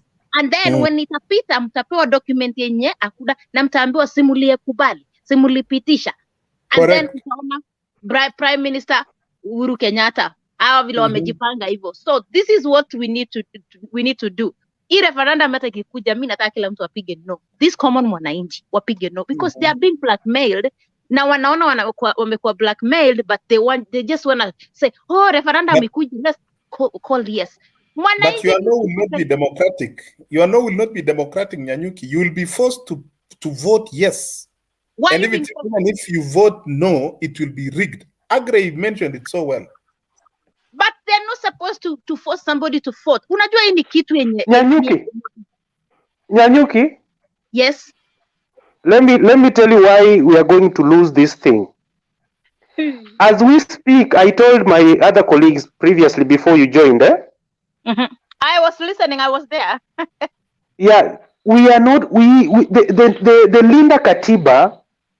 I don't know the Linda Katiba function led by David Ndii and Martha. The most crucial thing they should do during the referendum, they should have agents in all polling stations. All. That is the first step. Capacity, man. Now, that is where I'm saying failure to that, and which the government knows, Linda Katiba, they don't have the capacity because of funding. But I think the government funds both sides, yes and no. The only agents who are going to be in the polling stations watakuwa wa yes, and that is where rigging is going to take place. But let me ask you a question, Mr. Aggrey. If this thing is bad, let's call it bad. Let's not be blackmailed. Let's stand as Kenyans. Let's fight for our rights. We don't want, unajua nini, it's good people to fight for their rights than kupitisha hii kitu halafu kuja itukule. Unajua? Nyanyuki, let me tell you. Nyanyuki, I'm saying if yes. Aggrey, there's another picture I am seeing and I've been thinking about it, yenye nataka sisi wote tufikirie as a family. Number one, remember Ruto went to a show aki-interview na Ken Mijungu. Akasema the first person that Rao approached about the handshake was Ruto. Ruto refused. Yes. Number two, Obama has said this before, and I'm quoting. He has said, every time you see a president who is about to leave power, changing constitution, that person does not want to leave power. Yeah, it's Yes. true. Uhuru alisimama akatuambia yangu 10 ya Ruto 10. Juzi alisema hana deni ya mtu. Now, if this constitution passes, I'm not I'm here, we are educating each other. Do you know people can still go back to court tomorrow and say that Uhuru has a right to vie as a president again? Oh yeah, it's true. The constitution. Yes. Exactly. You've raised a very good point, Agri. Umeuliza, why is this person going around the country with so much bile? And why will a president who is about to leave power? We did not see this with Kibaki going around the country. Exactly. So there is that picture. You people are just thinking of who are Rao, Ruto, and Gideon. You'll be very surprised. This guy doesn't want to go. We know. But we know. Let me tell you, I had Murade said Uhuru is still young. He's going nowhere. And the two are the same. Yes. So let us forget about this running. Me, I respect Rao so much, by the way. Yeah. Let us forget that Rao, and I feel bad when you're wanamchezea. Ruto has seen this, but you'll be in for a shock. Atasema si wananchi wameamua, sasa mmesema mimi nirudi tena, sasa mimi nifanye nini? And that's what Uhuru will do. He'll still be in the ballot. You know, if Kenyans reject and the only big two forces that can force Uhuru to go home is Raila and Ruto. Perfect. But let me forget about this Cerelac, not these Cerelac babies. No, but I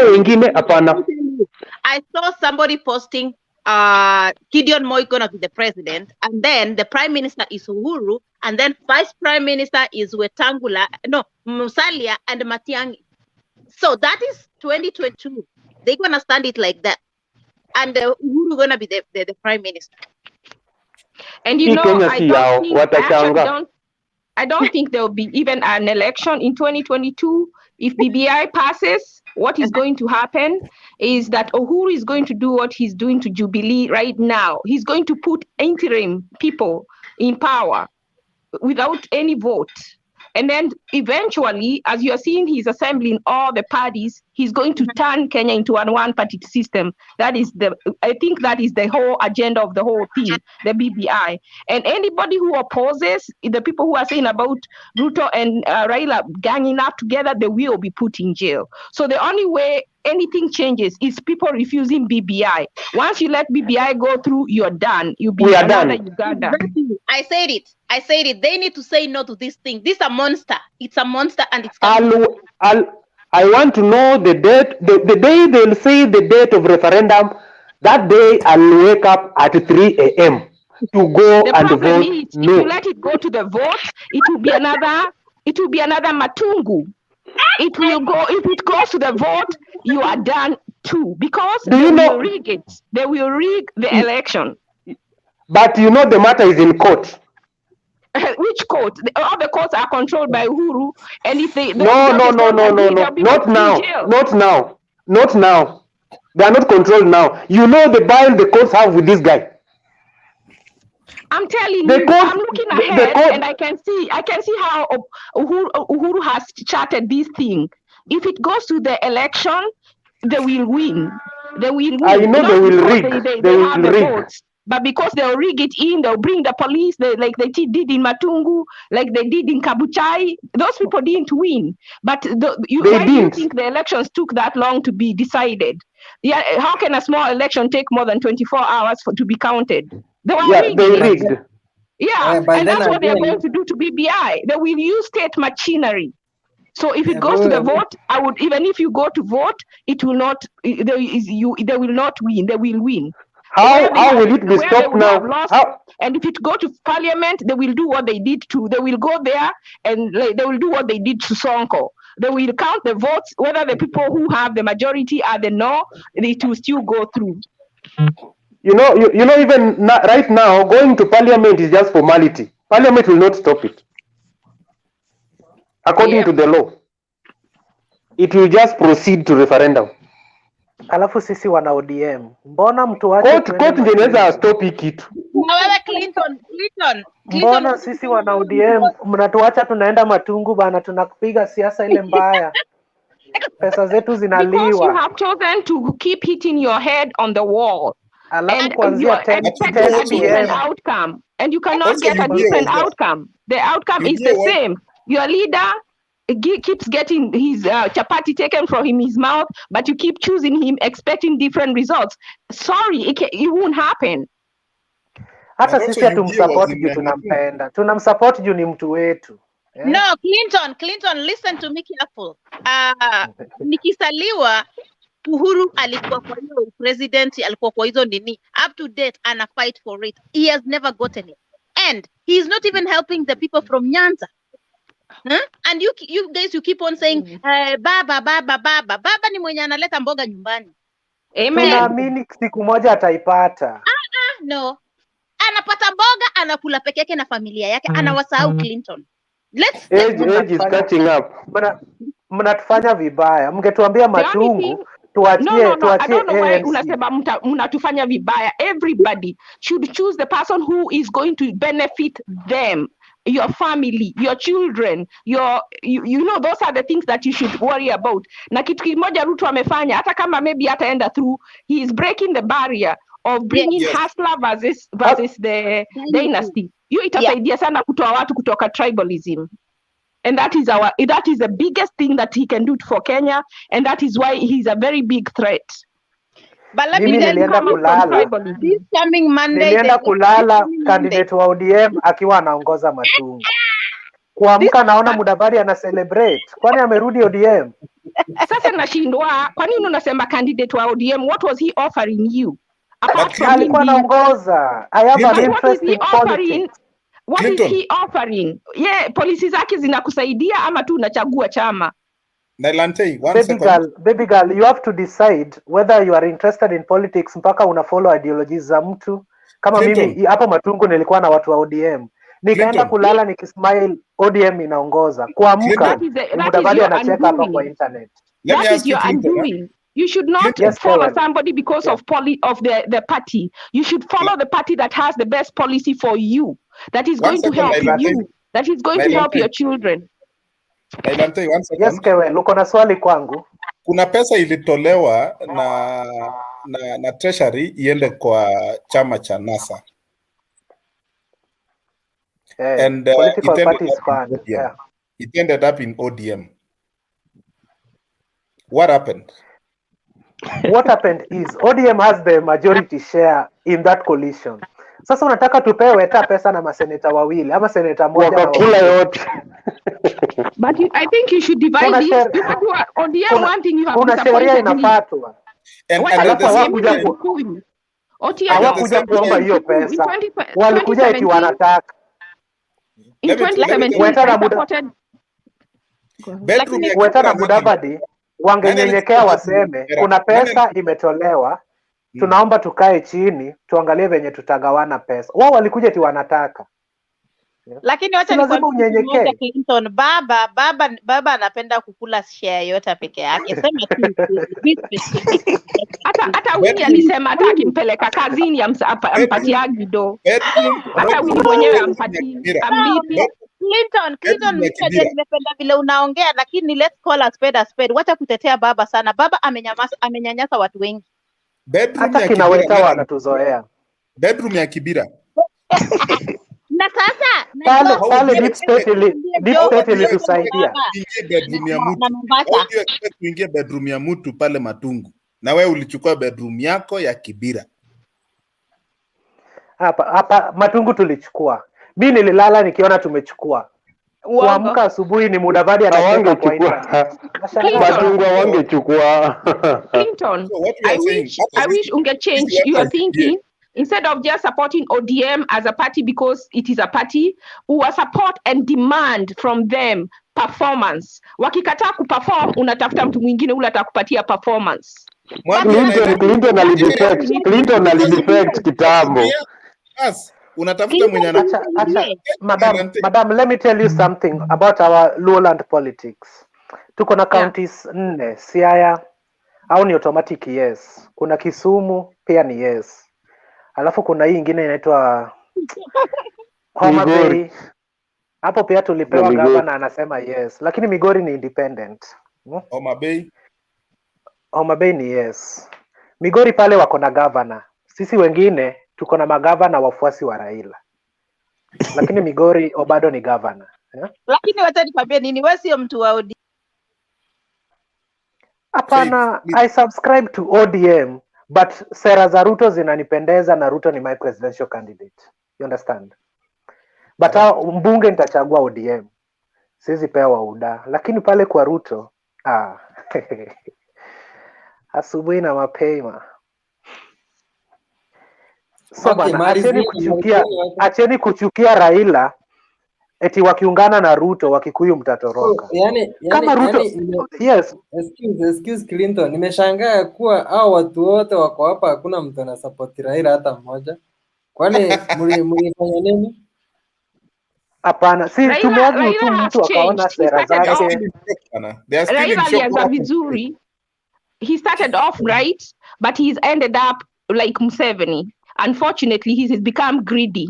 And he doesn't care about people. During COVID, he did not help anybody. He did not say anything when the government was wakinyanyasa watu because he was eating. Until you ask, kumbe alikuwa na fight kukula pila yeye. He wasn't really fighting for the people. And that's not even fighting for the doctors. I supported Raila mpaka hiyo sehemu. Hiyo sehemu Raila alisema kwamba to resist election. Doctors wa Kenya wanalipa pesa mingi sana, wasisumbue watu.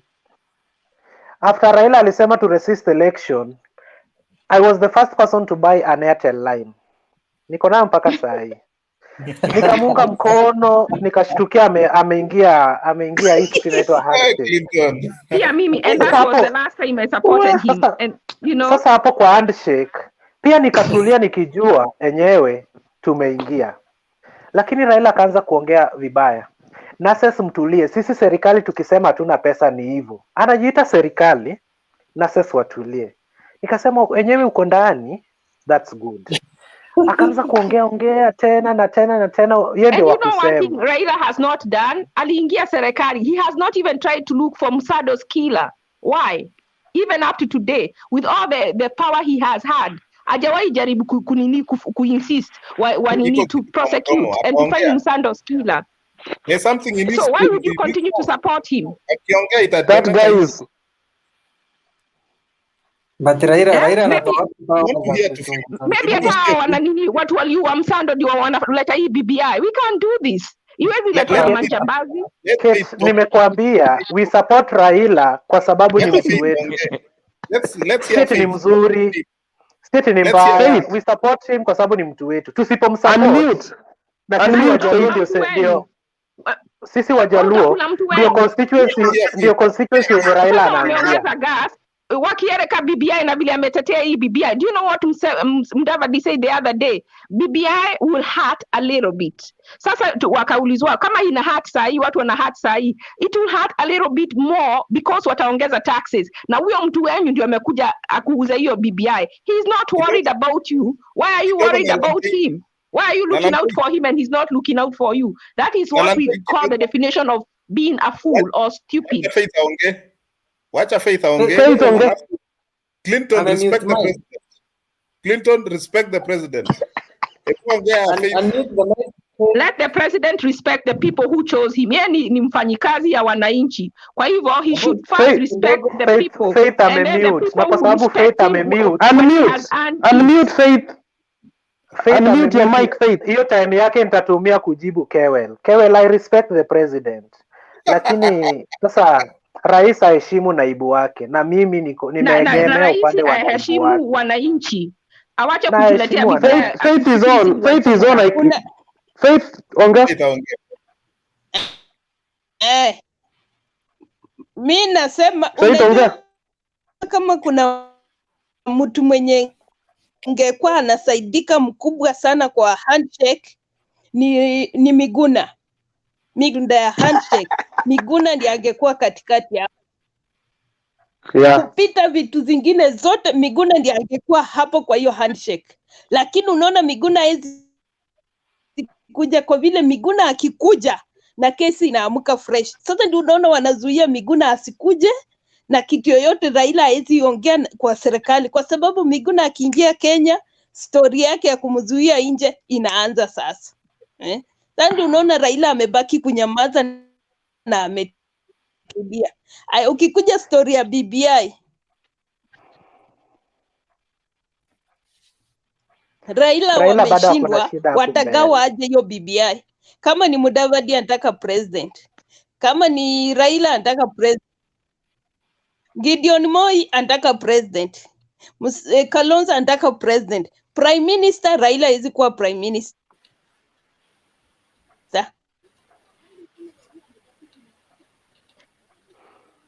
Anaweza kuwa, that's a new constitution.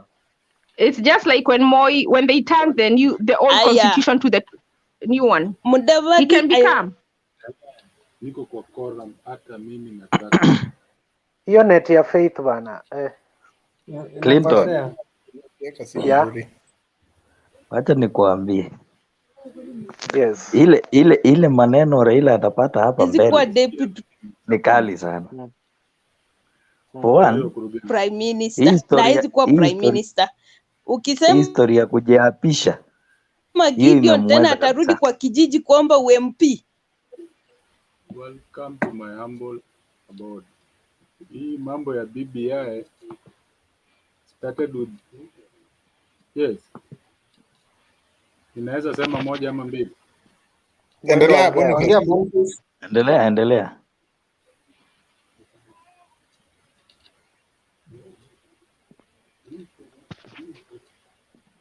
Hey, hata huyo amenyamaza. Boniface siendelee. Niendelee? Yes. Mambo iko hivi. Money talks in this country, we all know that. And right now, Ruto ndio mwenye pesa. Whether BBI or no BBI, the man to face is Ruto. Sawa? Number two, Raila has been in this political scene for a very long time. And I think he has the upper hand. Naendelea ama mnisikii? Niweke volume. Nakusikia. Thank you. Raila has dictated the political landscape or geography of this country since forever. Multipartyism tuanze history. Multipartyism KANU alikoroga ikakusha. Gideon ndiye anajaribu kurevamp saa hii. Haya, tuendelee mbele. Akakuja hii mambo ya rainbow na nini vitu yote Kibaki tosha. Ngoja. Saa hii he has rocked the boat. Jubilee is sinking.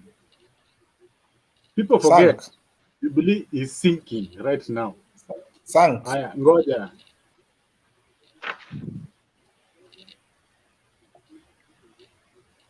BBI itapita. Hiyo nayo tutana mambo mingi. Everybody is singing BBI, Mudavadi tick. Wetangula tick. Everybody is singing. Ruto is just afraid of saying no because of 1, 2, or 3, but he knows very well BBI is going to pass. Come 2022 presidency, we know very well money will talk, and the people with the money are the ones who are going to dictate who's going to be the president of this country. Tuache shortcut hapa na pale. Sasa saa hii tuambie pesa hiyo itafanya nini ndio idictate the presidency. Hata wewe unajua ati pesa itafanya nini? Watu wananunuliwa bwana. Wapiga kura ama viongozi. Behind Ruto right now because Ruto can get into the pocket and give them 500 shillings ananunulia yeye hiyo whatever hiyo mnasema. So Ruto will be president according to you. You are na pesa. Mimi naona ndio nimekukinyima baba kura. Baba peane pesa. Tuache, and again kama ni politics of issues and development issues, mambo mingi, policies, chama na manifesto, kufuata sheria. Kama kuna kufuata sheria ukweli kabisa, let's face out this government and bring in new people, which is going to be difficult because the owners of the money, who are the Mois, the Kenyatas, and the Railas, will continue dictating for us. Saiti tunaongea tu. We are just Kamukunji talking, but the people who are going to decide for us who's going to be president are them. They're the people that we have put there. They're the ones to talk about. Kenyans forget very fast. Let's talk about track record. Wale watu wamefanya kazi before. There are people who have performed in various dockets. Why don't we give them a chance? But we keep talking about the same monkeys. So you mean Mukisa? Kata miti kabisa tuanze tupande miti ingine basi. Boniface. That is my 2 cents. Boniface. There is one thing I want to tell you. Success is not built on the fear of failures, but the attitude to overcome the failure. Are you getting? Success is not built on the fear of failure, but the attitude to overcome the failure. Ruto has been in the system all through. He has worked with the Moi, he has worked with the Raila, now he has worked with Uhuru. So he knows all what they do. Yes. So this guy, at the end of the day, he might oversmart them. Most likely. And they know that. That is why they are ganging together because of the fear. The other thing, remember these 3 families, the Kenyatta family, the Moi family, and the Odinga family. Those are the mighty families. And they have the fear that they might lose their properties. They have no interest of Kenyans. Land. They have no any interest of Kenyans, but their own properties. Actually, if you remember, there is a TJRC report about the land injustices. And the Waki report. The Waki report. And the Ndungu report. Yes. And there is a time Ruto mentioned in parliament. Umepata simu from above. Unaona? There is time Ruto mentioned it when he was MP of Eldoret North. And when he mentioned it in the parliament, since then it has never been mentioned again. Why? It has never been the same.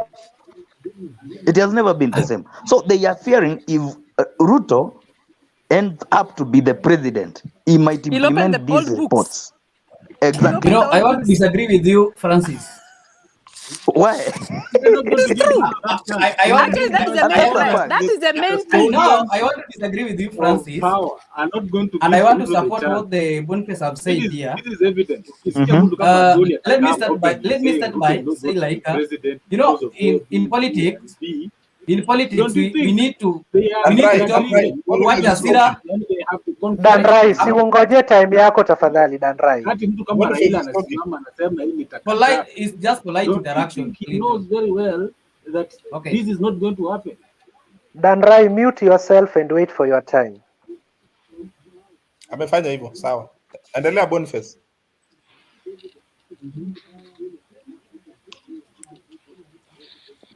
Boniface. Yes. Boniface, umemaliza what you are saying? Tuendelee, nimemaliza, tuendelee. Okay, Danrai. Okay, thank you. First nilikuwa nimesikia watu wameongea anyway.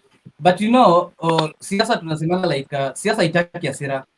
And if you want kuchambua siasa, you have to take no side. Like me, I'm not going to take side like I'm supporting Raila or whatever. Because even Popo kinipatia ballot paper, baada atavu, si ndio? Let us just take in a simple way. The first thing, nimesikia jamaa kisema Wilbaro ama Raila. Let me just talk about with Wilbaro. My friend, I know most of you vile tunaongea hapa. Kuna wengine wako na watoto. Na hata kama wamelala. Nani anaweza furahia mtoto wake apewe Wilbaro? Nani anaweza furahia? For the past 8 years, ngoja, let me just for the past 8 years tulikuwa tunaambiwa we are going from digital. Let me just take my opinion from digital to from analog to digital, si ndio? Then inafika aje tuanze kuambiwa sasa Wilbaro ndio tutaanzia. Then if I think about Raila vile nilikuwa nasikia Clinton akisema that watu wanapenda Raila. I wish we were talking about Point of correction, Mr. Dan Hiyo ni Rai. sample, that's just a sample. Let me answer Dan Rai from my own point No, of let view. me just finish. It's my time. Tunaongelea. It's my time. Let me just conclude. Then you are going to comment. Dan Rai bana, hautaendelea kwa sababu maneno unayoyasema tulishayazungumzia. Clinton, acha amalize. Dan Rai, acha nikwambie kitu moja alafu endelee. Umetuuliza swali eti the last 8 years Ruto alituambia tuta move from analog to digital. Si ni ukweli? Exactly. Saizi unasema Ruto amekuja na wheelbarrow. Ruto mwenyewe anasema wheelbarrow ni alama ya chama, kama hiyo yenu ni ODM ni chungwa, Kalonzo ni umbrella, wale wengine ni kuku, hivyo. Hiyo peke yake unajifanya eti huelewi. Relax. Kila mtu relax. Nijibu huyu msee. No, sijamaliza kukujibu. Sasa Raila chama chake ni chungwa. Hutuambii kama mnapewa chungwa kila siku. Ruto kwa sababu ameweka alama ya wheelbarrow, unatuambia eti Ruto anapeana wheelbarrow. Ukienda Gikomba, kuna watu wanatumia wheelbarrow kuuza vitu zao. Wanaendanga kwa Ruto wanasema tupe wheelbarrows. Ruto akipeana kuna shida? Wenye wanataka chungwa wakija kwa chama chenu, muwapee chungwa. Chungwa ndio mtakuwa mnatupea mkichaguliwa 2022. Haya, mwisho to Dan Rai. Mwisho to Dan Rai. Dan Rai ya mwisho tafadhali. Umesema ya mwisho umesema Ruto anasema eti atatupea laptops alafu sasa anakuja na wheelbarrow. Ruto is dead of government. Did you believe government walikuwa wanasema promises wakiwa pamoja? Mbona blames zote tuweke kwa Ruto, success tupeleke kwa Uhuru Kenyatta? You are thinking like an audience supporter ambaye ameenda rally ya leo akaambiwa Uhuru ni mweupe, Ruto ndio mbaya. Ruto is not the president. Understand from that point.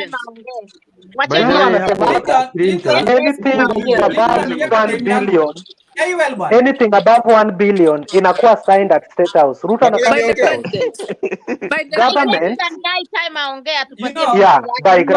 by president. Lastly, all government project, ulisikia rais alibreak katiba akasign sijui inaitwanga nini executive order, Matiang'i akwe akiyafuatilia. Wewe na blame zako unaleta kwa Ruto. Even if you hate Ruto, blame Jubilee government wakiwa wote. Lakini si eti. I was taught with a certain lecturer that if you want to be a good speaker, you must be a good listener. Because Jamaliza Clinton ameingilia. That's the fact. You must listen. I have to address my point before you get into. Umekanyaga live wire boss. What is happening? I just want to talk about even I want to talk about Raila, I want to talk about Mudavadi, I want to talk about Ruto, and I can see even I'm just like inciting them. Dan Rai. I was saying this. Dan Rai, it's very true. It's very true. If you want Dan Rai, it's very Dan Rai. It's very Dan Rai. Order.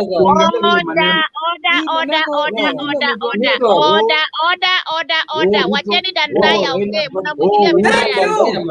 Wasikie. I have 3 points to address. The first point I wanted to address about the second point I wanted to address about Kenyans. Ruto alikuwa na joto. Alipiga kelele dunia mzima hapa ikasikia ati Ruto will do one and hapana. So I wanted to finish. Can I finish? Yes. Okay, let me finish. I was saying that I wanted to address 3 points. The first point was Ruto, the second point was Raila, and the third point was us Kenyans. Are you getting me? Yeah. So the first point I was saying, Ruto is the one. Let us just take in a sample of 2017. Everybody saw this. Na mimi nilikuwa Kasarani akituambia the stadiums and everything na laptops. Ijafanyika. That's the failure of government of Jubilee. We have to agree. The second thing, 2013 to 2017, there are some things walisema tujamaliza, wacha tukienda 2017 tutamaliza. Hawakumaliza wakiingia 2017. Kitu walituletea ni malumbano na everything. Up to now, wanazozana na government. And we know that anywhere that zile vitu watu wakigongana watu wawili, hata kwa nyumba, mama akigongana na baba, au watoto ndio wanaumia. Sisi ndio watoto wa Jubilee tunaumia, however you voted for Jubilee or not. Unaelewa? So we can't take blame to Ruto or Raila or Ruto or Uhuru. All of them ni watu wa Jubilee. Sasa tunasema as Jubilee failed. Unaona? Let me finish. Answer you Dan Rai. Nikujibu Dan Rai. Second, uwezi niambia in the government that you are in, you are going to blame kuambia watu wana kazi. Ni kama wewe ni baba kwa nyumba ama mama, alafu nasema watoto wanalala njaa. Watoto wanalala njaa, ukifanya nini na wewe ndio mama kwa hiyo nyumba? Let me address the point of Raila. Let me address the point of Raila. Alileta mpango ya kando bwana. Yes, thank you. Okay, what is the address about Raila?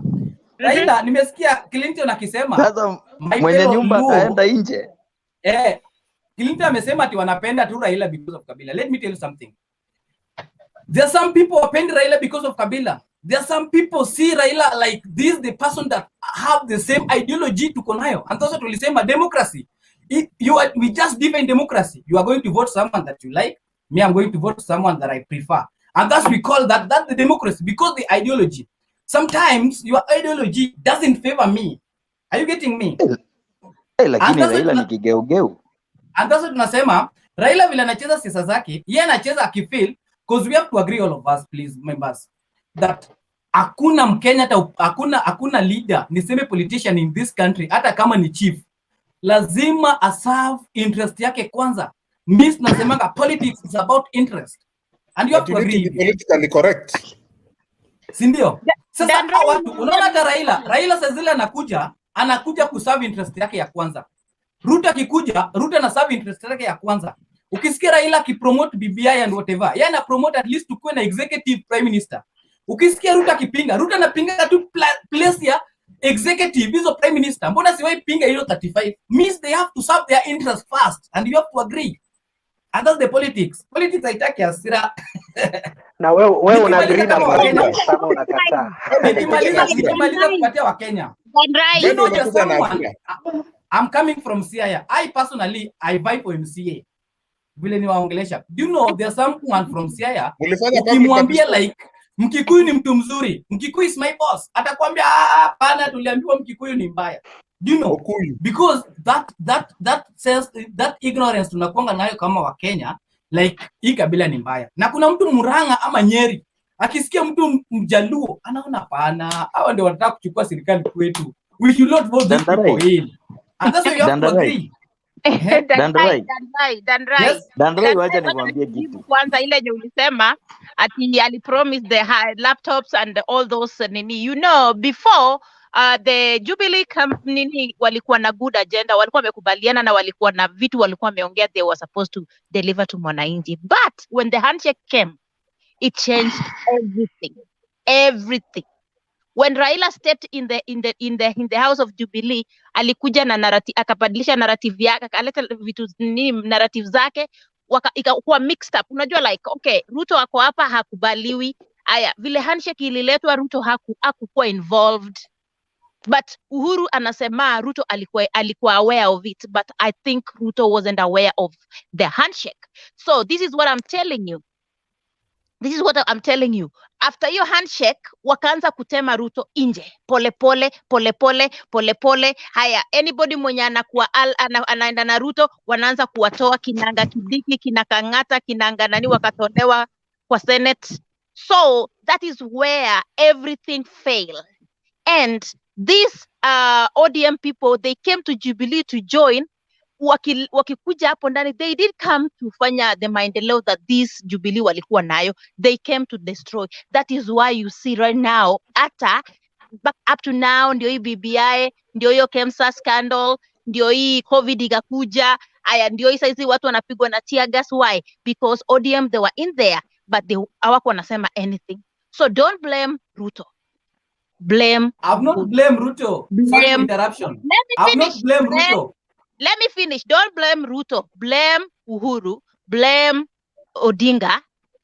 Now blame the government. Our the Kinangamatiangi. And also, now Ruto ameleta kitu ya wheelbarrow. Unasema ati mambo ya wheelbarrow. Hello. Ruto is not giving out the wheelbarrow. Ruto anapeana vitu za saloon. Ruto anasaidia empower vijana na car wash. Ruto anajaribu kusaidia wale watu wa chini wakuje juu. Tell me one thing that Raila has done for you, for not even Siaya people. Wacha hata niende Eldoret ama niende pale. Niambie penye Raila ameempower mtu yoyote. Hata kununua kreti ya mayai. Let me tell you something. Let me support you kidogo Nyanyuki. Andra, you will come. Andra, you will come. You will come. You will come. Nyanyuki, remember during COVID-19 peak, that is between March last year through to almost August, September there. Remember most people, kazi zote zilikuwa zimefungwa. Yeah. And Ruto came in handy and gave out car washes, all those things, kusaidia watu to cushion them during that pandemic. So hata hii story na wheelbarrow, it came in during that time because really people were suffering. People hawakuwa na chakula, people hawakuwa na everything. So Ruto asked people, if you want car wash, form groups. Mukitaka ile sewing machines, mukuje niwapatie. Yani, just to help these people to, to cope with the situation that COVID-19, took people. So per se, Ruto, aliangalia watu na akasema, let me help them, let me give them this so that wanaweza jimudu kimaisha. So per se, it is all about ile utu, humanity, kusaidia watu. So ukikuja kutuambia kwamba kwani mtu anamaliza university apewe wheelbarrow, what do you mean exactly? Let me tell you something. Walikuwa wanapewa kujisaidia at that time, and it has worked for him correctly with his political journey. And hao watu sasa wanaanza kutumia the same wheelbarrow kumchapa. The other day president anatuambia I'm extending kazi kwa mtaa. He is seen the narrative which Ruto is driving now about the hustler nation. He's selling within a mtaa. So sasa anatuambia msikie maneno yenye huyo mtu anawaambia huyo mwizi. But the narrative has already gone. It's already in the hearts of the people. So huwezi kuja saizi na utuambie, how can you accept a wheelbarrow and you are a graduate? The world is moving. What we are using is a symbolism of a walking nation. Wake up and walk. And let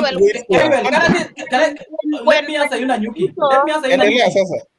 When Ruto wheelbarrow, Raila apeane gari, Raila apeane lorry, Raila apeane hata. Let me tell you something. Can I speak, Nyuki? Can I speak? Okay, I want to say this. This thing, all of us, vile tuko hapa, I can see we are being divided with political narrative, like huyu anafanya hii, anafanya hii. Now let me tell you something. With a super mind, like we are discussing, like common mwananchi, common Kenyans. These politicians, and I'm proud to say this, and I have no. And you are one of them. Our politicians, including me, sazile watu wanakaa kwa table, they never bother about Kenya. Tuko na shida ya handout sana. And that's why nakwambia, kila mtu anakuja anacheza mchezo yake. Hii kitu tunasema ya Wilbaro, 2020, by the way, 2020 imekuwa na hii story ya corona. Tell me, si mbaya, Dr. William Ruto, the deputy president of Kenya, alipatana hizi I don't know, dryers and whatever, I don't know. Akapatana wheelbarrow, akapatana mkokoteni, akapatana car wash and whatever. Hao watu walipatiana. Do you think can serve all Kenyans? Because all Kenyans were affected. Si alijaribu. Si wewe hata wewe ujaribu bana. Mimi nilipeleka unga na sukari, watu wamekunywa chai bwana. Hata afadhali yeye anapeana ndoana ya kuchukua fish kuliko kupeana fish yenyewe. Let me tell you something. Nyinyi wote vile naangalia, I know you are nyuma ya Ruto. Now we have to agree. No. We are talking about facts. Facts, my friend. Hata mimi niongee sawa. Francis, we have to agree. that No. however mnapenda Ruto Dandrai, ama listen to me. Listen to me. there's some opposite that you're going to regret. No. Wembe Dandrai. tuliambiwa wembe ni ule ule. Ilifika aje wembe Listen to me. ikakata sasa wenyewe. Dandrai, I have an answer to you. I have an answer to you, Dandrai. Wacha niambie Dandrai kitu moja. Clinton. Siniongee kidogo. Clinton kidogo please. Sawa Mwendwa. Dandrai, unataka UMCA. Kwa hiyo BBI kuna article yenye inasema MCA anapaswa kuwa na degree. Uko nayo? Uko nayo kwanza? Niko nayo. Sawa, uko nayo. Sawa. Wale ambao wale waliongwa na 2 million. Most of them hawana. So ukipita wote wataenda nyumbani. And that's a fact. Naweza ongea kidogo. Francis, you see, hii kitu mnasema nimeona kama mlitoka BBI. Na sitaki kurudia BBI. Because nimesikia vile mlidiscuss hiyo BBI that No, I don't want to get myself into.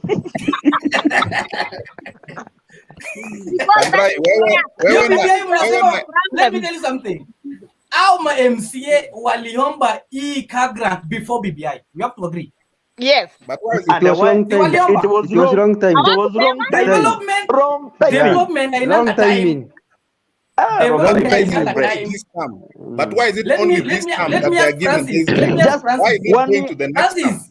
Hata mwaka mmoja ndio wamalize ndio wanapewa. Sasa wanatumia mobilize nini?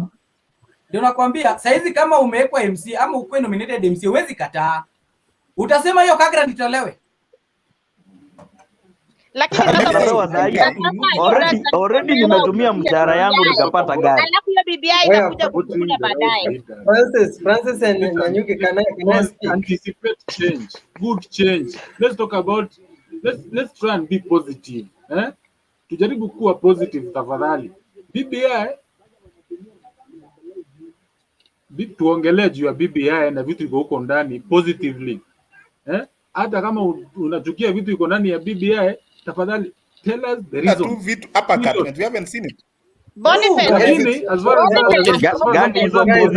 Let me say something. Excuse me. Raila hii mambo ya BBI abandon, lakini kama haja abandon, just know Mtembei, watu wa roho ya juu tuongei. Watu watu wanasikia vitu wanapinga, wameanza wamemeza kikombe ya maji baridi, wameshindwa. Tutaanza aje? Alituambia itaanguka kwa county, bali itaanguka hadi saa hii. Kutani hapo nyuma ya hema. Hapo nyuma ya hema. Nataka kukupata. Ulituambia itaanguka kwa county, ilienda aje? Nipe track record ya Ruto. Tunaongea juu ya Ruto hapa, tumeongea juu ya Ruto. Nipe track record yake. Nipe track record yake ya kwanza ni wacha nikupatie. My friend. I make a decision. Track record ya kwanza ya Ruto. Kenya tunajua ni Kenya ya hapa. Kakaratasi. Kama sijakupea kitu huwezi nisikia. Boniface wacha nikupatie my friend. Boniface, unajua umekuja saa hii. Kuna mambo tumeongea juu ya BBI tukasema ni scam. Hii BBI iko BBI 1, BBI 2, BBI 3. So I think you have the one, but haujajua the original one. The original one Murathe yako nayo. Murathe yako nayo. Nyanyuki, stop being ignorant. Stop being ignorant, Nyanyuki. Acha abia Boniface. BBI tulipeleka kwa county and our county assembly wakavote in. We are reading constitution. Have you seen it, Dandrai? Dandrai tutakutana huko nyuma ya hema. Abia Dandrai, kwa nini Raila alikuwa ameoppose ile BBI ya kwanza? Kwa nini alioppose? Kwa nini alioppose ile BBI ya kwanza? Alikuwa amesema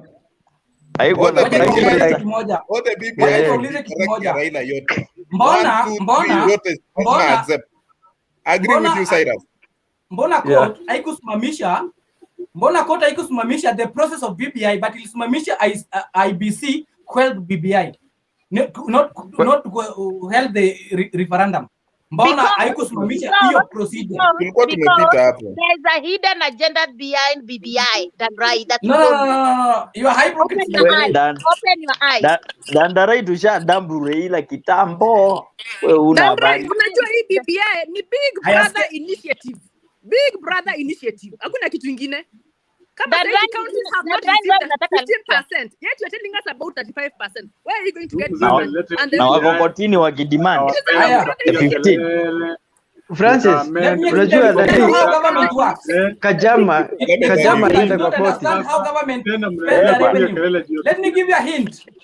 How government spend revenue. Unajua example, this example. Government wakishatupatia our budget as Kenyans is 3 trillion, si ndio? Hiyo 3 trillion ndio wanatoanga ile 15% of that 3 trillion, si ndio? Wanapeleka kwa county. Hii 35 is the same thing.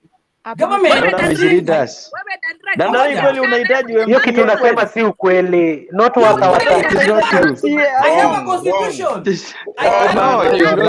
Go back to the drawing board. Go to the books. Village huwezi pata. You are misleading your words, Dandrai. Kama next term is a big no. Dandrai is coming from the interior part of Siaya County. They received Sunday papers on a Wednesday. Dandrai, do you know? Let me say something. Of Kiambu, for instance, the past 2 months they have not paid their workers. Do you know that? Otieno, can you educate Dandrai on BBI? Do you know how many pending bills we have in this country? Pending bills. Unaona hiyo kitu Dandrai anasema ishina. Let me just remove for you. I have BBI here. I read BBI. You have the copy, but it's not the original one. Original one. Let me say something. Hiyo hata zile ililonjiwa juzi. Hiyo ni ile ya kwanza. Sometimes we talk bribery. Last week, Badi said in the parliament, in the floor of parliament, that they have not received CDF. Yes. They have not. They have only received. They have not. Nini governors are all of a crying for that they have not gotten money for the counties. Now tell me, how are we going to manage this country where the KRI cannot manage to correct even the projected budget? They correct 1.6 trillion. I'm making some problem in comments. These are all ignorant people because they don't want to read. Are you calling us ignorant, surely? We move on from Dandrai. We move on from Dandrai. Not you. I'm saying there's some people who are ignorant. They don't want to read. They just Mutembe mute Dandrai to talk and then. Where's the document?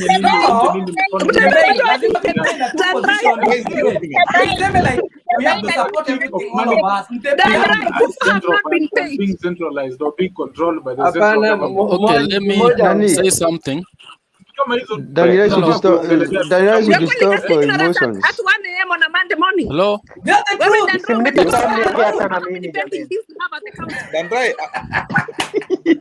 let me say something. Ukiona everything inaenda sawa sawa tuendeni, hiyo ni kudanganyana. Dandrai. Naomba niongee na mimi. Like hii ndio mzuri, all of us have to go. Lazima tukue na different opinion, then we agree.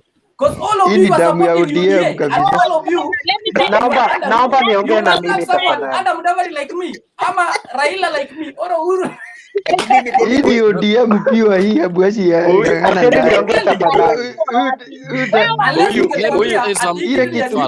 kitu baya tuko nayo hii Kenya ni kwa sababu we don't listen to one another.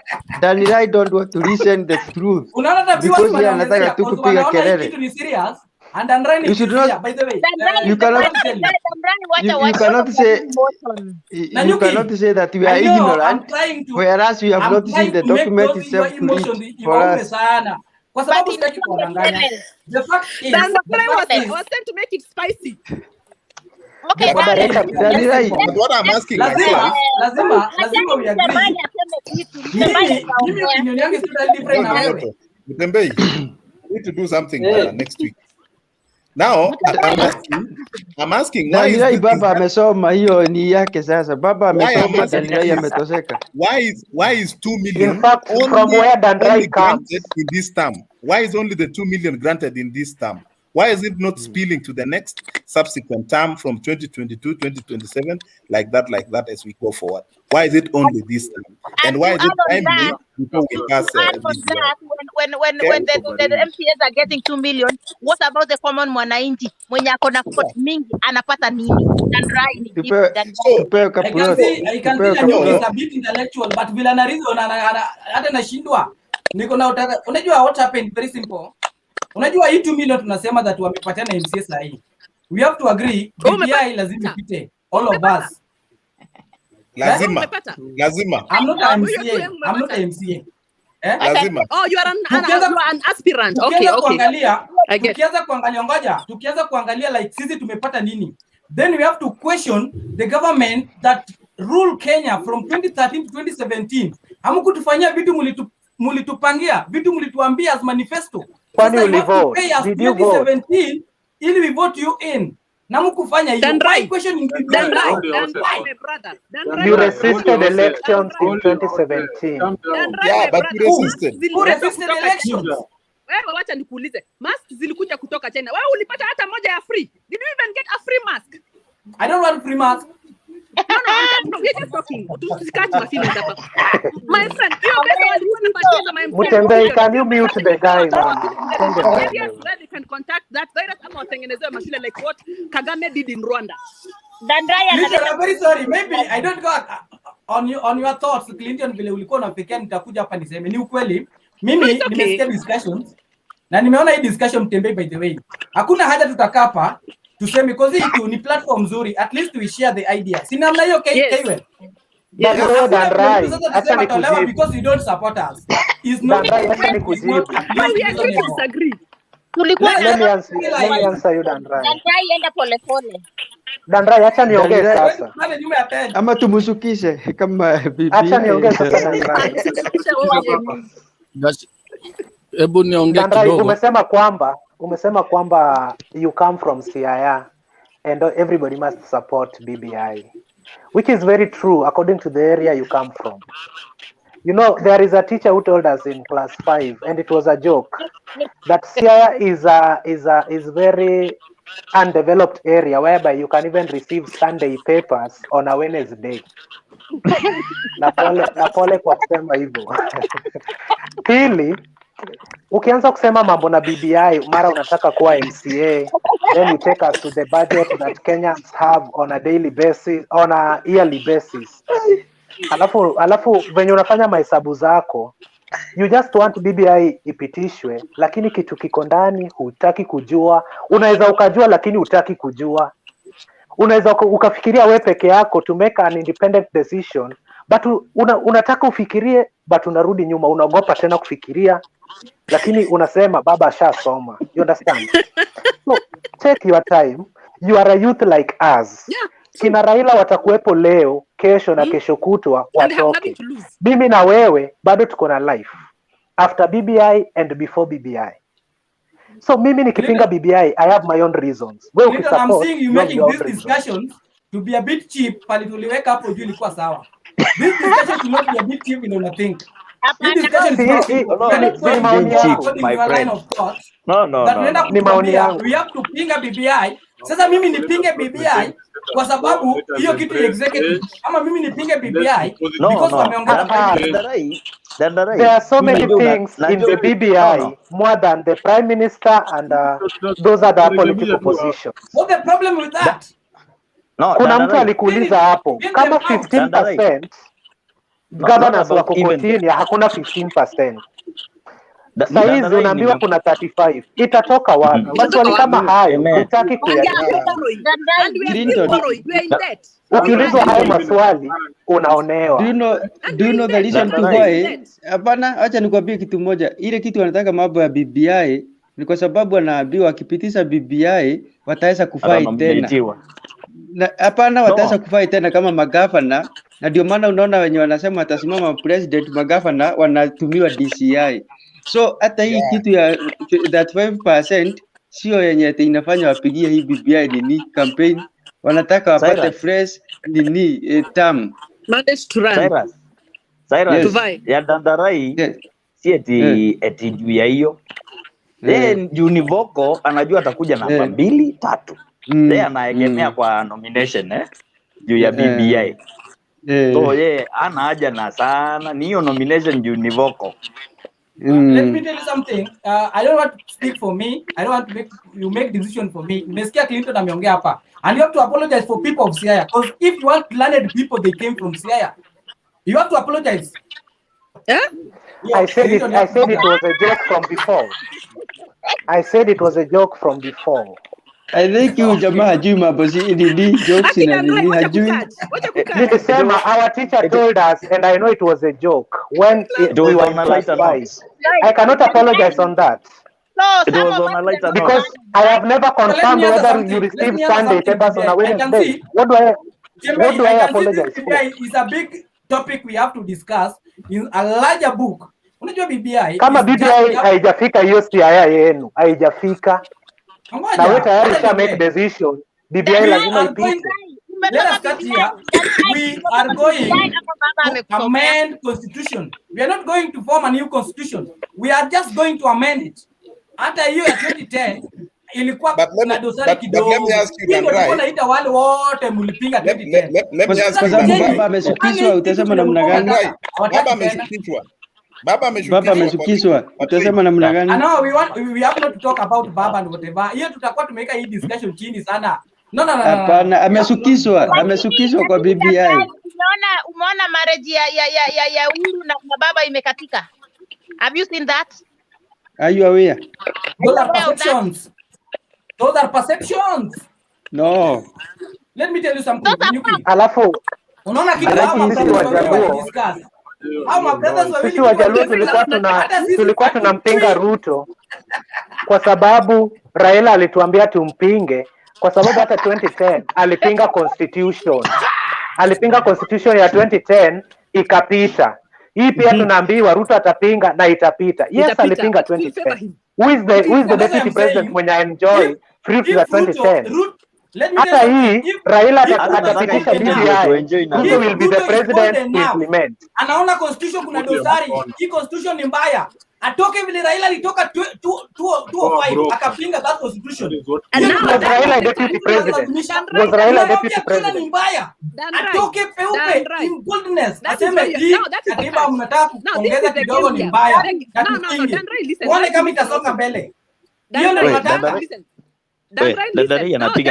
Anapiga kelele huyu. That is the catch, and that's why you saw Akina Orengo and them being mad yesterday. The catch is mlete ODM, mlete motion ya kuimpeach Ruto. You impeach him. They put Gideon Moi as the deputy president. My friend, you are sleeping in class. Unajua kitu kinafanyika. Ukiona watu wanapinga hii constitution, ni watu tu wa keep. No. Umesema Ruto to leave. But the ODM wamefungua macho. ODM are now wiser than before. Wacha nikwambie kitu moja.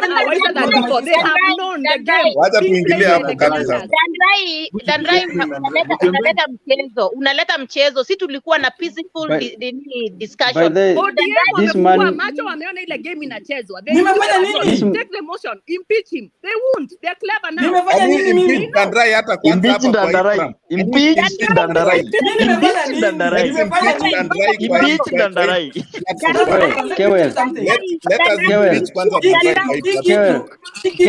Last week. Let me do something. Hii kitu si ataenda sisi wote tuseme BBI ni mbaya na wote tuone kama BBI ni mbaya.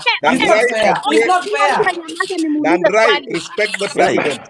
Dandrai, respect the president. Which president? No. Murathe last week was on Kikuyu radio. Murathe last week was on radio, Kikuyu radio, and he said they will not impeach Ruto because president has said no to that impeachment.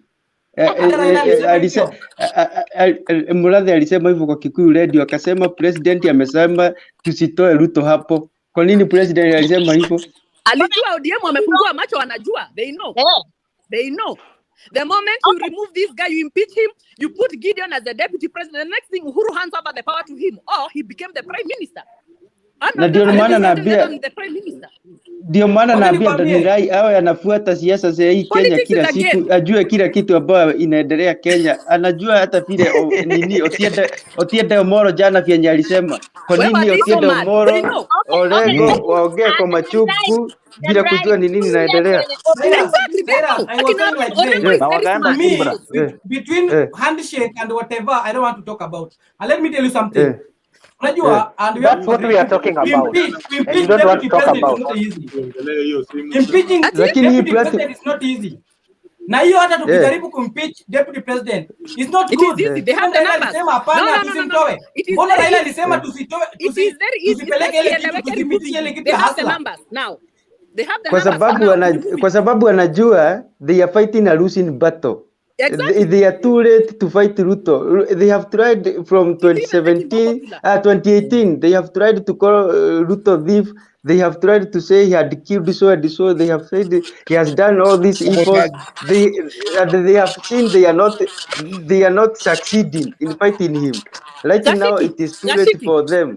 Yes. I can see but you can see we have a group of people who are behind William Ruto, but I will stand here to educate them. At least to see light hapo mbele. Na unajua nikiongea naonaka kama watu wako na mwingine sana. Hii kitu haitaki hasira. Hii kitu inataka tu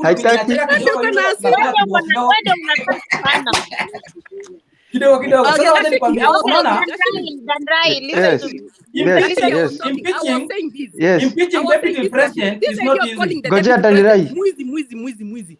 Juzi Haji came out and said deputy president was nowhere involved even in Kimwarel Dam. So if you have a case about Ruto being at him, mpeleke kotini. And he anaita mwizi. Kiano mashindwa. CDCA yuko, si waende.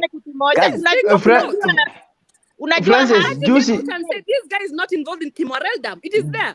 Juzi walienda kuendea watu Kiambaa, wakaleta hapa DCI, wakasema ati wanataka kupuzi. Unaona what happened next? Walisema ni kukochiwa, tulikuwa coached kutukuja kusema hii maneno. I am from Eldoret. Kiambaa saga happened in 2007. I was then living in South Africa. How comes in 2013 you did not bring this issue about Kiambaa? 2017 twice you did not bring it. Now is the time you remember there was a Kiambaa saga. That is not. It is foolishness. It is not Okay, let me talk about this Nani Dandrai. Unajua, wacha nikwambie kitu moja. You need to listen. Like, don't side anywhere. We just wanna say this. Dandrai, wewe ni Mjaka, mimi ni Mkale, alafu mwingine ni Mkikuyu. So this is what we wanna say. For us not to fight, what are we supposed to do? Saki useme wewe ni ODM na mimi niseme mimi ni UDA ama mimi ni Jubilee. Tunataka tuondoe hii kitu kama yenye ilifanyika Matundu. Did you see this by election? A lot of unnecessary fights. So what are we going to do? That's a good topic. Is a bit serious, like seeing a Chesa slapping IBC commissioner bwana. Sijui IBC officer. Yani kitu mbaya sana. Alice Wahome aligoga. No, Dandrai, you are now. Alice Wahome pia 2017 alinyang'anya IBC more than 7 guys and Alice Wahome alikuwa hapo. And the police are watching that. Is it Yes. worse than that? These guys have double standards. Polisi wanaona goons wakikuchapa na wawezi kusaidia. Is that the Kenya you want? Dandrai, I am asking you a simple question. Is it worse than 7 men escorting a woman wakisemanga they are going to finger her in front of cops and cops don't do anything about it? Just imagine. Yes. Nakuru West MP. Nakuru West MP. Kwanza Dandrai walikuwa napewa pesa. Afadhali yecheza alislap mwanaume kuliko hao walikuwa wanasema hao walikuwa wanacheza eti wanafiga nini? I think it's very bad. Something that you are saying is very serious and very, at least I can see sense on it without taking sides. Vitu zilihappen kwa this by election was not good. Sindio? We have to agree. But the second, as we have agreed, like hizo vitu hazikuwa mzuri, we have to agree 1 or 2 people, whether ODM or UDA or police, walikuwa na mistake. Sindio? No, the police have to be non-partisan. They are there to protect the interests of an individual throughout. Dandrai, wacha nikuulize swali moja. Kuna mikutano ambayo inaendelea hii Kenya kila wakati. Uhuru anafanya the greatest scenario ile ilikuwa mbaya sana. Wacha hii ya one second kwenda. Okay. Wait, Mutembei. Yes. I'm seeing people who want to join, but there's someone called Kate. Naona anatuonesha bedroom, anatuonesha nini. Can you remove that person, give someone by the way? Yeah, aongee anatuonesha tu bedroom yake and stuff like that. Give someone Thank you Kero for that observation. Sasa yeah, there's someone who wants to nilikuwa nataka kuambia Danilai ile mambo ambayo imekuwa ikifanywa. Ngojea na nyukie. Ngojea. Nasema Danilai atuambie kwa nini polisi wanakuja kusema, na mtu alipokea barua anasema msifanye mkutano hapa kuna COVID, lakini upande ule mwingine Uhuru Kenyatta kwa udhero na Ruto wako mahali kwingine, kwani Nakuru kuna COVID? Kwa hivyo hii mambo ambayo tunaona kuleta vita hapa waachane nayo, watu wapatiwe right yao kufanya democracy. Let me tell you something. And I have to appreciate at least now you can give me opinions. Then I can see comment imewaka. Cyrus, you have to know this. Cyrus, unaona hii kitu mnalia, hii kitu tulilia 2013. Tukalia 2017. Na nyinyi wenyewe tu watu wa Jubilee government, all of you mkaenda parliament. Mtu alilidi hiyo kitu sijui security and whatever ilikuwa mkoment. Huyo mkoment alikuwa analia. I'm talking. Boniface anaongea. Okay, Boniface umemaliza? I was saying, hii kitu inafanyika, it's not the first time inafanyika, it's not the second time, it's not the third time. Hii kitu tuliona 2013, we saw in 2017, tukaona hii kitu. Sasa hii kitu inajirudia tu, and we have to agree, we just be serious and be just honest. It's true. Hii kitu inakuwa very simple. True. You can't fight government with the sitting government also. With the sitting government. Second, hii kitu ingekuwa that sisi kama watu wa NASA that time tulikuwa naona watu wanauliwa na nini, na kuna wengine waliona like hao ni watu wanaleta chaos. Unaona vile mna feel sahi ati polisi walikuwa brutalist do whatever. That's the same feeling that watu wa NASA walikuwa nayo that time, but nobody was there to correct, because mtu alikuwa anaona like mimi niko kwa government, I can do nothing, but it ni sawa kwa sababu niko government. Like saizi kuna wengine wako government, let me say, sisi watu wa ODM, msikia hata watu wa ODM wakiongelea like sisi chaos matungo ilikuwa yenyewe, but you are not most affected because sisi we never fought with the police or whatever. Unaona? But hiki ni hivi. Sisi kama wa Kenya, kuna sometimes these people do use our mind. Let me just say, as like politicians, one day mtu atakuwa MC ama atakuwa somewhere. Na kitu nafanyika hivi. Saa zile uko kwa government that unaweza kuwa protected, that you have government machineries, you feel safe, you can do anything you want. Si ndio? But second, hii kitu ikiturn around. Hata huyu saizi tunasema ati watu Ruto anapigwa mara COVID nini. These the same people walikuwa wanasema those were goons, those was due malicious group. The same. Ni tu vile tumebadilisha nguo. But we are the same people. It's on children. Yeah, that's the thing that's happened. Unaona hata sisi, hii kitu mnajaribu kuniforce niseme handshake inaanguka. Na sitaki kusema. Dalila, wacha nikwambie kitu moja. Hapa Juja kuna by election Mei, niko Juja saa hii na kura yangu nitawekea hapa Juja. Already wale watu wanasimama na Jubilee wako na a lot of confidence that they will rig the election and the seat will remain with Jubilee. I ask myself, why don't you say everyone that wants that seat to come and do his campaign? People exercise their democratic right. Whoever will be elected, God represent people of Juja. But they have already started saying here around that it will go with the Jubilee because it is the ni murago ya kuingia kwa Isaweli, kuingia kwa Uhuru. Why? All those intimidations. Unaona hii siasa leo Raila kishikana na Ruto, hatutaona Ruto kama mwizi ama mtaona Raila kama mtu mbaya. Not a thief. Proof he's a thief. Let me just finish. Hata sisi Wakikuyu tunaitwa Raila kama vile ulikuwa unasema Raila hajakusaidia. You will see Raila. Sisi Wakikuyu tunaitwa wezi kutoka kitambo. Okay. Kwa hivyo sioni kitu. Gashiki. Gashike and Randrai, let me tell you, Just politics is a game. Politics is a game.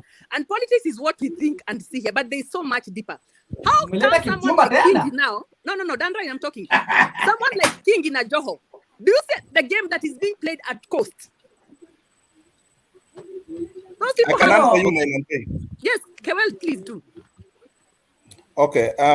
You see, now we are mixing the entire discussion, mixing 2022 and BBI. I wanted us to dissect the pros and cons of BBI. Then at the same time, we see the 2022, the formations that might happen, and the strategy behind. We are having now 3 factions.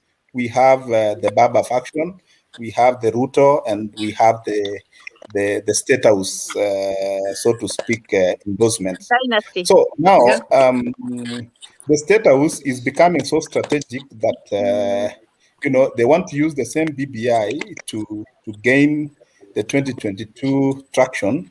At the same time, they want to use it to scuttle Baba, and by and large, we are seeing they are almost so successful by bringing in now confusion within the Baba's faction, so to speak.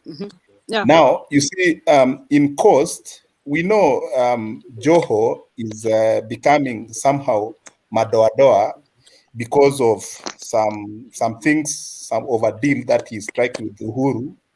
Hatujui exactly what happened, but business-wise, there is Kenyatta family's hand in dealings at Pale Port. And so Joho has been told, you have to delink yourself with Baba and join us, or else we fix you. And then now Joho also is trying to become a bit cunning by not trying to come it so easy by joining this other side. So he's trying to play Kidoko smart. But Kingi, because Kingi, he has his own interest, ni mtu mwenye akona njaa, labda amepewa kakitu. So the State House faction is really trying to bring in a confusion within Baba's faction. And Dandrai, don't think. Can I contribute? Don't think so easily and so cheaply the way you entered into handshake, until only that when you were the first ones to petition the BBI, today you were just, offloaded from that train to Liambiwa, it left the station. Don't be so cheap in thinking, on your noses and on your mouth lips, but see beyond. Be so much, someone said that Moi was a political giraffe. See what might happen post BBI. See what might happen from tomorrow, this week. So don't be so blinded by saying that, Baba will take this thing the way you normally say Giniwa Sekao. There's no Giniwa Sekao in this thing. Baba has to strategize. Baba has to sit down. Baba, I'm repeating myself. I've already spoken these things a few hours ago. Earlier, you did. So Baba should not think like this BBI thing, after we are done with BBI. It's a passport. It's a passport for my entrance to State House. It's a passport to State House. It is not. And that is why now, this is how Can I say something from Coast? No, wait for me, Dandrai. I think then you come in. So, this is what I'm trying to say, that don't think on your noses. Think within your brain and go back to the drawing board and see the possibilities on how you can make up again, come back again with a big bang, and try to make inroads into central Kenya, into the guys from the northeastern. Make your coast also become your stronghold as before. Now coast has been, as I said, Joho and Kingi. You cannot rule out what is happening within them. Exactly, so you can't. This is what I'm trying to tell you, my brother. This BBI thing, you are, as much as you're trying to tell us that we separate BBI from 2022, it's conjoined, my friend. So you need to go back to your drawing board. Even you as an MCA, don't think that things are easy. The end justifies the means here. The day system will come for your neck is the day you will realize that, I've been playing local politics, which have not been going anywhere. So think twice. For Ruto has his cards, and no one knows. Even Uhuru himself doesn't understand Ruto's cards.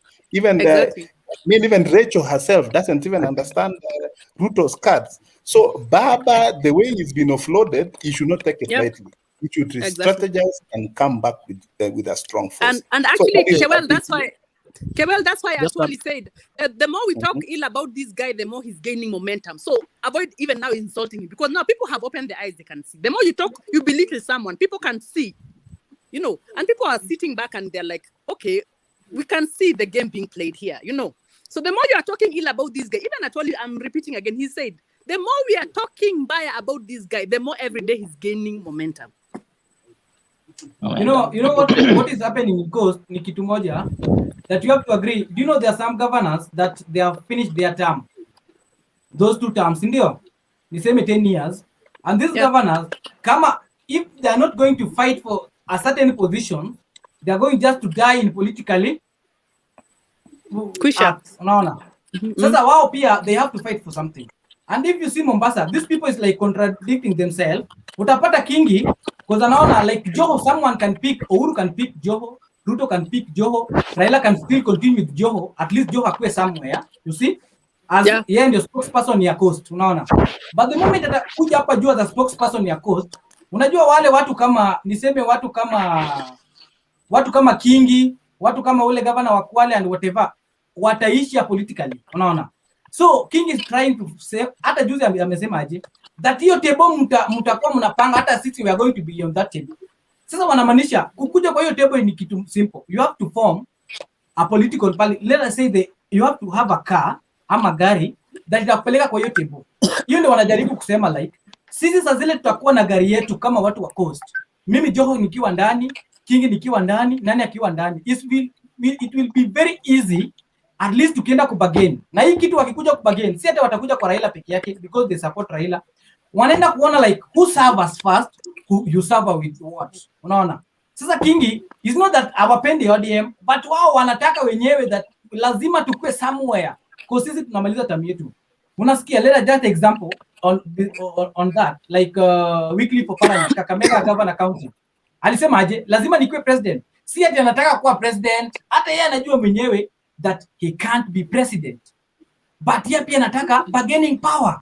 Hiyo ndio wanajaribu kutafuta. Sasa kosa hizi mostly hata tumeona like kule wa Turkana, governor wa Turkana, at least associate na deputy president, at least anaweza mserve like you come with watu wa Turkana, sisi tutakuserve na hii. Sasa tutaona hizi political party, by the way they are going to coalitions zinda kuja kwa mengi, and unbelievable coalitions, I agree. Na nane na serve. And sasa ukisikia Raila anaweza kuwa na Ruto, unaweza shangaa, utasema aje. But wao watasema you serve my nini, you serve my table like vile nataka, mimi pia ni serve table yako vile unataka. Mimi niko na watu hawa. Na imagine hizo bargaining power is not anything, it's not terms of money or whatever. It's us wananchi. Sisi ndio tunapanga bargaining power.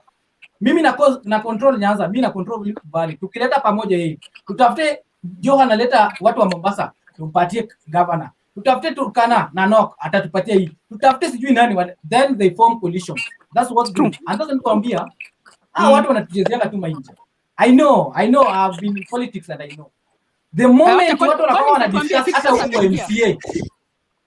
Bwana mtu wa chini bwana anakujanga huyu common mwananchi unaambiwa unakujanga last. Wanakanga chini wanasema bwana ile kura yeye leo nani atatuletea? Wakishaleta wale wataleta kura ndio wanasema wewe sasa work hard utuletee kura. And sasa unaona this coalition bado tutaform. Where you have to work hard utuletee hii. Kalonzo you have to work hard utuletee ukambani. Unaona? Wewe Dandre hata mimi naona usivae kwa hiyo kiti ya MCA. Mimi naona uende kwa member of parliament. Kwa nini? Unataka nitumie pesa tena nishindwe? Hiyo kelele ni ya parliament. Have confidence in yourself. Hiyo kelele ni ya parliament. Dandarai. Okay. Yeah, Dandarai. I want to tell you one thing. These guys are just waiting 2022. There will be a mass exodus. Let me tell you. They are just waiting. Unajua wanaogopa saa hii waanze kujiunga na William Ruto ama another affiliation. Wapelekwe kwa DCI. Hata sio 2022 ni from July this year after BBI. Wacha nikuambie, there is something there is something we should be keen about William Ruto. William Ruto will surprise Kenyans. Actually, he will pick a lady to be his deputy. And that will be a very big surprise. It is possible. And that's the truth. Let me tell you. Ruto anaweza chukua And he will mwanamke not pick na a unajua Kikuyu. He's wanawake very smart. He'll not pick a Kikuyu. na unajua na unajua wanawake wanapiga kura, my friend. True. Utasikia ameleta jenda. Na hiyo jenda itaangusha watu wengi sana. The other thing, for everyone to survive in politics, you have to be smart. So all And these wise. guys who are And entering wise. their terms, Smart and wise. they have to associate themselves to be relevant in politics. They don't want to die politically early. So these guys are not interested in being presidential candidates. No, they want to be relevant to the politics, and then they gain a bargaining power. Like Joe, the other day alisema, only person who can compete with him is Raila Odinga. Why? He want to be relevant. Anajua hakuna mahali pengine anaweza enda saizi. Haya, if actually what he wants to be the deputy of Raila Amolo Odinga. He's not interested in being the presidential candidate. No. Atasema number 2 will deputize the number 1. And that's a fact. Yeah. So if Raila denies Hassan Joe to be his deputy, then Hassan Joe will look for another alternative, and he might move with the coast people. Yeah, Actually, Francis, he made a very interesting statement some time back, not like 2-3 months ago. And he said, sio watoto wa matajiri peke yao watakuwa wanalinda inchi. You see, in a way, there's the same statement made by the same Ruto. It's not only kids from the rich who will always sit on the high tables. So politics is a game, and he's trying not to show that he can go there. But let me tell you, tomorrow you can wake up and hear game stand. Yes. And even said, kama Uhuru Kenyatta alishake hand na Mheshimiwa Ruto, I mean Raila. Anything can happen. There are no boundaries. Nobody should lie to you. The cost are creating their own party. Exactly. And post PPI somewhere in November, they'll be unveiling that party, and that party will get into the negotiating table to the Serelak guys. Just to speak and to say the truth, Joho left Baba. To be honest, Joho Joho left Baba. He left Baba. And then Mvuria is still doing his cards, but they are still looking on how to bring in another chama also in cost, which it's gonna be Aisha and Jumwa. No, I mean Aisha and Mvuria, and these are the MPs from Lamu. So Coast will bring in 2 political chamas, which is going to be used to negotiate on the national and politics. that way they'll still divide votes, because I have to agree with you. Rao's side. They'll scatter those, they'll divide those whatever, the votes. Yeah. So Baba's mission to Coast was so strategic that he began his mission all the way from our friend here in Taita Taveta. So Baba was trying to be to create a panya route, because he would not have gone directly to Joho, and Joho had already started throwing in jabs of saying that hata sisi tupewe chance kuongoza hii nchi. Exactly. Do you know why Baba is busy bringing Shaban? Yes. Do you know why? Baba is very smart. Yeah, that is what I'm telling you. Unaona hii political parties. Kuna wengine watatoka kwa William Ruto wajoin Baba, kuna wengine watatoka kwa Baba wajoin William Ruto. And you have to agree. Ndio. Yeah, that is what I'm saying. Wanaenda kujoin because they have to negotiate for common mwananchi. No, for their own negotiate for themselves first. Yeah, selfish for political gain. Mimi nakuja na nani? Nakuja na watu wa cause. That's why they are going to bargain. And that's why they do bargain. Fine, that guy. Fine. Can we also give other people chances to speak? Okay, Collins, Mimi maybe you can nimeenda give good that night. speaker. Mimi nimeenda, mkuwe na usiku mwema. Okay, Bye. good evening, Okay, guys. good night. Oh, it's night, yeah. It's night in Kenya. Can So, I good say evening, something? guys. Evening. It's good. Political At parties first will the continue coming up. discussion was a bit noisy, Political party or a political and party. Lakini now I think the discussion is getting well. I happen to have a second part in parts of the politics. In 2013, I sat with Alfred Mutua on a table when we were discussing on how to start the chama, the party, the chap thing. They are being formed at the coast. I've also participated with William Ruto in 2008 when I was vying to be a secretary general in a college, and I think that's the only politician that made me understand that the politics in colleges are always influenced by politicians outside the college. So I happened to get some money from him to enable me to run for my political seat in the college.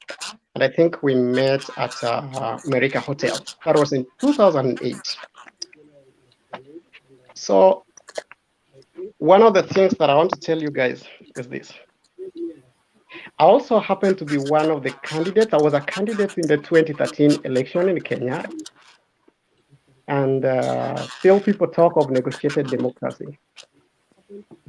So when you guys discuss politics, some of these things you should understand. It's not about the noise that we make on social media. And it's not about the noise that we make because I love so and so. It's a game. Politics, nobody loves you. It's a game. Politics is a game of interest. It's not a game of number anymore in Kenya.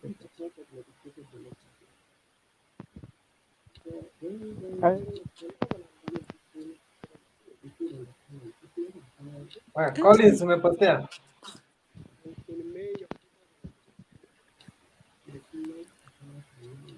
Namsikia, mimi simsikii. You can't hear him. Simsikii pia. Collins, try to check your mic. I think my mic is okay. Oh yeah, you're good. Yeah. In 2017, Mutembei, toa hii personati. In March, I wrote something on a blog that Mudavadi has nowhere he's going, and he has a possibility of working together with Raila Odinga and Moses Wetangula. And I wrote on the same that after, I think I wrote it in March, on 12th of March of 2017, that the election will be done in Kenya on 8th of August. The president, Uhuru Kenyatta, will get 7.4 million votes, and Raila Odinga will get 8.6 million votes, and still Uhuru Kenyatta will be the president of Kenya. I wrote that. And some people said that immediately when Mudavadi joined Raila and he said NASA, some people said that I already knew what was going on. And some people started looking for me. And fortunately enough, I was not in the country. Still, I'm telling you guys, this thing of politics in Kenya that we are running, if we run it the way we were running it some 30 minutes ago, then it means as the youth, we have not known what we want for our country. Exactly. If I like a discussion that was raised by Kewell and Boniface. I'm singling out guys, not because I don't know them in person. It's not noise that makes sense. It's points that makes the sense. I've been following some of the things. here is one of the things. When you talk about the BBI thing, I don't know how it's called, the BBI or any other thing. When you start speaking about that BBI, or because Ruto is not supporting it, I'm not supporting it, or because Raila is supporting it, or I'm now supporting it, do you have a point in the BBI that you think is irrelevant for us as a population? Oh, yes. And do you have a point in the BBI that you think is relevant for us as a population? 50-50. Okay, who is this? Collins? These are the questions. There are pros and cons. According, there are pros and cons. Question. That's For true. me, Colin, for me, these people are just talking about the money that is itakuja kule mashinani, the 35%, nothing else. Majority is about 35 and about how they are going to incorporate all the tribes there. Here's the thing. The money, and yet you know very well, and I even asked Dan Rai, people have not been paid at the counties for like 2 or 3 months. There is no money. Okay. We are so much in debt in this least, country. The amount of debt we've incurred in this country is out of this. Wait. Yeah. At least you are talking of how much debt we have. At least there is one person, Dandrai, the one from CIA. Yeah. I personally work with the Kisumu County government. I'm an employee of Kisumu County government, Ministry of Health. When were they paid last? That's the question you need to ask. What's his name? You need to ask this guy. I don't work with Kisumu. I don't know. Yeah, Maybe you can give us ask the this information. Minister of Health. What is the name of this Kikuyu guy, Kemsa or wherever? That guy is just. Here's the next thing. Here's the next thing. Here's the next thing. I took my vaccination for the COVID. We haven't. On 13th of January, on 13th of February, I was already vaccinated for COVID. Wait, in Kenya? I said I'm not in the country. I'm not in Kenya. So I was vaccinated on 13th of February. When did Kenya receive the vaccines? The other day, last week. The other day, correct? Yeah. So according to how we have handled COVID as a country, should be telling us how we should vote as a people. No. How we have handled COVID as here is a country where somebody prayed to be given a tender, and she was given the tender before the prayers reached heaven. Can you imagine? How far is this heaven? The woman said that she prayed for the tender. The tender was given to her in May. Are you bringing the story for this lady that I'm not bringing any story. I'm just telling us how we should look at things. Perspective. Instead of looking at Ruto ameleta wheelbarrow, Raila ameleta sijui ni makelele mingi. Those are noise. That's what we call noise. It's noise, because look at this. Look at this. When somebody goes and takes microphone and tells you, we are going to impeach Ruto, what are you impeaching him for? And you, who is impeaching him, what have you done? Because most of the cases are put in the parliament. You go to that parliament, you legislate, and you also supervise. What supervisory role have you played as a person? This is why we ended up with somebody called Sonko as a member of the of governorships. What governor?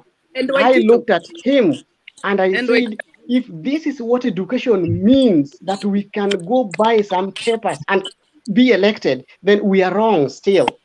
We don't need to go to school. We don't need to go to school, and we should ban these universities. Some of us went to some colleges that on the top there is a bar, in the middle there is a lodging, in the middle there is a church, and down here there is a school, and we call ourselves educated and we are graduated. That's wrong. True. And then they come to social media and they start, because they knew some small English, they come with that English and they want to parade it everywhere. we are wrong. We cannot go on electing these fools to lead us. Exactly. Now you're talking. We cannot go on electing fools to lead us because some of them come to social media and But make a lot sometimes, of Colin, noise. sometimes the means do not justify the end. You could have been in that school where there was a bar, there was a brothel, but you came out with something positive. What we are trying to say is don't get these bogus degrees and come and run and give people handouts like what You are Boniface talking. said, which is very true. Kenyans We are forget speaking very the same fast. thing. We are speaking the same thing. I'm not saying Yeah. the colleges are bad. What I'm Yeah. saying is some of these people didn't meet the merit of going to those colleges. It's good to go to a college with a. I always tell children that do not purpose yourself to get an A. Give us your predictions on BBI. Give us your predictions on 2022. Give us your predictions and your. I don't give a prediction. I'm telling you the truth. This is the thing. This thing called BBI is nonsense, but it has passed. It's nonsense, but it's passed. Okay? I said, thank you, Colin. It has come. Why is it nonsense? There are a few things that are there that are good, especially those who went to school through HELB. And only 34% of Kenyan students are always admitted to the universities through the HELB. It's true. Some of us who can't score A plane and B pluses, we go to colleges through our own parents' means. A person was attacked in Kisumu on 17th of December and was told waligongana na mtu wa bodaboda na aliambiwa yeye ni how do you call it, dynasty, because he owns a car, so he's a dynasty. That is wrong. So that tells you that whatever we are doing, I'm not giving any predictions. Here's the thing: Raila Odinga, William Ruto, Musalia Mudavadi, and how do you call this other guy? Kalonzo. And Wetangula. Even if we change the constitution 80 times and bring all of them together, Raila Odinga, William Ruto, and any other thing, if we don't change the mindset of that country, even if we bring Jesus Christ as the only president in that country, it is still in a mess. It's true. Uhuru Kenyatta is misleading the country, and he has misled that country to an extent that even the next president, even if it's Jesus Christ, unless some miracle can happen, the next president that will help that country will be the third president after the 2027 election. 2032. Can I say something? Sorry for interruption. Yes. Collins, I can see that you are talking so good, a bit mature. But let me tell you something. The problem is not the leader. And I've said here several times. These leaders, they get that strength from us wananchi. Are you getting me? Do you know these people? Wananchi says wakiamua like we don't want these leaders, we are not going to vote them in. Then wananchi can do that. Yeah. So long as this, and these leaders wao ndio wanatuambia that round hii ni mtoto like this one should be this, si mtoto wa tajiri. And if you look their lifestyle, if you look how these people stay, you can't compare with your life. But sisi bado ndio tunafuata hao leaders, tunasema like sasa huyu ni huyu, because these people are the same, ni nguo tu vile wamebadilisha. Because like you have given an example like Sonko. I'll answer that. Example like Sonko. Unajua wananchi ndio walichagua Sonko, na si ati walikuwa wanapenda like Sonko, walikuwa wanajua vizuri Sonko masomo yake, how is going to run this county is very very very mischievously by the way. But us, something called we brand ourselves, we have something called we brand ourselves party. Sasa wananchi wanafuata. These leaders are going to use us, however we have a bit open-minded or whatever. Unless us wananchi we decide like sisi hatuwataki, we need this and this. Wanatafuta mahali iko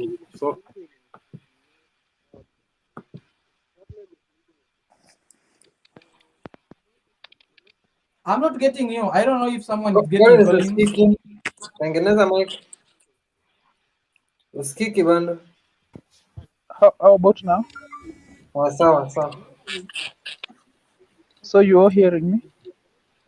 Yes. Yeah, we can hear you. Okay. Okay. Thank you for creating this platform. So my name is John, and I'm interact.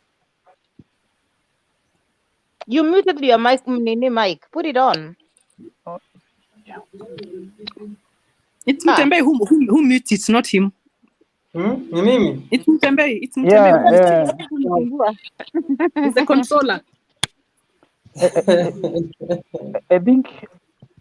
How about now? No, you. Yeah, we can hear you. Okay. I would like to allude to only three things, and thank you for this opportunity. One, I would like to advise my brother Dan Rai that you don't have a marking scheme for, because I've heard him say that Collins is talking a bit of sense. Do you want to tell me that you have the marking scheme for whoever maybe talks some sense, or maybe I would like to understand how you're measuring maybe the strength of the of the points you are making, but that is in good faith. Okay, number one, on maybe the issue I wanted to address is the thing to do with the deputy president's impeachment. For me, I think that should not be a discussion in the in the environment we are living in. And for a country like Kenya, it is very, very difficult for us, especially we, the youth. We are not being able to differentiate between what is fact, what is hearsay, and discussions that can, and what is, and discussions that don't even have any threshold to be to, or rather discussions that don't really qualify for discussions. Because right now, if I would ask people like Dan Rai and the rest, with due respect, now we've heard President Kenyatta saying that that the DP has been, I think, disrespectful, that he came through the back door, and now anybody who is not unless you're a visitor in Jerusalem, and I believe that even for those who are outside this country, have been following the political landscape in our country so very closely. No, the deputy president is supposed to be solely a principal assistant to the president. Exactly. And I think since the year during this second term, when in this platform, I think we are saying it point blank. It is since Raila came to the Jubilee administration when things started going wrong. That's not true. That's not true. Yeah, thank you. When the things were going right, he came and But started making them wrong. Let's stick to facts. But I stand to be corrected. But I think I stand to be corrected. Let him talk. Yeah, and I stand to be corrected. Yeah, I said I'm going to address only three issues, and then you're going to do honorable interjections. So, just to conclude on this issue, these wrangles in Jubilee, according to me, they started when Raila came into Jubilee's bedroom. And now, when it comes to impeaching the, it's his the opinion. DP, Let him talk. Of course, it is opinion, and I've been listening for the last I think 5 hours, and trying to interact until this late. So it is good at least we listen to one another, because we are agreeing to disagree. Yeah. So what I'm saying is, and anybody should think of this tonight. Anybody who proposed to maybe impeach the DP, is it based on merit? Is it based on, that does it have any ground? Is it as a result of gross violation of whatever is bestowed upon him? We must ask ourselves, and then this such kind of a debate is going to spark a lot of tension in this country, Exactly. because Unnecessary not tension. really forgetting that DP right now, the way things stand right now, he has a huge following in this country, and then he has a tribe where he comes from. When we start this kind of discussions, how are they going to live our political environment? And we must also ask ourselves, is this the right way to go in the remaining maybe 17 or so months before the next general elections?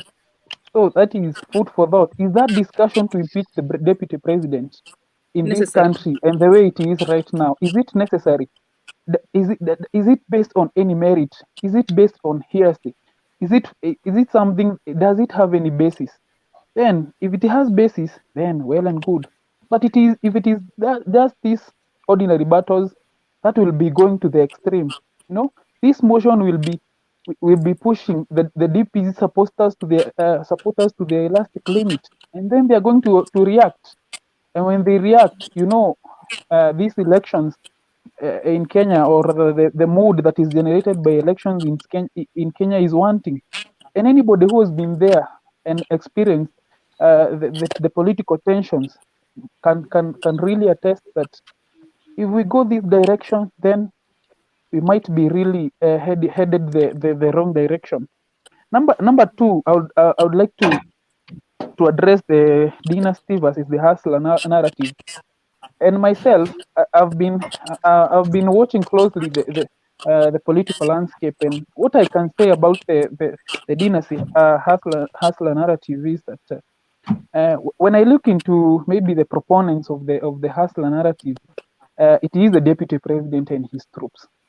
And now he has been using this wheelbarrow as maybe as a symbol, or maybe maybe for symbolism.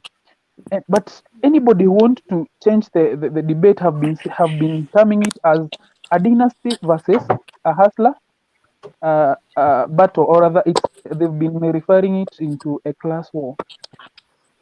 Well, it depends with maybe the understanding or the way you want to believe it.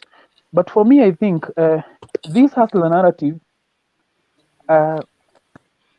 is really a discussion that even that we all must have, and it is a discussion that is going on in this country. Everybody is worried about this narrative, including those political bigwigs, the Railas, the Uhurus, the Muraves, and the rest. They are really worried because any discussion today is revolving around what is this man Ruto planning? What are his troops saying? What meetings are they holding? And then we cannot, the way things stand right now in this country, we cannot ignore the so-called hustler narrative. And this hustler narrative, people have been saying, oh, if it is all about the poor, why doesn't Ruto maybe appoint these poor people, or rather those downtrodden people, to head the so-called the hustler pact? And for me, now William Ruto has been in the government since 1992, and since 1992 to date, anybody who can calculate for me, it's more than 20 years or so. So huyu jamaa anajua how the deep state works. He knows how the system works. He knows, he's been in the system and be part of the system, including when it was real system, not like here Squeezia, David Murathe, and the rest. So, like for me, and then we cannot run away from the fact that you're saying Ruto is rich. Well and good. Ruto is rich. Kenyatta is rich. Raila is rich. And the rest. Now, like for me, an ordinary Kenyan, if you told me to go and lead the hustler pact, how will I start? Mimi hata sijui hao watu. I don't know how they, I don't know their ways. So we must, in as much as we are saying that the hustler narrative should be led by those wale wako pale chini, we must also mimi kama sahi, yes, I'm pro Ruto, maybe I like his ideologies, but suppose you told me today, hey John, can you go and lead this thing? Mimi hao watu naenda kupata hao the system, I don't know them, I don't have the machinery, or rather I don't have the logistics. So I must at least nikae under the umbrella of this guy who seems to understand this system so well, nigoje nipe direction juu mimi, in as much as I'll be trying, or rather I would like to be on the table, mimi sina ya logistics, sina nini, sina anything, so kwanza lazima niende acha nimalize. I'm finishing. I just want to have a question before I leave. Before I leave, can I ask a question, please? Yeah. The all panel that we have, as per now, as per now I'm speaking. I can see Guru Jones brought some idea about Hustler and Dynasty. Sindio? I wanted to ask, like, hii narrative tunajua is from deputy president, and everybody anajua soon, not than later, kijana wa siku moja, kijana ama mtoto wa Ruto atakuwa anataka kitu kingine kusucceed babake. Yeye tutamtreat kama Dynasty ama Hustler? We'll cross that bridge when we get there. No, I'll answer him. I'll answer him when John is done. When John is done, I'll answer him. I'll answer him when John is done. So John, guys, I love complete. and nice chatting to you. I have to go to sleep now. Thank you so much, and I hope next time Tonge Mutembei. Okay, thank you. Before you go, John, please. Sorry for interruption, John. Mutembei, can you give a direction? Because I'm going to answer. I'm going to answer you when John is done. So when John is done, you should tell us it's done. Then I'll going to answer you, and then I'm going to react to what you say. Bye, everybody. Let Mutembei tell us something, please. If you allow him to tell us. Bye. Mutembei, I just wanted to inbox me. Sawa. Mutembei, I just wanted to at least to explain to us, like, at what time, which day do you hold this live stream? Because I think it's we can make it something that common mwananchi we get the views. Actually, and whatever we started it last Sunday na itakuwa each and every Sunday kutoka saa 2. Saa 2 Kenyan time? Yes, saa 2 jioni. Okay, some of us are in countries where we are like 7-8 hours behind. So please, if it's something that is fixed, then some of us can know when. Jona kwamba fan wako sana. By the way, na watching hizo vitu zako. I would answer him. I think John is done, right? I was also I think I was concluding in that when Danrai interrupted. But okay, just conclude. Then I'm going to answer some of the things. Yeah, Danrai is just being speculative. So finally, I think I would. In the meantime, let me stop there. Maybe let me stop there. In the meantime. Okay. So, Dandrai, this is the thing. Every election and position, I know you are saying you are going for CIR seat, maybe somewhere, okay? Exactly. You must learn that in politics, there is something called ideology, and ideologies are always relayed to the electorate in the name of a narrative. If your politics is not going around one narrative, then consider yourself losing it already. So if you have not known how to write a narrative, contact me. I'll do that. I do it for a bit cheap. Yeah, I'll do your political strategy for the whole election. I'll charge you 400,000 Kenya shillings. So that's there. Only. Only. It's 4,000, so it's not a big deal. So here's the next thing. You asked John, when will we call somebody a dynasty, and when should we call somebody Ruto's children a dynasty, right? Or somebody has been in the government for some time. I want to use the university politics because that's what I'm good with, okay? If the system doesn't want you to run, you, even the president, will cry. Here, Trump cried that the system is rigging him out. Was he not the president?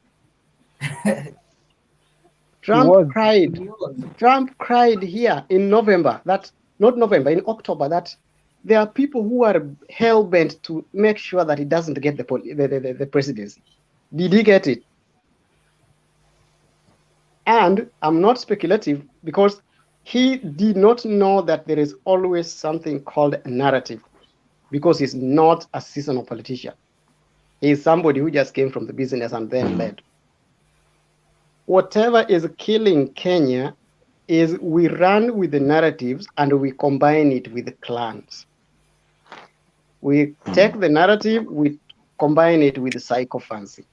We take the narrative, then we combine it with propaganda. Those three things, if you combine them with a narrative, then it means whoever lies best will win the electorate. And when it comes to the system, I was the first time I vied for the Secretary General, everybody, almost everybody was supporting me. But because the college was not a bit comfortable with me, I found myself on the nomination day that my name was not appearing in the papers. And the papers were printed in the office of the principal. Then we had to postpone the election. Then the election was done. During that time, most of my supporters were already given, they put an exam. And they knew my department was the one that was going to vote me. They put a cut.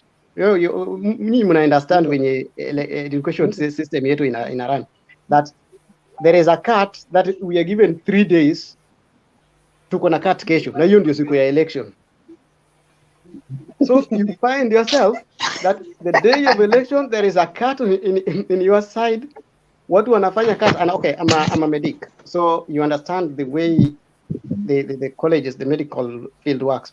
Well, if you get a wrong mark, then you are marked negative. So somebody must study for it, right? Because najua kuna wenye walimaliza shule kama wako na deni ya mwalimu ya marks, because amepata hizo ma negatives mpaka zimerudi kwa marks yake yenye alipata mwenyewe. So everybody wants to study. That is the time when you realize that a system can work against you. When do you want to call Ruto's children or Raila's children dynasty? In Kenya, we don't have anything called dynasty. We have mabwenyenye ambao walisanya pesa ya Kenya na wanajaribu kuprotect. That is the truth. There is nothing like dynasty. Because you go to Migori, you find somebody has stolen money. You go to Kisumu, you find somebody has stolen money. You go to Vihiga, somebody has stolen money. And he's only putting people whom he knows can protect him. That's the best. Okay, somebody said that everything was running right. Whatever is killing Kenya is the money that was stolen in 2015. It's not about the money that we are fighting now. The money of Eurobond was too big and it never did anything for the country. Okay? So that money that was stolen in that Eurobond, that is what is killing Kenya, because they borrowed money to help. Ni kama wewe mwenyewe uko nyumbani ukichukua loan. Dandra, good night. Umechukua loan ya 200,000. Good night. Sorry for interruption. I have to sleep tomorrow. Unajua ni job. Okay. No. Because Dandra left. No. Wait. Umechukua loan. Okay. Has he captured anything? Sorry? I have a question for Dandrai. Hey, kumbe nilikosea watu wengi. Wacha Evra niulize before niende. So Dandrai hakuna dynasty. There is nothing like dynasty in Kenya. I've understood. By the way, that's the fact. You know, Collins, you are explaining something important. I'm a member of Bunge la Wananchi tu tao. Na ukikuja huko sometimes evening after job utanipata huko. Where? And I do explain every day. We don't have dynasty and us like this country. There's nothing. The truth is narrative. Okay, Evra, go on. What do we have? Okay, Bwana Dandrai, I've heard you talk, and what I'm getting from you people, I'm wondering and I'm asking myself, and I want Dandrai to answer me this: why is the Asula narrative, especially the wheelbarrow narrative and all those things concerning DP, are the ones of most concerns to people? The other parties like the other parties, like for the Kalonzo Musyoka, even the ODM, they have their own logo. I know you had discussed this, but to me, I'm wondering, why is it that when it comes to things dealing with Ruto, some people are so bitter. They are talking like Ruto Mwizi, Ruto. No. Why is No, it I that think you are misleading this communication, my friend. We don't go like that. If we go back to discussing politics of personalities, then we are losing it as people. We must link personalities from ideologies. That's the only politics that can make you people grow. Because if you start like, oh, huyu ni mwizi, oh, Ruto is just a person in the UDA or that camp that he is. Collins, let me It's answer the not only guy. Ruto that speaks this. Collins, let me answer the guy. I know. When we're defending our people from our clans, then that's nonsense. We're discussing nonsense. We can't discuss people. We discuss ideologies as a people. No. But the hustler narrative and the wheelbarrow thing. Okay. Let me answer the Ezra. I don't know kama mnanisikia. Are you getting me? Yes, I'm getting you. At that time I was talking, niliona hata comments zilipanda juu watu wamekasirika. But this is the truth. Hii story tunaambiwanga dynasty. Hii story tunaambiwanga mwizi. Sisi hata mimi mwenyewe nikiambiwa Ruto ameiba nini. You know these politicians ndio wanakonga. Hata saizi wanaweza amua Raila ni mwizi. And they are going to make things to be truth. And these the same politicians wanakuja kukuambia Ezra, I'm good in this and this. But for true and take this from me. I go and bank it. Hakuna siku ya mwanasiasa atakuweka first on the table to discuss about you or to discuss your agenda before I discuss agenda yake. Nilikwambia I'm a politician and nimevaya and I know how this thing wanakuwa calculate. Hakuna siku, there is no day. Hata today Ruto akuje uambiwe there's someone anateseka kama Ezra. Atakuita aite kamera zote. Wakina Mtembei wakuja hapo na kusaidia wakiona. Why? To gain that mileage. Are you getting me? So this thing tunaambiwanga hapa narrative, huyu ni mdozi, huyu ni mwizi. Sisi hata tuliambiwa rafiki ya Ruto na Uhuru wao ndio unajua kuliko kila mtu. So the moment tujaambiwa, because what I know, kama ni mwizi they can arrest him. Kama huyu ni mbaya wanaweza sema like huyu ni mbaya toke. Na the other nilikuwa nataka kuanza John before ende. John amesema kitu anasema kitu kingine like ati hii handshake kuja handshake. Ulisikia kitu Murkomen alikuwa anasema that before even 2017 Uhuru alianza shida nao akasema Mudavadi should be deputy and whatever. Kitu ilifanya Uhuru a stick na Ruto ni kitu moja, that Uhuru alikuwa anajua aweze win bila Ruto. Na akasema vizuri kama watu walisikia like after election ya 2017 before being nullified, Uhuru si alianza kwa tusi and everything. After that akawarudisha chini. So this thing ijaanza nini after handshake. Hii kitu imeanza before handshake. Inakonga kitu ilikuanga. So you have to understand that. And these politicians unasikianga wakizunguka huku na kila siku. These people are just playing with your mind. They are the same. Nguo ndio wamebadilisha. Watakujia mwingine atakuja kuambie Super Tuesday kama Raila na kila mtu achukue kama Super Tuesday. Hata mwingine atakuja ni Wilbaro, mwingine akwambia Wilbaro, mwingine akujia Mrembe Nation and everything goes on. Are you getting me? So at least we have to discuss in a mature way. In mature way, at least today, next time you give us the topic like we have to discuss about this. Danrai, you are not answering the question. Danrai? I'm getting you. Are you telling us that now the handshake added an insult to the wound? I don't believe on that. I just believe the problem is problem ya watu wengine. Okay, there is nothing with Uhuru Kenyatta and William Ruto that we are seeing in the public. Hao watu hawajakosana. These are some of the things that people should understand. Hao watu hawajakosana. The thing here is this. There is a disagreement between the deals. This is what we agreed and this is what you are doing.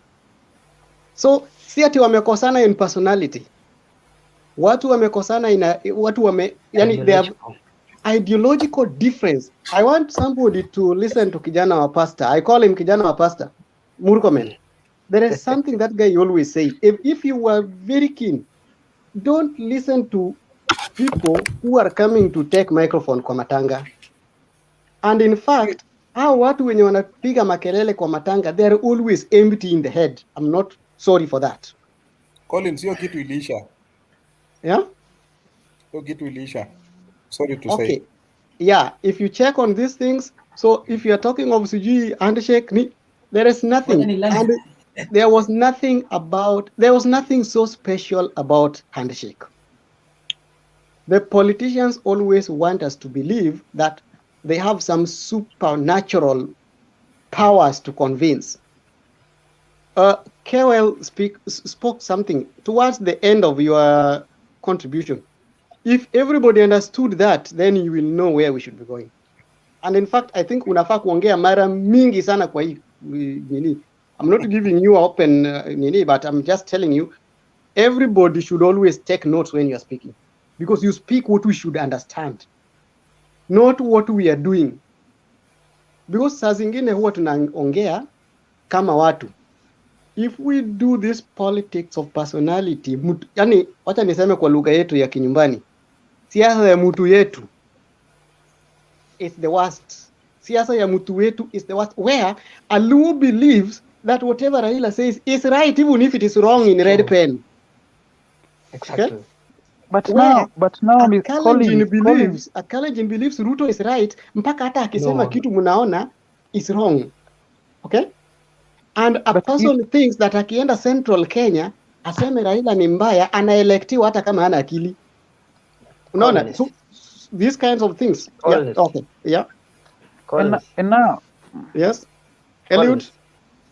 Yeah, I have him. Collins. Yeah. Yeah, mi nimefuata hii conversation since, but nafikiria watu wengi wamerefuka sana. Yeah. Ukisema watu like wanatoka Rift Valley, they believe in what Ruto says is always true. Ni uongo. Sahi watu wamerefuka, na for your information, this is the place where 207 got so much impact. So many people were displaced, and we don't want to go back to those days. So what we are now, we are not looking Ruto or anybody as an individual. We are looking somebody with what he has for us as Kenyans and what he's planning for his policies. So me sometimes I look at those things like wheelbarrow as a nation in another dimension. I look at the wheelbarrow as a tool,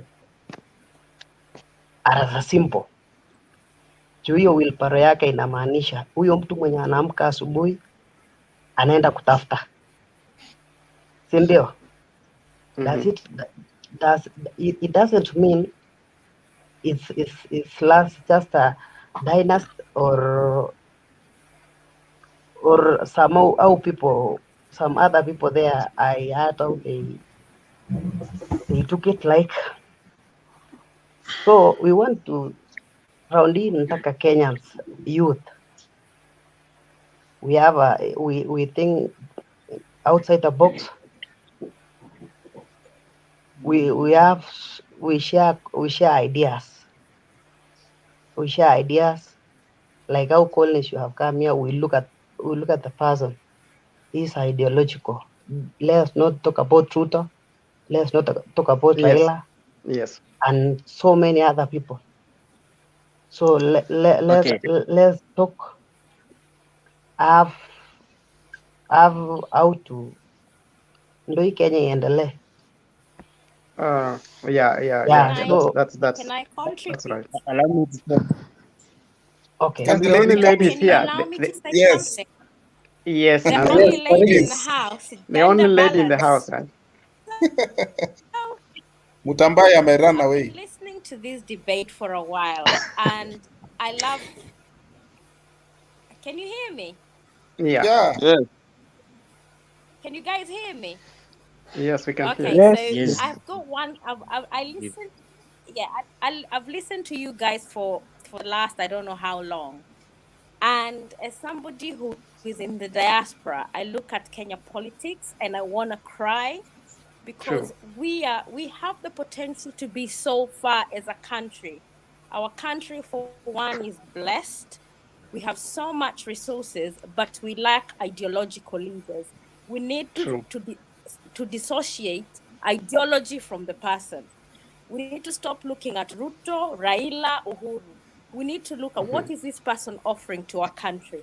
For me, if the basic institutions in Kenya were allowed to function, we would not even be looking at the people.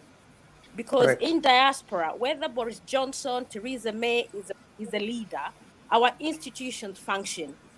When that person moves on, our institutions are independent and they're allowed to function and provide services for the common man. So for me, as the young people in our country, we need to stop looking at leaders and demand for our institutions to be independent and let them function. The basic human rights is what we should be demanding our politicians to deliver. And when they don't deliver, we impeach them and send them home. Because we take too much nonsense from our politicians. If you're not performing, we should have the right to recall you. Our constitution gives us that right. But Kenyans are not properly educated to this fact. So for me, the ideology behind Hustler Dynasty, to me and you, gives us nothing. What we need to be looking is at ideology. What are you going to offer in 2021? We need to stop. Ruto, Raila, Uhuru has been in power for the last 30 years. What have they given us? A collapsed economy. We can't even pay our own debt.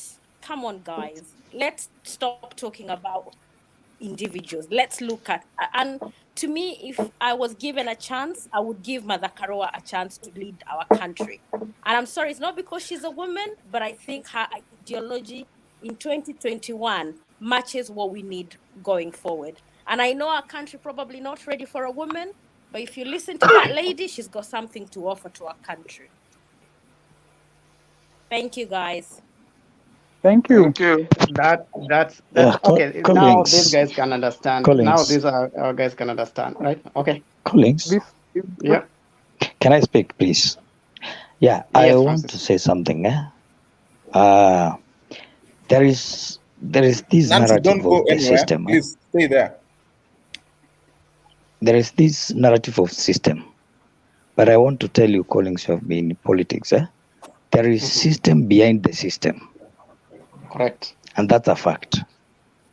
Actually, the thing we are calling the system, these are not guys in the government. Yes. These are tycoons who control the president. Actually, let me tell you.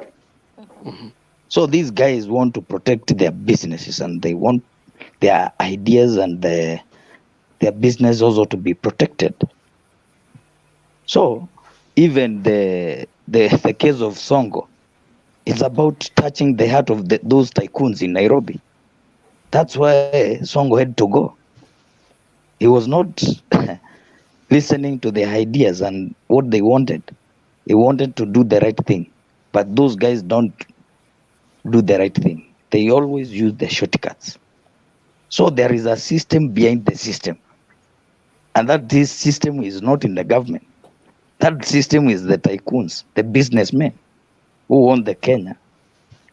So President, I'm speaking the truth. Actually, the guys who have good ideas have no power, and those who have no ideas are in the power. So it is a vice versa again. Money speaks. That's why we are Francis, can losing I it ask you all. a question? Francis, Yes, please. Francis, Yes. can I ask you a question? Who does Yeah, the yeah. power belong to? Who To does the the power president belong and the to? If you're people. saying the People. system and it is the people. It's not even the president. It is Exactly. the people. The people. So for us as Mm. the young Kenyans, Nancy, we well, need the to system does arise not allow. and take back Okay. power. Okay. But Nancy. this is Nancy is Kenya, my reasoning. friend. Nancy is reasoning from But diaspora. that Yeah. exactly. Nancy is reasoning from diaspora. Okay. Can I speak? Can I add a voice from the diaspora as well? Yeah, Please do. okay. Habari zenyu kila mtu. One thing I can say here, and I support Nancy, she's taken the words out of my mouth. The other thing probably I can add is I've been listening to the discussion all evening, and somehow we are almost, and I'm not accusing anyone, but nikama we are restricting ourselves in thinking from a Kenyan perspective. Yeah. If we thought outside the box, we look at other countries, there is no harm. Nancy provided a good example about institutions. We think outside the box. In fact, we throw away the box. We look at what makes other countries successful. There is nothing like Sijui Raila wa US, who's been there since 1982 or whatever. We give these young guys a chance. Lakini what I see, Mukisa Kitui anakuja, nobody's even giving them attention. We are allowing this politician to drown him out. Well, actually, he might have a message for Kenya. He might be the triumph for Kenya. The other thing, probably, I would beg ni, just as a housekeeping for the debate, you quickly join in, una contribute, alafu unajitoa, kwa sababu nimekaa hapa nikingojea kujoin the contribute kitu, but sipati chance. It's full. Yet kuna wengine wamejoin, wamekaa tu unasikiza. We can always listen from outside, alafu una join quickly, unanini, alafu inaendelea. Ndio wengine wakiwa hapa nje, we give them a chance to join in. Thank you very much. Mimi nipe chance niongee. Thank you. Sawa. Wacha nitoke ndio mwingine aweze kuingia, lakini niko. Hello. Ongea. Tunakusikia Douglas. Hi Douglas. Hi. I have only one point to make. Go ahead.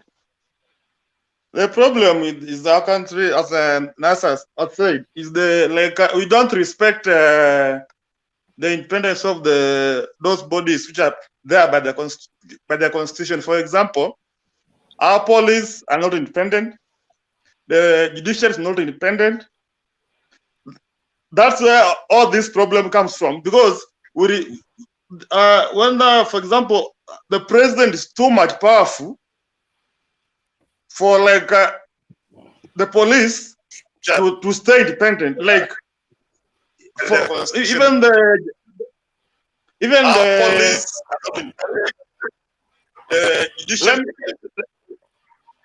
Let me finish. That's where all this problem comes from, because I think we are having a problem because you are talking on a loudspeaker. So you listen to yourself before also you tell us. So, that's why you're mixing yourself. So if you used an earphone, it would be very good with you, Douglas. Thank you. Yeah. Okay, let me try again my earphones. Yeah. Okay. Let someone contribute as I get my earphones. Okay, Mutembei. I'm also speaking from the diaspora, but I have a lot of the experience on the local.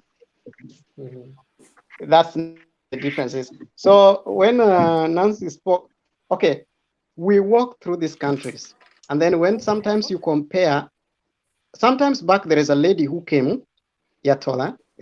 She's the Prime Minister of Barbados, yeah? Any one of you who has gone to these Caribbean countries, I've been blessed to walk through the six of the countries, 6 countries in the Caribbean, hapa chini. I was in Antigua. Hakuna mara road in that country. Hakuna. And you'll realize something. Their leaders, they only have 17 senators. 17. Now, all those 17, their ministers are elected from inside. If you want to compare how things run in the other countries, and the Prime Minister of Antigua, Mr. Gaston Brown, he is also Minister of Finance and Economics. He is the Prime Minister and he is also a minister. So he is also asked questions. So makosa ikifanyika ni yeye pia anaulizwa. The next thing you find is a referendum mbili zimefanyika nikiwa Antigua. Referendum ngapi? Mbili. Na nilikuwa hapo, na huwezi jua kuna referendum inaendelea unless you see the posters. Sisi tumezoea siasa ya dancing. Our people are dancing. Politicians Reggae. are dancing. Reggae. People are dancing. Kuna mwingine wanaimba mugithi, kuna wengine wana dance reggae, and you ask them, what are you dancing? Nancy said something because she comes from diaspora. The difference between the politics in diaspora and the politics in our country are two. Number one, these other countries have two parties. 2 or 3 parties.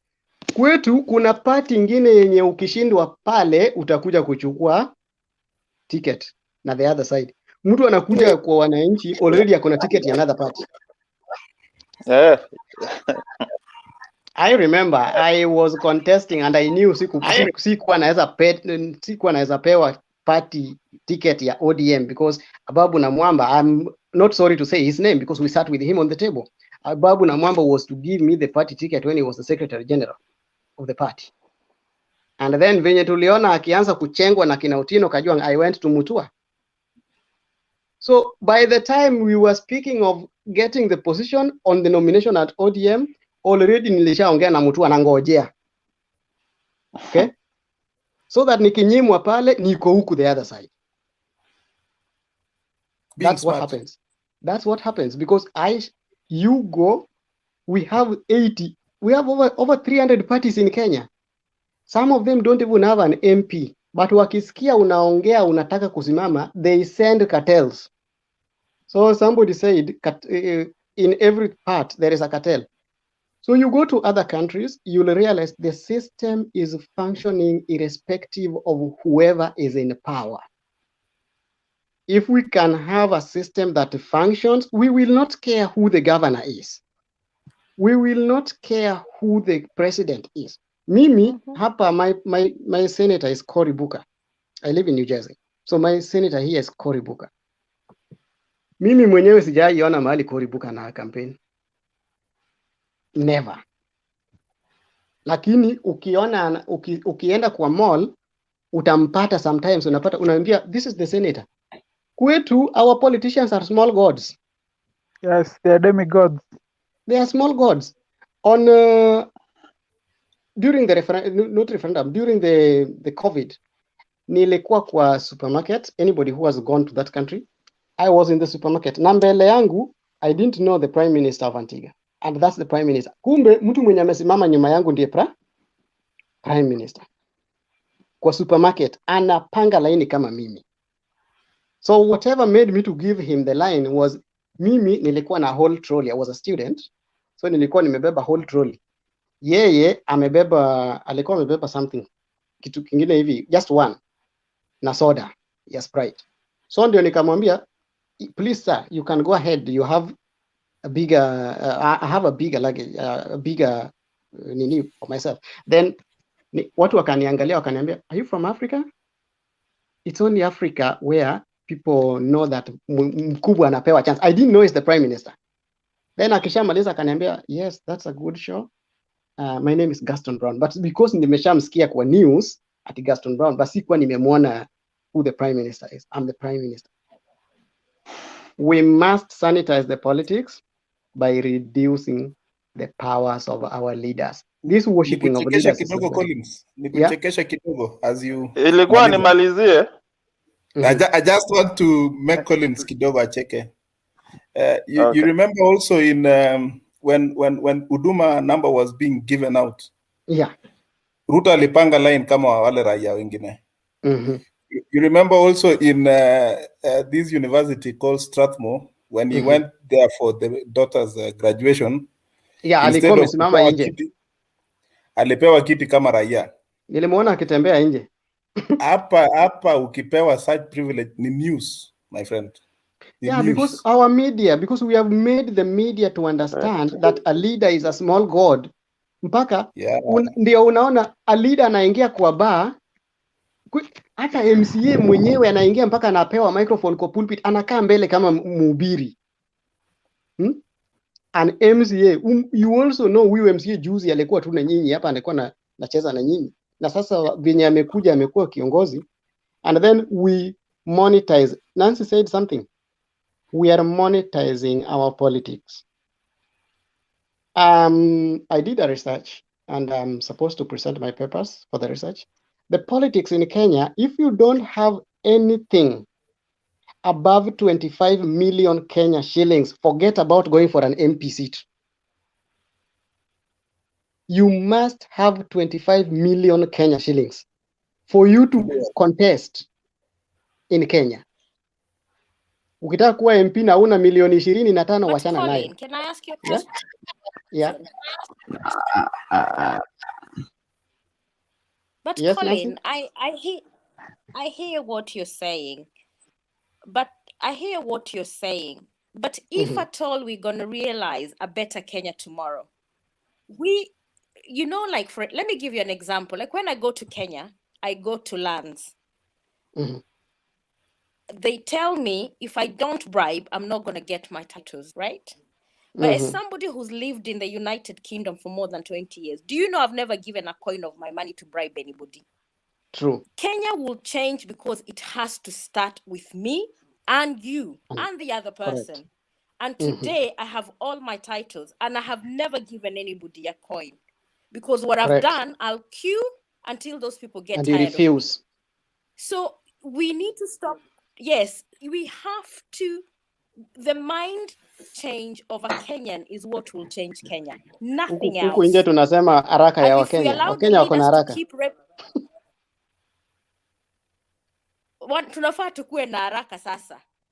Huku nje tunasema haraka ya Ukenya, where somebody knows that anafaa kuwa kwa line ndiye alipe hii, but because anajua John Nguru is on the line na yeye ndiye anasaidia watu, anampea John 500 ndiye afanyiwe haraka. At long last, unajua hii ndiye haraka ya maumbwa. I always call it haraka ya maumbwa ya kuzaa watoto wenye hawana macho na akona time ya kumaliza gestation ndio watoto wamee macho. That's the same thing. Unakuwa na ile haraka ingine, you need to be done. I lost my passport in Kenya. I was going to the airport. Siku yenye bomb blast ilichapana Nairobi the other January.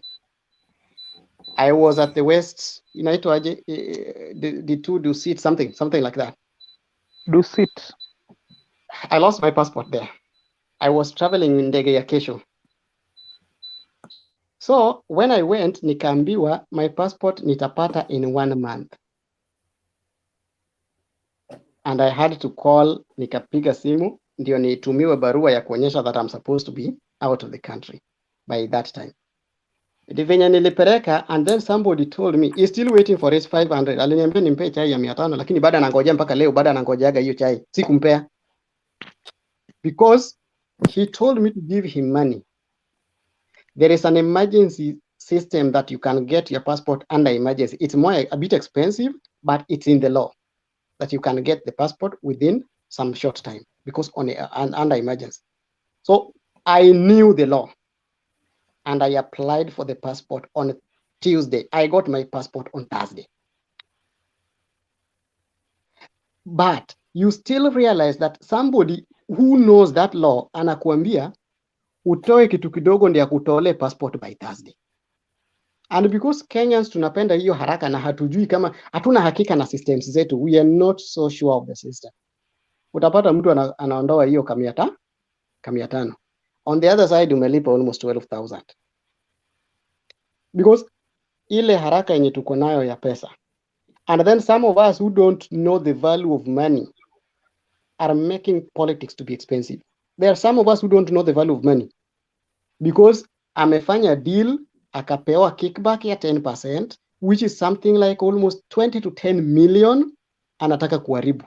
So he doesn't know the value of his money. He has not worked for it. Ameipata bure. Nancy, am I making some sense? But Collins, you do, but I will always insist. If we will ever change Kenya to be better, it's for me and you. Our leaders, the leadership we have, we will not go anywhere. The civil education, Kabisa. and I always, when I go to my country, when my mom Can I tells me, contribute? I'm going to vote for Uhuru or whoever. I tell her, no, mommy, you're not going to vote for Uhuru because akuletei kitu kwa meza. You have to give me a reason that he'll change to make your life better. It starts with me and you.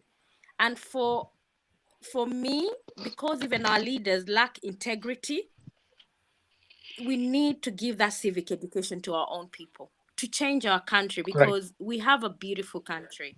And without starting from me and you, let's not give excuses anymore. We are full of excuses. And what you've just given, Collins, are just excuses of why ABCD. Let's stop the excuses. And now, Collins, I think you've really pointed out what is ailing us as a nation. I think we've done maybe some bit of troubleshooting, and now, so the big question now is, how are we going? Should we go back to factory settings and start maybe setting some other standards? Because if you look maybe into the institutions in this country, like they are all upside down.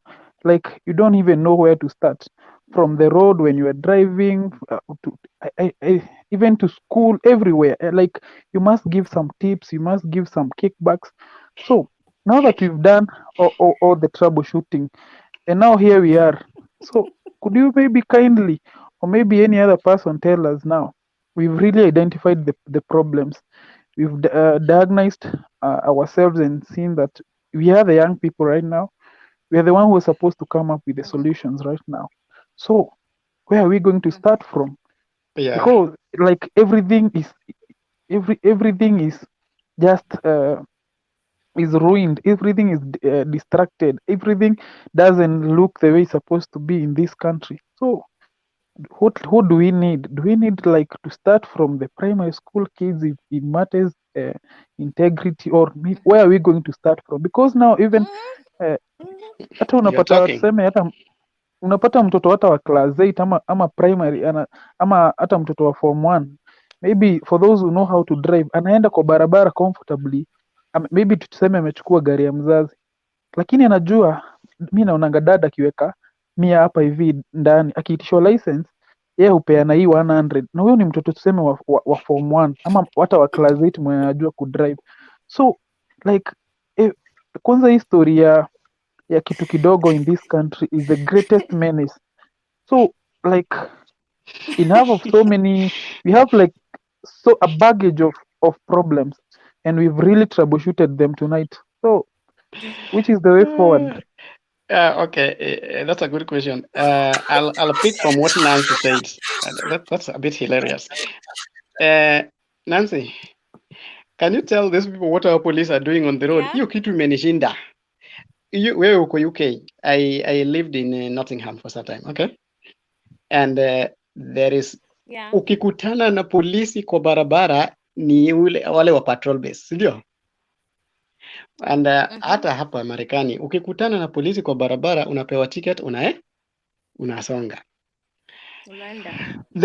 Where do we start? Integrity. Number 2 is not about that teaching integrity in school. It's about teaching integrity in the society. I think ukiangalia watu wa Meru, for me, we need to... I think we need to start with our schools. Aya, ukiangalia nini Meru, watu wa Meru, they started showing us. The people in Meru started well, and I think if anybody can ask me, there is an MP mwenye alichaguliwa bila gari. If we can all go through that route, Igembe. That Murigi. But the problem is this, tukishawachagua, they go and join that club ya mapesa, and then they turn into other things. But the system should be like, us as a people, we should know, if Collins is good and can lead us, hata kama akona pesa, hata kama hana pesa, hata kama akona clan yetu at heart, because I contested for the National Youth Council. Muliona hiyo National Youth Council in 2011. There was an election of National Youth Council, NYC. Sir, we were very young by then, some of us. Okay. I contested for the NYC in 2011. And I'm going to make you people laugh because this is what happened. When this thing was tuliambiwa, by that time Miss Anne Waiguru was the secretary, something, kwa ministry of, alikuwa kwa economics huko. So yeye ndiye alikuwa amesimamia hiyo kitu, watu wakaenda meeting, tukaambiwa, okay, when I went back nikaweka kikosi ya kuenda, tunaenda kucampaign, this is what we are campaigning for and this is what we are telling the people, these are the functions of the person who is supposed to be elected. Walienda wakanikampenia wiki ngapi? Wiki mbili. And the election was to be done because we were given only 60 days to campaign. The second week, the third week, they were campaigning for themselves. Wao pia wamesimama. Hawajui wanasimamia nini? Hawajui wamesimamia nini? Mimi nakutana nao, nilienda kwa matanga ingine one, nikapata mtu wako na microphone. Nikasema na sasa mimi niko kwa the same matanga, these are the people who are campaigning for me. Wananisaidia kucampaign, kuconvince youth. And here is mtu ameenda kusema venye wanataka kujenga barabara, venye wanataka kutengeneza sijui youth polytechnic, and that was not the intention. Naona. So you asked about how do we do the troubleshooting now. We must know what we are telling the people to elect us in office. Are they attainable? Are they smart, something called smart in quality systems? We must know, is there time that we can judge what we are asking them? Or mimi nataka kuwajengea barabara. Are you having that mandate to kujenga barabara? Mimi nitawatengenezea. Kwanza wamama wetu, they are the only voters ni wamama. I worked with Martha Karua sometimes back. The only loyal voters in Kenya ni wamama. But what do we do? Mama akishaambiwa ni huyo mpaka hata uwezi mchange. Even if it is wrong, ni huyo. So whoever reaches the women first will, if you want to change the society, we must instill change through the women. Otherwise, we are not going to bring any change. Nancy, we are not going to bring any change. The women are the first. If anybody wants to change the society, we start with the women.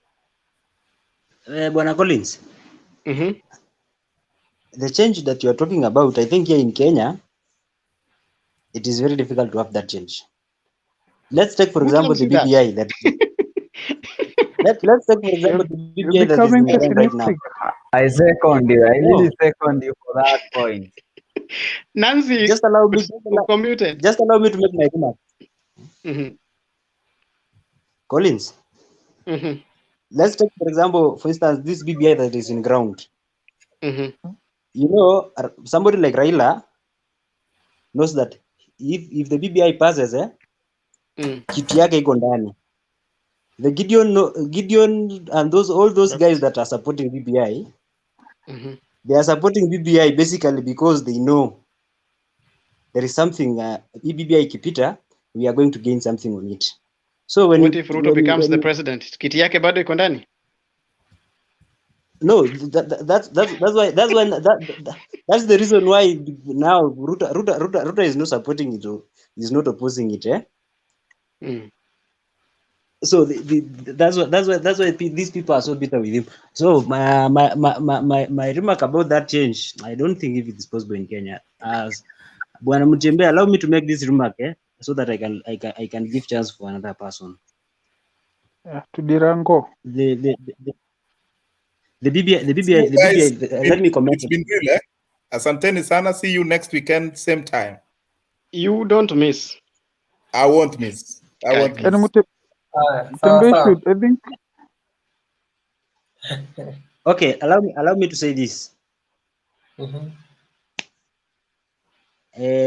Bwana Raila was in the coast region the whole of last week, and I've been following him so keenly. on these matters concerning BBI. Alikuwa akiuza the BBI thing in the coast region. So the thing here, it is too bad for us Kenyans because Raila has been going through the coast region, but when you try to see what is selling on BBI, hakuna kitu hata moja na discuss niko kwa hiyo BBI apart from the 35% that these people are talking about. Again, can you hear me? Yes. Ai, ameenda. Dirango, tell us something. Dirango. I can also say. Let me say something. Yeah. Are you hearing me? Mhm. Yes. Okay. I want to comment on these three things. The first one is about Raila's betrayal.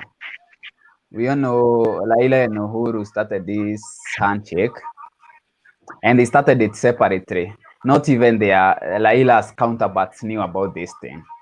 And Raila was very hopeful about being supported by President Uhuru Kenyatta. Hii acha tuseme ukweli, Raila alikuwa anagojea hivi asapotiwe na Uhuru Kenyatta. Lakini one thing we have to know about hii Kenya, it's all about regional supremacies. And regional supremacies is like this, according to me. Like every community want to have a very big chance in that national sharing committee. Hiyo cake sharing committee, every community wants to have it, and there are also personal interest. So for me, I see that Raila is completely betrayed from the first day. From the first day, Raila is completely betrayed. Raila cannot be supported by the Kikuyu. Let that be known. I'm not a Kikuyu. Right now, I'm supporting a Karenjin.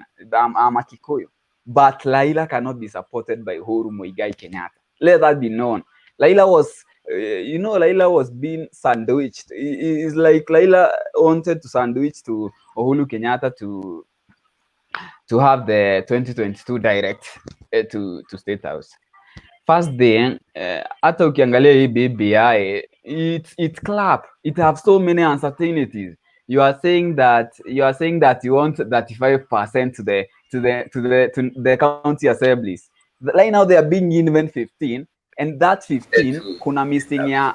There are so many strikes. There are so many works, and then you are being told that we are going to increase this money from 15 to 35. How is that going to be? You are saying that you want 35%. I'm saying, they are saying that the county allocation is going to be added from 15 to 35. That is clap. That cannot be done. Even if it's going to be done, there are going to be so many strikes. I'm a university student at Jomo Kenyatta University, and they are saying that they shall give us amnesty, the tax amnesty, that we shall have 4 years, we shall be having 4 years of help. Nauliza hivi, kwani population ya Kenya, it's 65% of Kenyan population is the youth, and we pay taxes. The Kenyan government rely 90% from taxes. How is that going to be? That they shall have 4 years, you are not paying something, they are having all these debts, and then they are telling you we are going to increase. As in, let's be certain. Let BBI, it's clap. It's all about club. How can you add 180 nominated women reps in parliament? A cost for one MP per month is like 1 million. So that's per year, that's about 12 million. Hiyo ni debt imeongezewa inakaaje? Na bado kuna strikes, kuna low payment. Lecturers are being paid low, teachers are being paid low, karaos wanalipwa low. It's clap. So me, according to this BBI thing, I know it's going to pass because they have the state machinery and everything to contribute to. But this BBI does not. Every reader who is supporting this BBI has personal interest. Gideon Moi is likely to be endorsed by Uhuru. They are the two royal sons in this nation. And Uhuru, and I know, we even don't know how this BBI was cooked. Inaweza kuwa ni Moi alienda akaambia Uhunye hey, you know, it's going to be this and I want this, so you just do this. As in, we don't know how that thing was cooked. That thing, so Nini handshake was blocked by 2 people. Imezima man.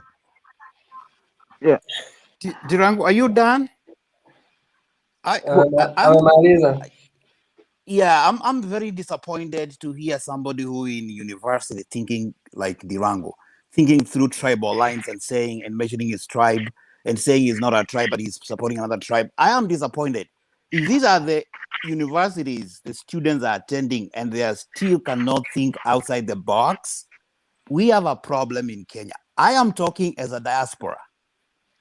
And Nasi said something about institutions. And this is very well elaborated in a book known Why a Nation Fails. If we continue having extractive institution, both social institution, political institution, and economic institutions, there is nowhere Kenya is going to go. Provided as much as we don't put our institutions in place for them to be able to function, then we are just going to end. The country is not, even that vision 2030, we are not going to be there.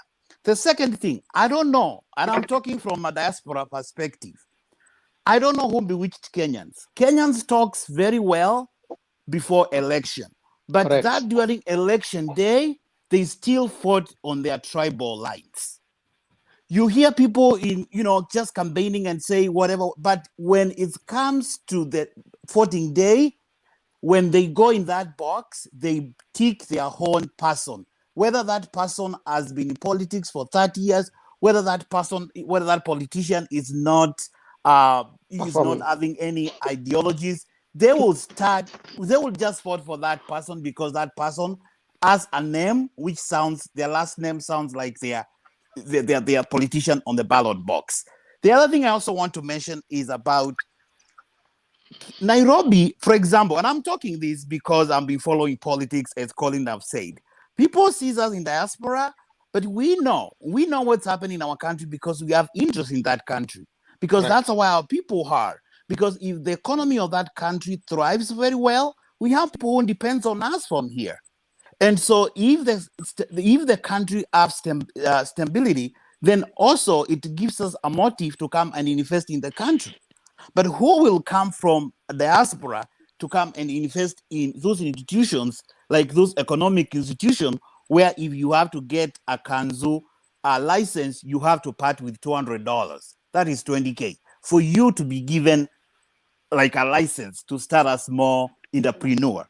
And so, as much as we are in diaspora, we also want the best out of our country. And what I'm saying is, if the institutions are put in place, we will have something to say we are coming back home and we'll come back home and invest. The second thing is, for example, Nairobi.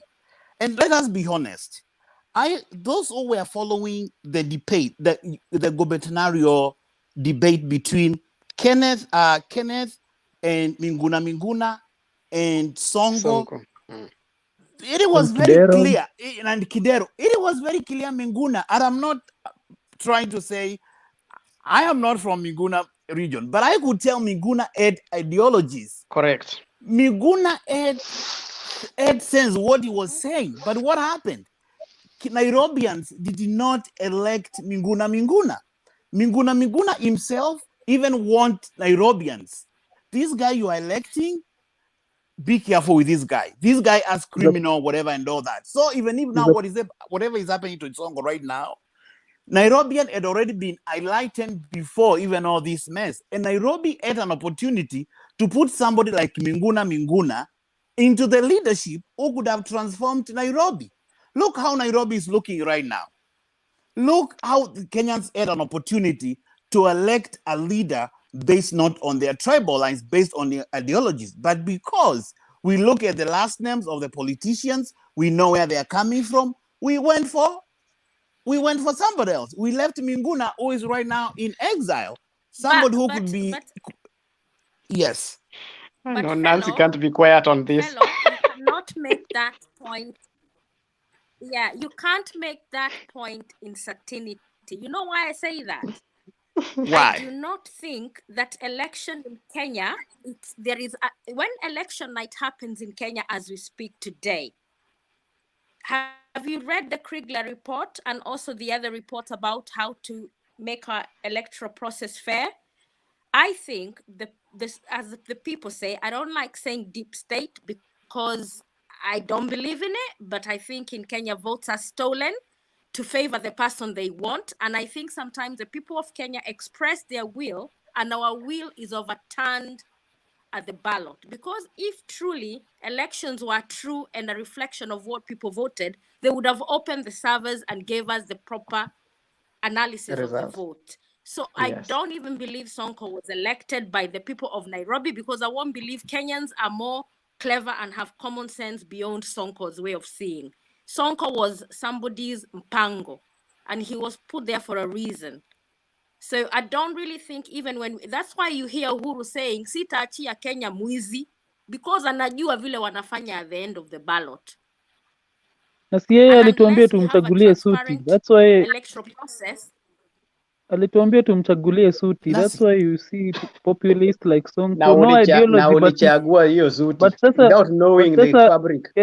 Hiyo mtu wetu inaitwa mtu wetu indoctrination ndio ilifanya tuchague suti. Bila we were hata tuko tunataka kujua kama akona ideologies gani. Bora ni suti. And then he must be a crowd puller. Never and said Eric said not a fellow. But I think I voted for the guy. Sorry for maybe wasting my vote. Lakini I think I voted for the guy. So I think fellow said something. And we must understand what fellow said. Okay, the difference between the things that we are saying here. Ukisikia kitu fellow amesema, Eric spoke of something yenye tunafaa kuangalia. Kitu tunaita Kenya is like a project. Everybody wants to be a director because there is excess money. Kitu tunaita Kenya is like a project. So everybody wants to be a director. Umeiona project yenye kila mtu anataka kuwa director. Huko kuna pesa ya kuwaste. That's what people are running about. And Felix alisema kitu, fellow Felix. The people in the diaspora are running almost a quarter of the budget of Kenya. And none of us, I'm speaking as a person in the diaspora, none of us is happy to see somebody of his tribe in the leadership. We are only happy to see somebody who works for the people in the leadership. Hatutakagi kujua nani president. Hatutakagi kujua. Bora ni mtu wetu. The thing here is, when you check on people in diaspora, and again, somebody said kama mkuchagua Sonko ama mlichagua Sonko. Personally, I come from Kisumu. Okay? Corins. Do you know, I can... No, those are few things. You know, in research, there is something called sample size. And when you talk about the sampling, not everybody, because I know you are going to tell me kuna watu wenye wanatokaga huku wana welcome Uhuru huku, akina wenye wana welcome Raila huku. Corins. I can...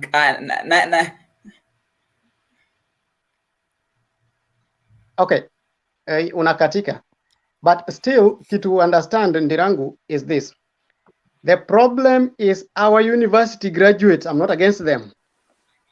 The university graduates in Kenya have a way of tilting the thinking system of our people. But instead, they come from Nairobi, these universities mostly situated in Nairobi. Then they come home as wenye wanajua kitu wanafanya. Most of these people don't vote. Ukiangalia vizuri, you'll realize hawa wenye magari, the middle class, they are not voting always, most of them. Wakirudi nyumbani wako na shots, wanawaambia watu kuchagua, lakini ukiambia baba na wewe sijakuona polling station, you will never, some of them you will not see them in polling stations because they never registered. When people were registering alikuwa kazi. So wakifika huko wao ndio wa kwanza kucomplain. These people, na utapata hata gari yake, I know of an uncle, and if he can access this, he will attest to it. I know of an uncle, gari yake ilitumika na governor kucampaign. Gari yake ingine alipeana kwa MCA kutumika kucampaign. This guy never voted. He's not registered in our area. Ameregister Nairobi, alafu siku ya election anakuja nyumbani anatembea na shorts na vest. You never see them voting. A student from the university, kama Ndirangu, should be giving us a clear way. Yeah? Acha tuseme tu hivi, I think it's time that it's high time that we as Kenyans maybe learned, and maybe next time we go in the ballot and elect somebody based on ideologies. And now, even as we suffer, because we are suffering here, we should not really apportion our blame to anybody, because I believe there is no underage who votes. Anybody who votes in this country is over 18. So juu hakuna mtoto mwenye huwa ana vote. So kama sisi wote ni watu wazima, then it's high time we learned. Bye guys. Yeah, I participated in the election of 2007. 2007, and I was an election officer. Collins, Yes? can I interrupt you? Yeah. I came back, nimesikia ni kama John anataka kwenda, and I wanted to say something quickly before he goes. John had asked a very important question about what can be done. I'm a firm believer, and excuse me, niko na mtoto hapa na cheza na kitu kake ka cartoon, so apologies kama the voice is not clear. I'm a firm believer in practicality. We can talk about big things, politics and all that, but unless we individually take individual steps, small steps, we can't solve the whole problem. However, kuna vitu tunaweza fanya as a person, and they will make a difference. I've noted Kenyans have a culture of making a joke out of everything. Be it Sonko, be it wheelbarrows, utaziona memes zikizunguka. Our own president is joking about it.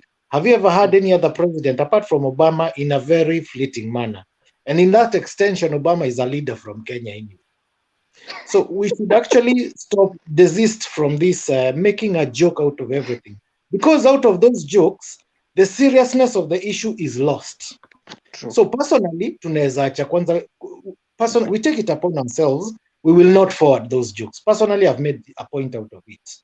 Secondly, we can actually form a movement amongst ourselves. We can note down some of these businesses that are associated with vices and corruption. Na tunaanzisha Facebook groups, and we identify them, and we say, kama mtu apendi Western group kwa sababu ni ya Ruto, and that is not a personal opinion of mine anyway, kwa sababu I neither like or hate the guy anyway, simjui that much, because for me, in order to hate him, I have to have proof.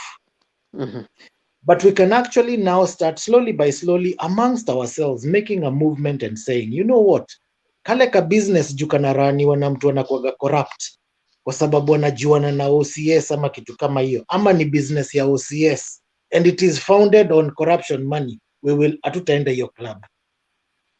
Whether tutashikwa or not, and we start amongst ourselves, we develop a culture amongst ourselves and we spread the word. Ukiaffect mtu mmoja tu, at least that's one person difference we make, and slowly by slowly tutakati vice. Nancy mentioned about going to land's office na nakosa kunini kulipa anybody bribery money, and she got her way through. If we talked about these examples, because Nancy has actually infected me with that. Nancy, thank you very much. Na niko hapa Reading UK. If we can spread that word slowly by slowly, the message will get across. So let's start thinking of how we can become practical in our own small ways. Alafu the other thing, please, tukiona hizi campaigns zinakuja, rallies zimewekewa lori kubwa zimewekwa mziki, and then we go there dancing like fools. Surely, where else have we seen especially in the Africa, tutaona such behaviors? Where else in the world have we seen that? In these developed countries, these are the people we are looking forward to. We want to be as developed as they are. Hatutaki kuwa na behavior zao, lakini tunataka kuwafuata. So let's mature ourselves in our own politics. Thank you very much. Lakini Eric,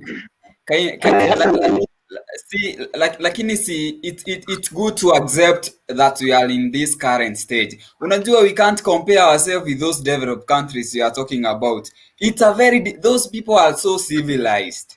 We can't compare. Correction. There is Lirangu, no. Correction, Lirango. We are not comparing ourselves because we are as developed as they are. We are comparing ourselves because we have the brain capacity kama hao. Good. That's true. Hey, kuna mtu ameconnect earphone vibaya. Inafika kidogo. I think politics. And that's why Dirango is in school to think right. Yeah, I think the problem is still Dirango. You should come back here. You should come back here. We are really wondering why you are in school because if we go by your ideology, then Kenya will be in more mess. We are going to teach you well, Dirango. I think we should teach you well because you are a good candidate for political science.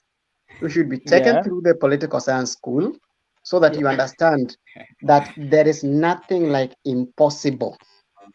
When it comes possible. To thinking. I mean it's possible. We can do it. Lakini point yenye nataka ku bring out ni like we are getting there. We can see there are moves. Unajua the problem in this country ni it's everyone opposes each other. So we'll never know who is right. Everyone has its own masses. So because we in academics there is no popularity in academics. I know. Academics has no popularity. So usiseme unajua mimi niko na watu wengi nitashinda hii exam. Hakunaga kitu kama hiyo. Na ndo nashindwa. So when you are talking about popularity, no, my friend. Ukiangalia Africa itself, even those developed countries, 3 of them, South Africa, Egypt, and Nigeria. Those are developed countries in terms of civilization. When you look at South Africa, see, unaona South Africa, it's a country that hata ukiangalia its own people, they don't behave as Kenyans, as Ugandans. They are more civilized because it's a state. Like That's what you believe in. That's what you are thinking. That's what you are thinking. No, that's not the truth. But your ideological is like we must force things. We must accept to go with all the stages that pertains for us to fiki hapo. America got independence in 1776. Kenya got independence in 1963. So there is no hakuna venye tunaweza those people as in tutafika hapo tu I know, lakini hii siasa ya put it in that way, that one I'm so against it. Against it. I wish Eric can speak more. Dirango, are you suggesting Eric can speak more? Dirango, are you suggesting that because America stayed 100 or so years before they allowed racism to be erased or women to vote, we should follow the same steps? We cannot. We cannot reinvent the wheel. We have to leo ulali tuko na wewe. Lazima tujump. Okay, acha ni lazy point. Unajua even in America huko mimi niko hapa Juja. Let me say to put it clear. In America, there are so many evil things you people do which are so uncivilized. Yenye in Africa hakuna. That is the truth. Kitu wenye mko in front is just on politics and is the fact that you people are always busy. You are always busy. Kila huku there are so many unemployed. Utakosa aje watu kwa nini? We must fix the economy. Hii si mambo na nini. Unajua huko wewe uko job, mwingine ako job, hata mkienda huko hakuna mtu to recognize each other.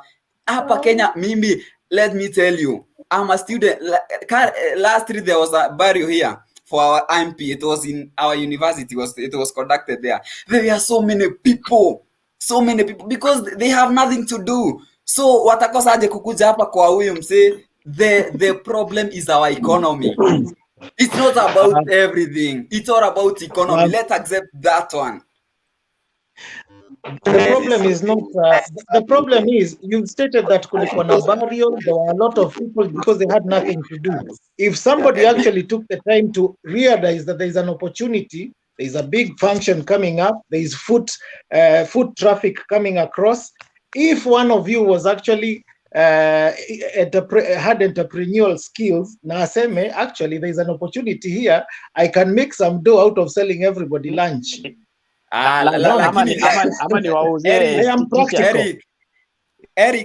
Sijui kama unanishika, like mimi nasema, unajua you are pretending that those countries are so civilized. You people have racism. In Kenya we have that friendship. You people promote so in like you can't say that. You can't say like. I think Dirangu, you are degenerating this discussion. Let's lower the temperatures a bit. Let's lower the temperatures a bit because it's not about. I believe it's not about you people versus us people. We are all Kenyans. And we all care Dirangu about is degenerating this discussion into something that is not so good. We are here to discuss, and when we point out the errors against each other, it is in that brotherly Kenyan love. So when we point, and I pointed out and said this, we are not perfect, but at least in these countries we've recognized that kuna kitu wameendelea, wameona that we haven't seen. They're not going around campaigning in big buses and lorries full of blaring music, polluting the environment with noise pollution, because wakifanya hivyo kila mtu afanye kazi yake. We saw in Githurai shops were closed. That's those, how many man hours were lost, yet you're complaining that the economy is chini. Who said Raila akikuja lazima kila mtu aende hapo? You can still go on with your business venye mnataka, and Raila will come and talking to everybody venye aseme Kenya nataka. So sometimes let's not look at the West and try so much criticizing them that we are blind to the lessons we can learn from them, and we accept that pia sisi kuna vitu zingine that are inherent that we need to get out. Na unless, Dirango, for your benefit, unless utembee huku nje, maybe hauta recognize hiyo. That's all I'm saying. Na nimesema na uzuri, si kusema na ubaya. Thank you. Yeah, that's a good one. Well, Fellow has something. Yes, I think Mutembe, it's so good to see diasporan people here, and I think you should encourage diaspora people to be joining this platform because this is where we hear different. Because we have lived in that country. Nikikuja Kenya kesho saa inaenda 14 na 40. Dirangu, wacha kutuona you, my friend. I have my constitutional right to come to Kenya in 2022 and cast my ballot, because the thinking of diaspora people, watu mkiwa huko mnafikirianga ni kama we have disconnected with the country, we don't know what's going on. My friend, we are people, we are beneficiaries of those bad economy in Kenya. Our relatives are there, and when we come to Kenya, we exercise our democracy right as you. We are just living in a different geographical area. Me, what I want to say is this. Me, what I saw in Matungo, what I saw in Kabujai, and what I saw in London, what in Nakuru. My friends, if that is how things are going to happen, if this political environment does not change, 2022, we might not see it ending well, because what I saw and those scenarios, I was following those live elections, as Dirango is saying here. I was following because our time here is very different. And so when in the morning here it's around 9:30. And so when those polling stations are opening, polling station, I am seeing them live because internet has connected us, and we are in diaspora because of internet. We are like living in Kenya. And that's why you hear people like Collins, people like Nancy, they are like on front of Kenyan politics. We know Kenyan politics in and out, despite that we are living in diaspora.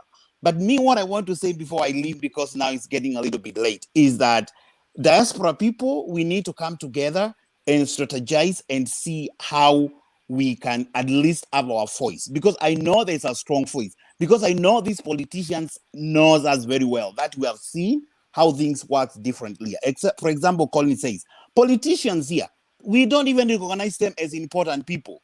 Correct. We end up them in the same restaurants.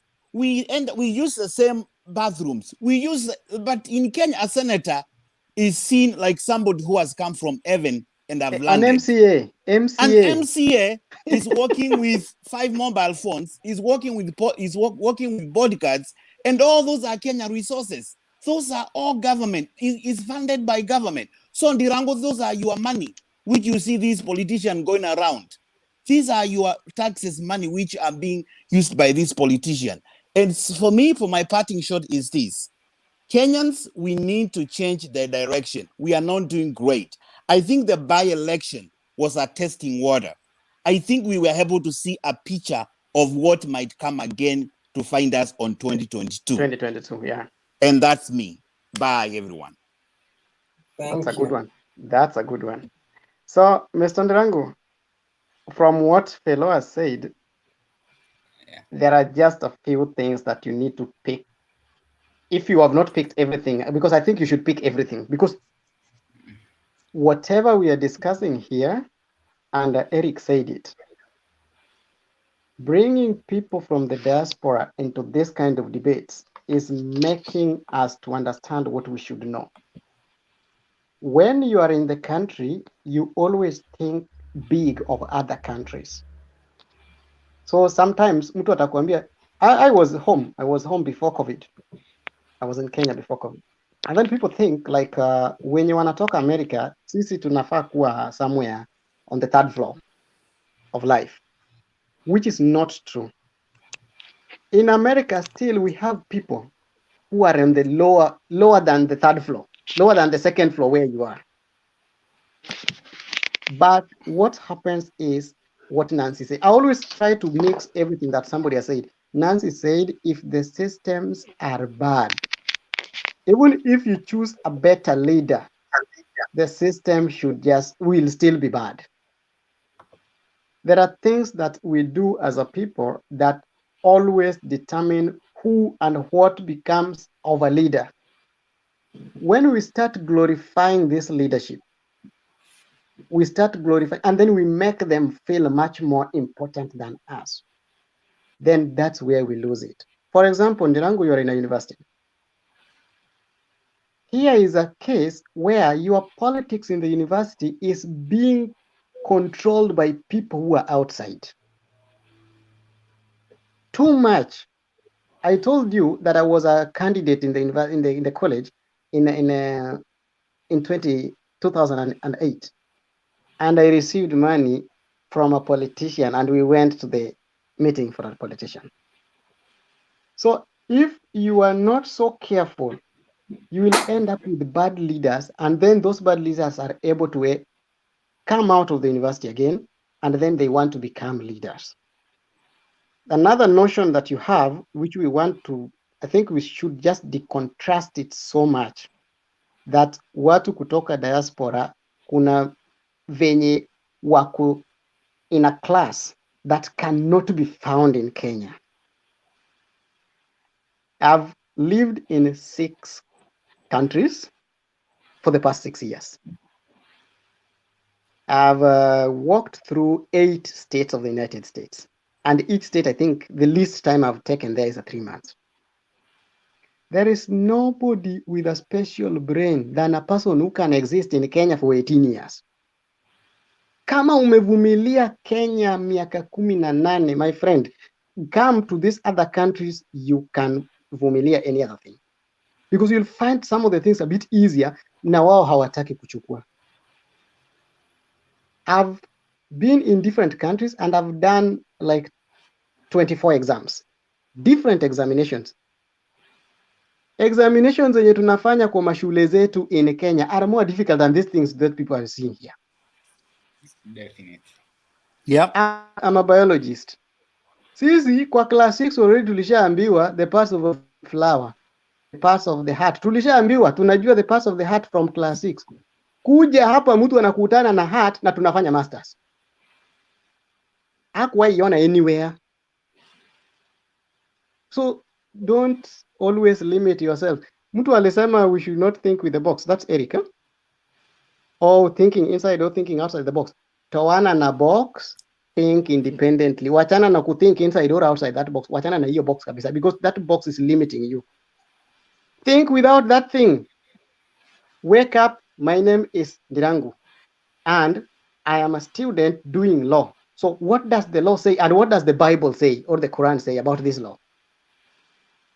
When we know what our religion says and our culture as a people, Africans, we are social.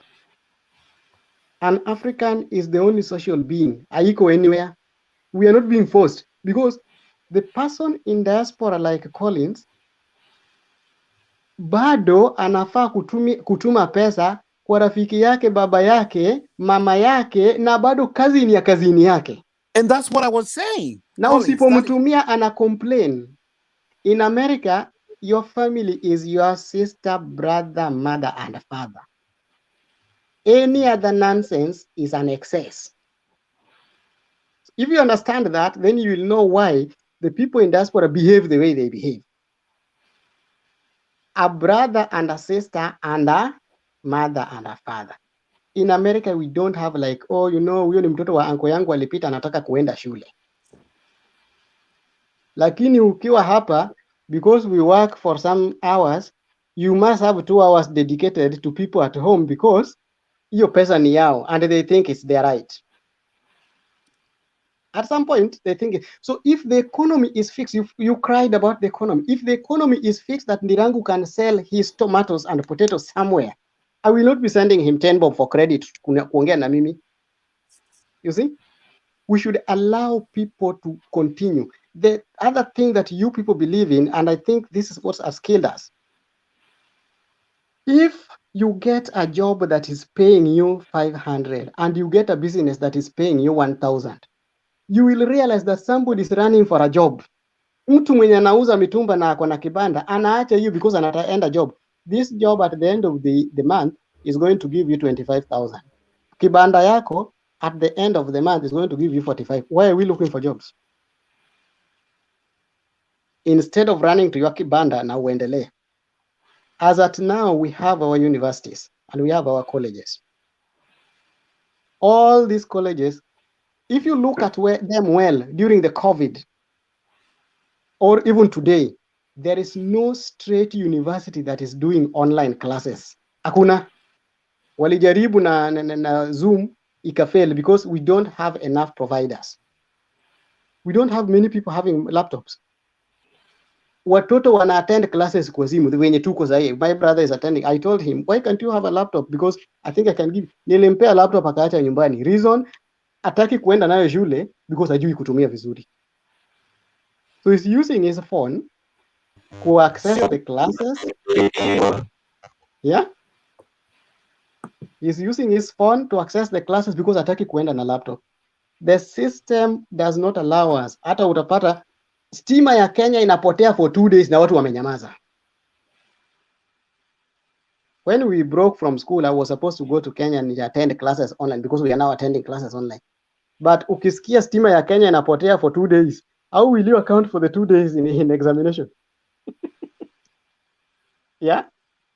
So I think Ndirangu, I'm promising that we are going to give you the right direction so that when you go back to college tomorrow, tell them there is a site that they can access us and they can also get some point of discussions from this panel. These guys are good. I think the people who have talked here, these guys can do some wonders. Ama ni aje Nancy? Yep. Yeah. And you know, Dirango, my brother, and I'm glad that you're here and you've been able to listen to what you've had to say. We've also come from where you are. We have our root bases. As Fellow said, we have so much interest in Kenya. We go to work and possibly invest all our money back home. So we really have a vested interest with back home.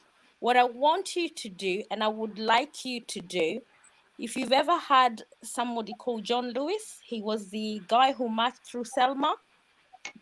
Do you know that guy who passed away a few months ago? He started from a belief that it is possible. He never started from the impossible. As Colin said, there is nothing impossible. We can change Kenya, me and you, Colin Fellow, Eric, Pius and Mutembe, we can start from a baby step. And as Eric was saying, Let's find out those things that don't work. Let's start sharing and stop using those facilities and start proving to the superior people that we as Kenyans who consume, we have the power to say no. Okay? One of the things that I've always said that would change my country, it's about civic education. They brought a new curriculum in education, and one of the things that I would love to see taught in these schools is integrity. Because I see leaders in Kenya, people like Bobi Owino, the governor who killed a young lady, and he's still a governor. I see so much about integrity that spoils our country. There is no example set by our leaders. Dirango don't make excuses for them because we don't elect them to behave in the way they do. When I see politicians like Susan Kiheka, somebody who's lived abroad in America for so many years, who goes to Kenya and sets the example she's setting, my heart, my heart really hurts. So it starts with you. The change starts with you by saying, I will follow the right. You see, the MP you've talked about, Wakapi, is my MP. I know him on a personal level. And if leaders can emulate Wakapi, Kenya would be a good place to be because he led by example. So start with yourself, lead by example. Stop making Correct. excuses. Kenya can be a better place. Correct.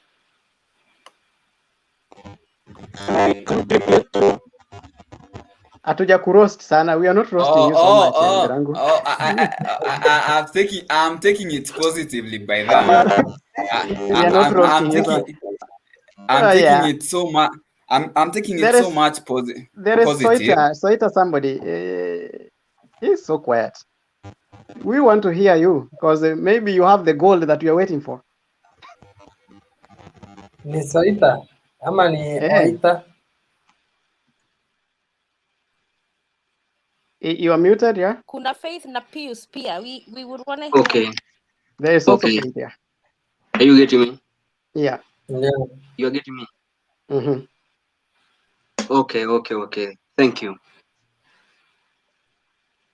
Okay, one thing I wanna tell Ndirangu is that you have to know that the West really need Africa more desperately, more than ever. Because Kenya being one country in Africa, I think we are the richest. We are the richest in natural resources. But still, the dollar is more than our shilling. That is the question we have to ask ourselves. Why? Yet we are the richest in natural resources. You see? Then about the Kenyan politics. Ndirangu, as a young people, we cannot think like that. Because we are not the leaders of tomorrow. We are the current leaders. It's not a must that you hold an office so that you lead. Lead by just giving a good idea, a good direction, and the truth. You see? So in Kenya, there's the cartels, politicians, and all the technocrats. So they do influence every process for their own self-interest, not for the interest of the people, not for the interest of the economy of this country. No, it's just for their own self-interest. So we don't, even if it's your father, your brother, your sister, you don't have to follow the direction simply because he or she is on just self-interest. No. But I believe if we have an effective and efficient workforce in this country, we can change. Correct. And we make sure that the service delivery is on point. We can do something and do away with the cartels. We can minimize everything and do away with them. Another thing is that I've really listened. I've been following all the conversation. I've listened to every person, but let's notice things. Politics is a war. Politics is a war, and the first casualty in this war is the truth. The very first casualty is the truth. And every war is fought in two fields. The first field is the battlefield. The second field is the mind. And this war of in the political arena of Kenya, the only place we can win this war is in mind. Let's change our mindset about the political arena of this country. We can win this war. True. So, where we're losing the focus is when you just sing a song. When someone for example, is an example. The other time when it was this Jubilee thing, you go from the top presidency to the MCA, you just fought Jubilee simply because they are saying Tano Tena. So you are there saying Tano Tena. The people who were living in Nairobi, they were affected because they ended up electing I'm not against Songo, but they ended just electing Songo simply because it was in Jubilee. Yet he did nothing to the Nairobians. You see? So we must be very cautious about everything and who we are going to elect. Thank you. Can I have a contribution from Faith? Faith. Can I have a contribution from Faith before we get back to Nancy? And there's Pius Plus. Who is his Plus? Is his? Oh, he's online. Pius. I can see from the back.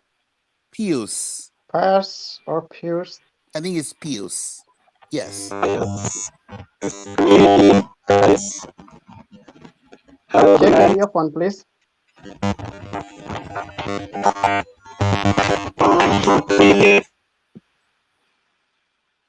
I think your earphone has a problem. Yes, please, mic. Me? Maybe his microphone has a problem. Tembei, can you please check it?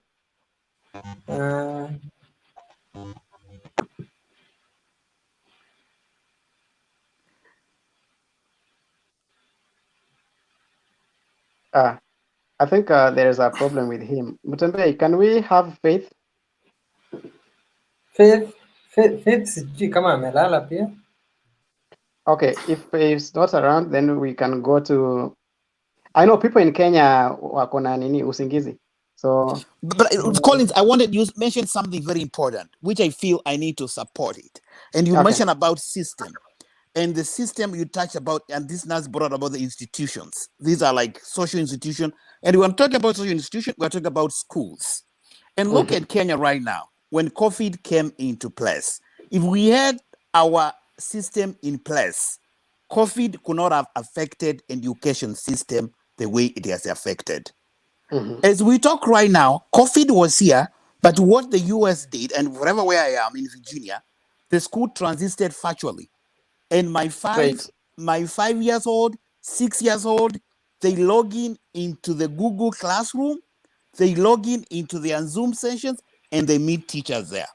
And so I was looking at the impact of COVID-19 into our young girls, and also not to our young girls in Kenya, but also the teenagers boy.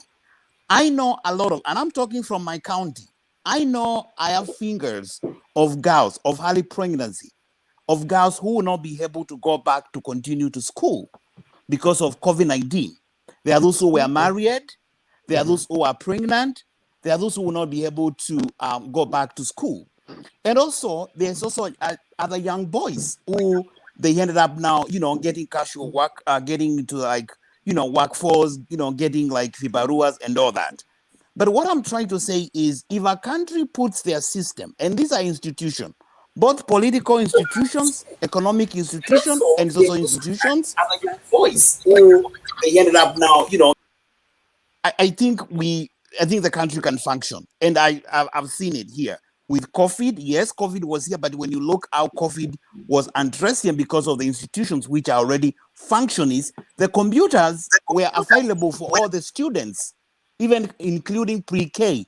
A nursery school child here in Virginia was given a device to function at home.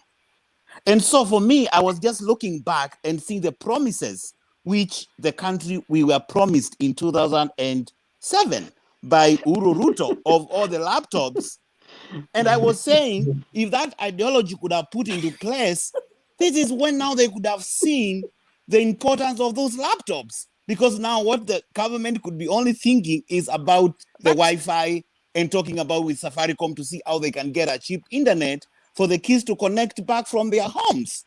But that was a campaigning, that was just a campaign. Yes. But fellow, let me take you a step back. Yes. From what you said. I totally agree with what you said. Mm-hmm. But for me, I cry, and I when I say that I cry, I seriously cry. I look at the students whose classes, is it Kakamega, Kisumu, were taken away by the flooding? Yes. Do you remember those news whereby the students did not have classes, and when they said the students should go back to classes, there were no makeshift classes for these students to go back. Then we have the CS Magoha of Education saying every student should be in class. Yes, and they can learn under tree. And they've not provided the facilities. Yes. And they can learn under a tree. And my fellow Kenyans go along with this kind of crap, accepting that every student should be in class, and we know very well there is no facilities for these children to go back to. Can we take 10 steps back and retrace where we lost our own, holding our leaders to account? For me, that was a resignation question. Kenyans should have gone online and said, this CS needs to go. It was unacceptable, and should not be happening. Even the governor for that county and the person who looks after education in that county should have gone home. We should have basic, sometimes even when I hear Ruto talking, I'm lost as in what he's trying to tell us. I see students going in mad classes with open windows. So laptop is a step too far. Basic education for everybody needs to be looked into. Can we fix the classes? Can we make sure teachers can teach and have got proper facilities? And this is why I said from the beginning, Kenyans need to demand institution function. That is our number one step. Before we talk about political integrity, it is about institutions. Because when I go back home, sometimes I go to my chief's office and I just want a basic service. They cannot even print a letter for me. They have to ask me for money to print. To go to the nearest market to do a copy. Yes, to me, my fellow Kenyans, let's think and this for Mutembei, this is the best forum that we can start. Every time we need to start thinking, what is our next thing to tackle? We need to start thinking of problem and solutions. So the Kenyans who join us here, we can walk away thinking, we talked about this as the solution, because we have so many issues that need to be addressed. But for me, the key problem is, number one, institutions. Dirango said they all go to follow the leaders because they have no job. And he's right to some extent. So please, let's think of problem and solution. And as I said, our leaders' accountability, we really need to hold them to this. Let us stop making excuses for them. Correct. Okay, Nancy. Mr. Mutembei, we are sorry. We are taking over your show because you are not giving us any direction. But just allow me. So you can do whichever way. He is the moderator and he is always the host. Yeah. So one question I had. one question I had was, I stumbled into this discussion. I was just going through YouTube and I came across something and I say, oh, looks interesting. Let me hear a bit. I was hooked.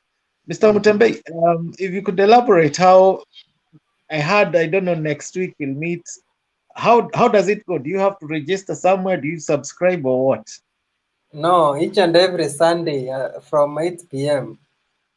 8 We are p.m. live. Kenyan time? Kenyan time. Yes, Kenya time. Yeah, and I'm sharing the link on the comment section. So if you come, you can just join.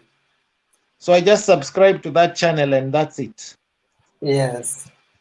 Okay. Thank you. I Eric, just wanted to Mutembe clarify shares that. a lot of Motembe shares a lot of what is happening in the Kenya political ground level on Facebook. And sometimes some of us are not in Facebook. I'll be honest, I stumbled into it today by chance, and I have loved what I saw. He's very active. Yeah.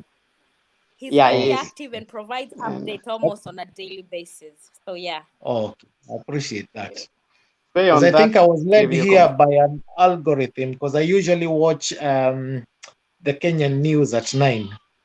So today there wasn't much happening, so I must have wandered off and I clicked something and it was really interesting and I was hooked. But I digress from the main point, back to the discussion, and apologies for that. Yeah, Mutembe, we have to acknowledge that you're doing a good work. This is my first time getting into this discussion. I watch it sometimes back. I think last week or the other week. Yeah, last week. So I always just look at it and then watch it without being notified, like nobody knows that I'm around. So for the first time, I think we are not taking over your show. So we are just going to tell you, like, you should give us a topic, at least 2 to 3 days, so that we cannot have this jumpy people jumping from one topic to another. At least if you bring a topic, and then we know how to handle a topic. And because this kind of platform did wonders for Trump in 2016. The person who is in Virginia, the person who said is in Virginia understands what I'm talking about. In 2016, Trump was doing a lot of these discussions, online discussions. That's why he won the part of the election. So, Mutembe, if this platform can give people a way to contribute, give their views, who is it that is not able to support what is good? Nancy, who is he that is not able to support? Because we can do promotion on the same. We can promote your page. Yeah. You know what I wanted to say, Mutembe? For me, because this is a period of BBI, and I would love my fellow Kenyans to make an informed, because now the counties were given 2 million and everybody seems, the MCAs are happy with the 2 million. They've passed it. I don't even think they've read it anyway. I'm not convinced they've read it. A few of them. So most of them even don't know how to read. Most of them don't know how to read. You are right. You are right. Most of them don't know how to read. In the next few weeks, if we can discuss BBI, the pros and cons, and how we can support our people, how to decide, is this really for us? What is the good and the bad of this document? I think that would be a good starting point. That's just my suggestion. Yeah. Okay. Collins anaweza kuwa hapa akituelimisha. Nimesikia something Bwana Collins. Yes. I've heard you talk, Eric and Nancy. I've heard you people talk, and I've enjoyed your talk. At least I'm encouraged, but now, can you hear me? Yes.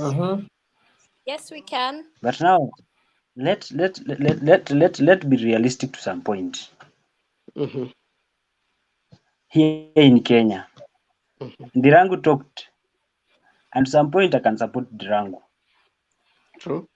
Because we are talking of a country where our leaders are the ones that are breaking all the laws Our leaders are the corrupt one in the society. Ndio mwenye ako na say. How can you implement that change? I'll answer you simple. Your leaders Okay. are not the Okay. one. You have to change your mindset. Your On leaders are one, not the one. Yeah, just a moment. Don't accept the mindset that your leaders are the ones breaking the law. Look at it from this perspective. You are the ones who are letting your leaders break the law and get away with it. So once you change your mindset, you actually start now introducing something called accountability. It doesn't matter, even if nothing will happen. The fact that you have stood up, how Eric, many you people deserve a have cup. seen? You How deserve a many cup people of have? coke. Yeah, thank you. How many people have seen the videos of Boniface Mwangi actually stopping an MP using the wrong side of the lane? Yeah, What has definitely. happened to I've him? seen. No. So some of these things, do you want to tell me that MP will try that again? Did he try it that night, that same day? No. Nasiati jam iliisha after that, but it happened. So change that mindset, please. Change it completely. Okay, coming back to the suggestion about before I keep quiet again and let somebody talk. There was a suggestion of dealing with BBI. If actually we can set it, let's say for example, give it a few weeks time or a particular time, and we say that actually from the 1st of April, whichever the first weekend of it, we're actually going to have a series of BBI discussions. And actually we are going to tackle, say, the first 4 topics. I'm sure, I don't know how many pages it has. We are discussing about those ones. And then publicize it so that so that we publicize it as much as possible. Then the other thing, if you can have a link of that BBI document and post it on your YouTube thing, so that when we join, you can actually click on it and we read along as we are going. Yeah, so that when somebody is saying what is not there, we say no, yes or no. Yes, yeah.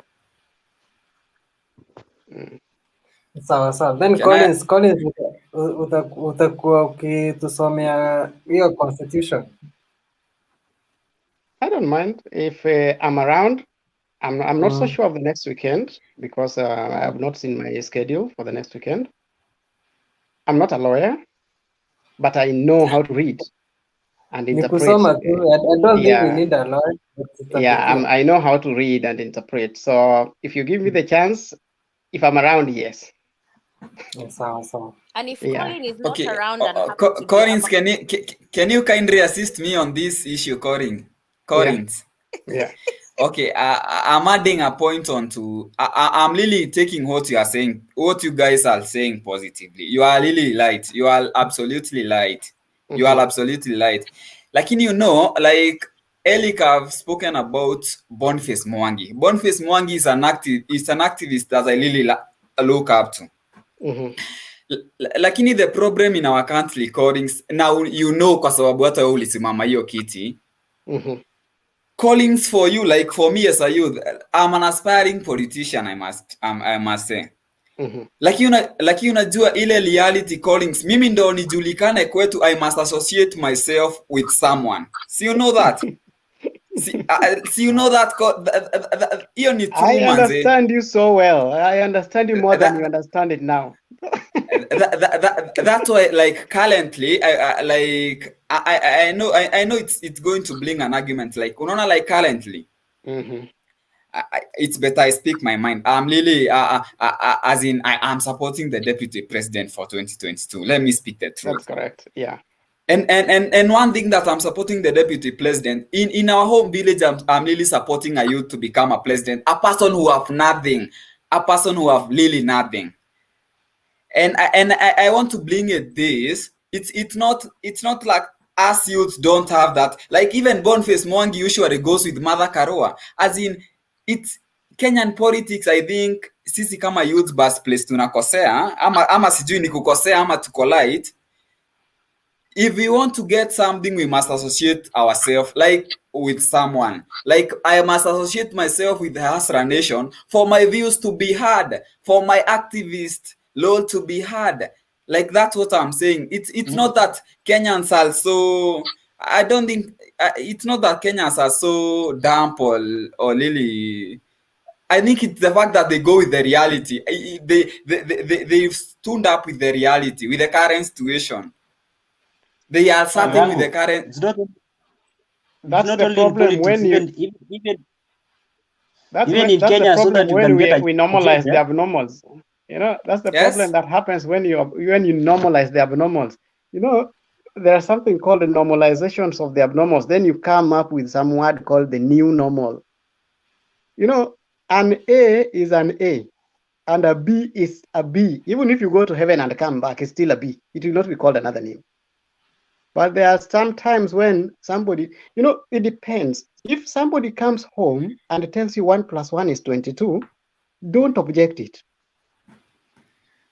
If somebody tells you 1 + 1 is 11, don't object to that thing. The answer is correct depending on who is saying it.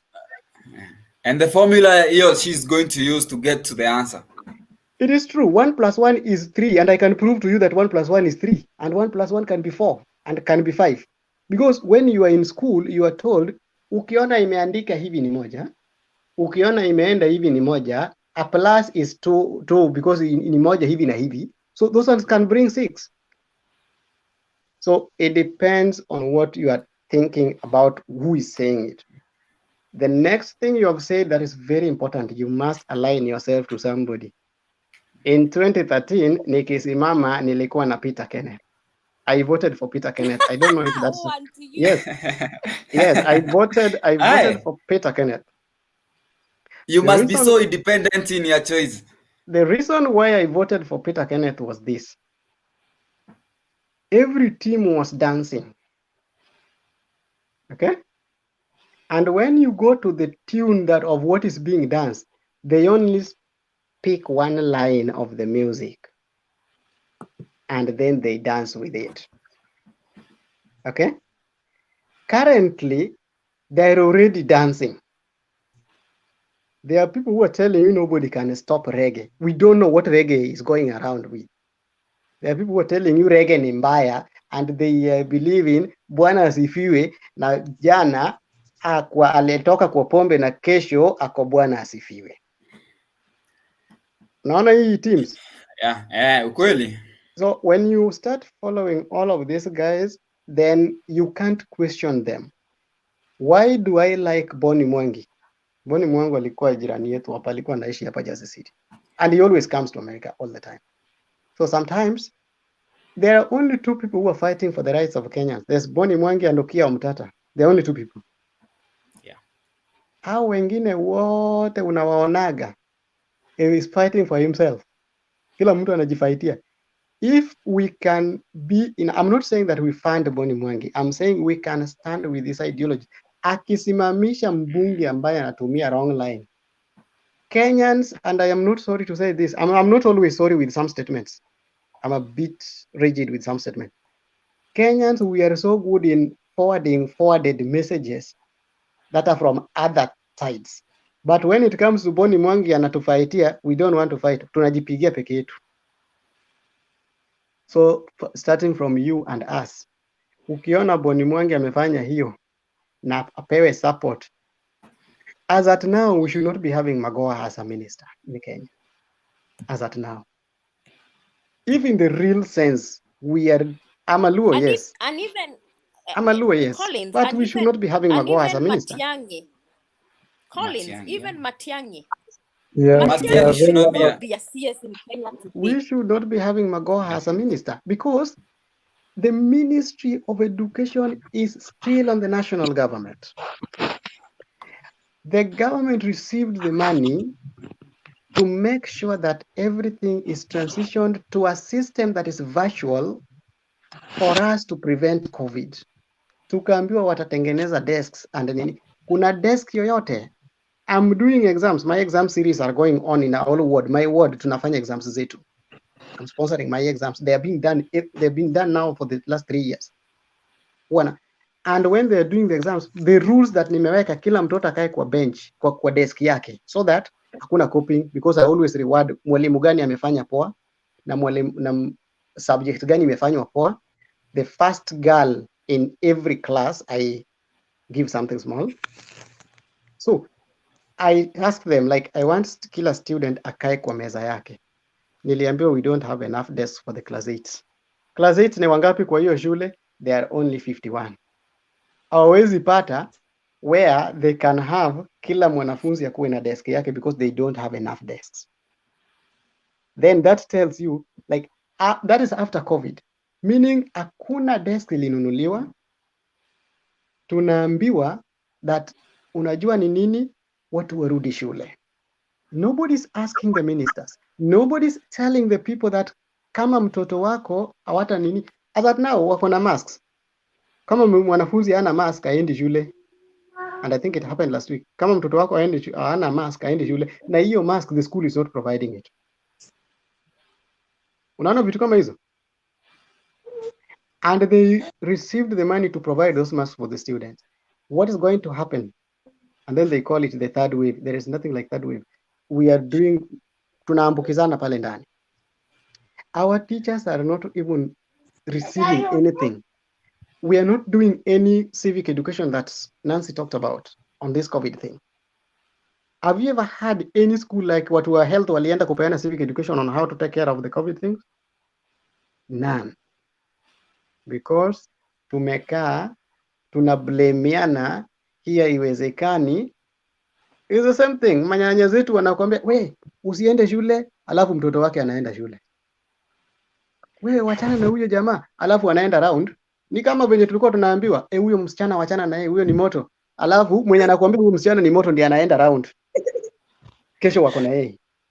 So that is what we are doing. So if we as a people can support people like Boni Mwangi, then we are going somewhere.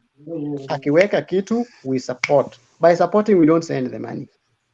Forward that nini. Mimi juzi nilitengeneza kanini ka video kadogo hivi nikikata mboga. Hiyo video iko na 230,000 views. 230,000. Na hakuna kitu muhimu kwa hiyo video.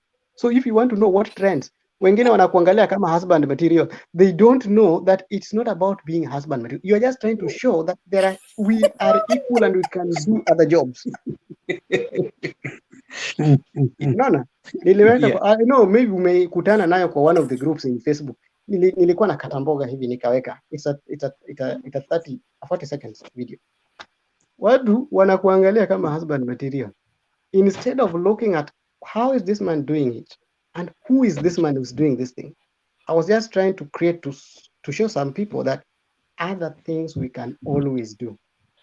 Kuna wabunge hapo wamekata mboga. And I'm happy to live with one of their relatives here. Nani? Simba Arati. Alikuwa mkata mboga. Alikuwa nakata mboga hapo. Na ni mbunge. Is there anything that we people can do to create that change? Hii mambo ya kuachia wanawake ma kitchen because of it. That's what we are doing.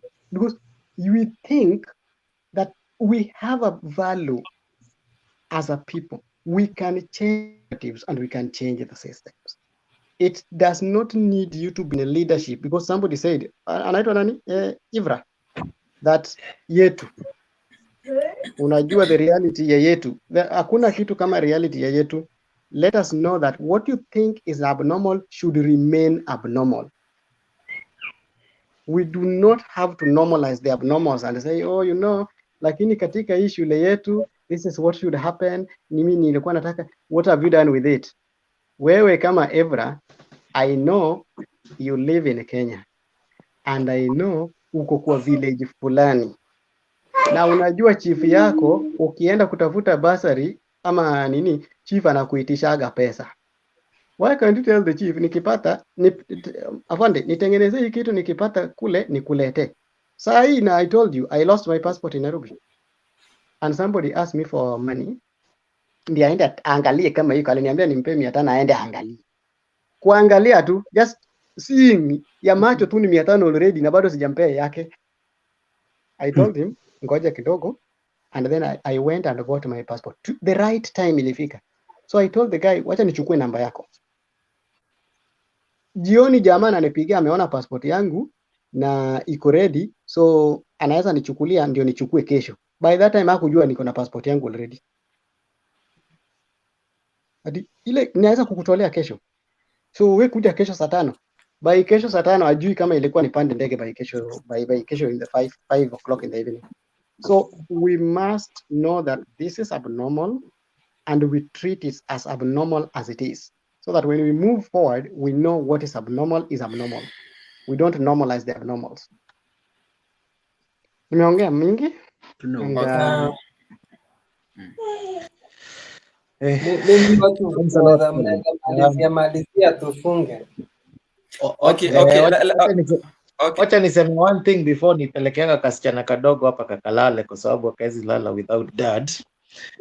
One thing I can say, and maybe this is for Ndirango. Ndirango, you said you're an aspiring leader. But one thing I can say is before you learn to run, perhaps you learn how to walk, to crawl, alafu walk, alafu everything. Ulisema you must be associated with a certain leader. I think I tend to disagree with such kind of thinking. And for me, I'm the kind of person who never accepts the status quo. And I always believe, as Nancy said, I'm a positive believer. I believe it can be done. I think Ata Collins Ali mentioned that. And not only that, I believe in big dreams. If my dreams don't scare me, they're not worth enough.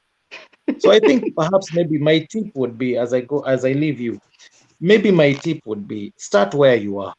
The little group area of influence you have, the friends that you have, try to be a leader to them. If you succeed and make a difference with them, then now go for a wider team. Then go for the wider one. Before you even reach about thinking of becoming an MCA, what difference have you made kwa ile ndogo? Even kama ni kwa hii group. And then as you progress, then now you'll find that you don't even need to be associated with anyone. Your name sells itself.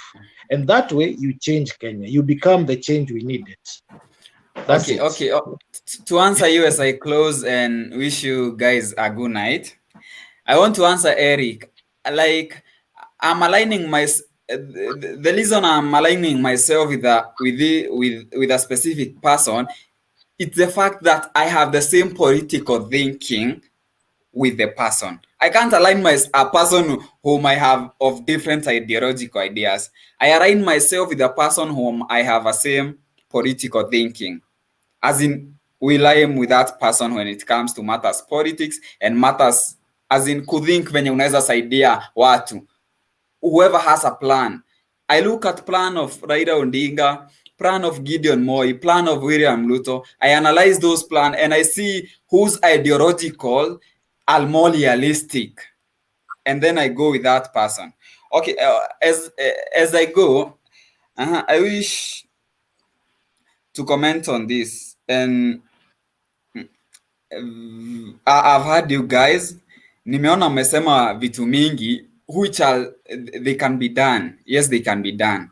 Lakini I think when it comes to this country, I think what we need first to change is our leadership. We need to change the type of leadership whereby the system detects who is going to be the leader. Unajua in Kenya the system detects who is going to be the leader.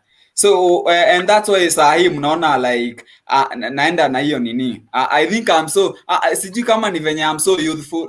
Damu inachemka mbio mbio. Lakini the reason that mimi mnaona nikicomment ama nikikuwa na that mode of thinking ni hii. Ni like mimi naona unajua I was following the topic. That's why I was so armed with my point about Ruto, Gideon Moi, and as in the current situation in Kenya. Right now there are so many political alignments. There are so many political alignments that are going on. And so nikafikiria nikaona I think I need to join this show and have a say that we need to change the kind of leadership in this country.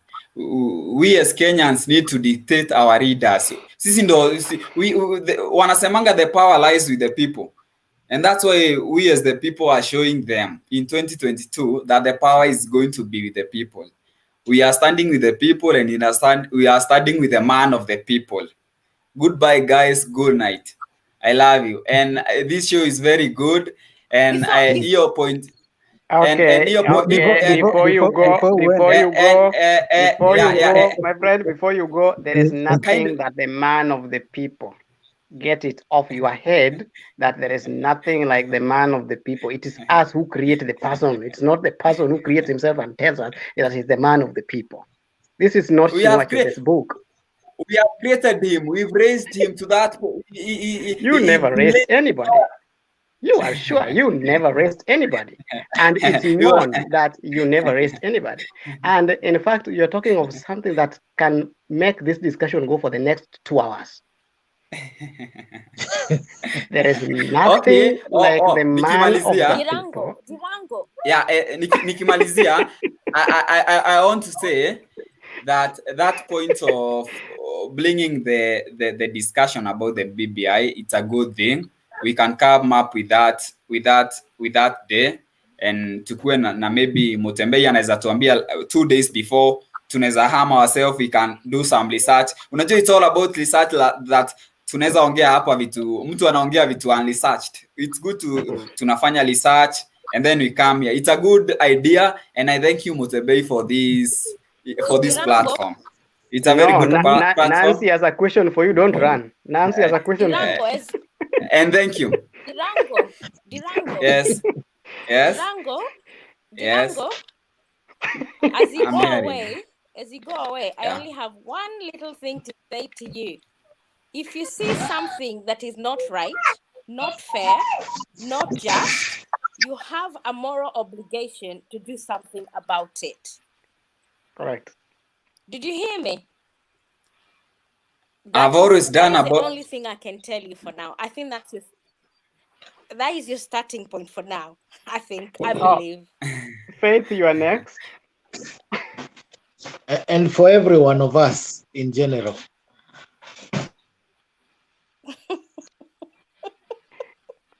Faith, you are next. Faith, you are next. We don't want to see we don't want to hear your political affiliations. It's not important to us. We don't care about it. Some of us don't care about it. Yeah. We don't care about those parties. Some of us. Please. Faith, you are next. Faith. Unatusikia? Faith yuko kweli? Namuona. Ama please. Hata mimi namuona hapa. I think Amos is next. Network is frozen. How you doing, Amos? man? Yeah, you are next. Oh, thank you so much. I've been following you, niko hapa MD. I like the discussion, and it's really worrying what is happening back home. It's worrying, and I don't blame people who are back home. The way we are reasoning here is override. So we think like the way these people are thinking, they talk about 50 years right now. They are children, they are kids. It's not about them. It's about the future generation. Now back home, it's me, I, and myself. What will I get from this? Ndio maana unaona, when you start with the MCAs, every village, every ward, they should be having water, they should be having good roads. They have money, they have resources. But wanakula, watu wanakula. And it's really, I don't know how tukienda sisi wenye tuko hapa states, tukienda nyumbani kujaribu kutafuta hizo fiti, wanasema mulikuwa wapi? Like, were we supposed to remain tukue shida wote? It doesn't make sense.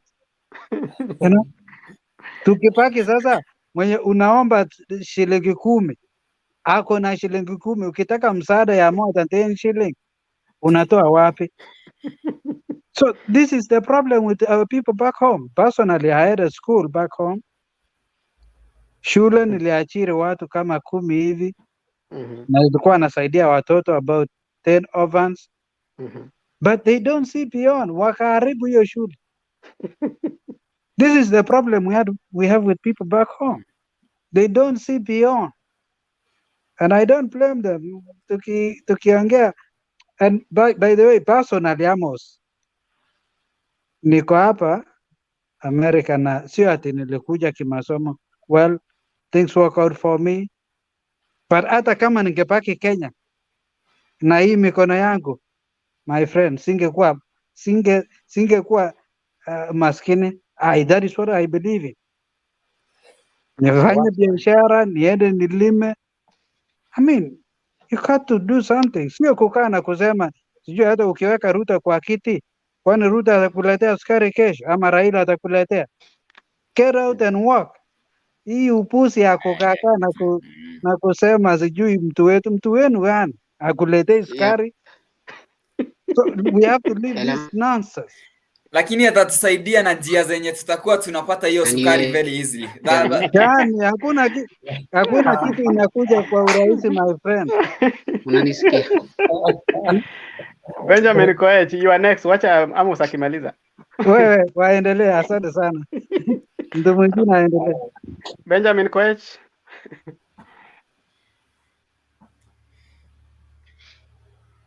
Koech, tunakungojea.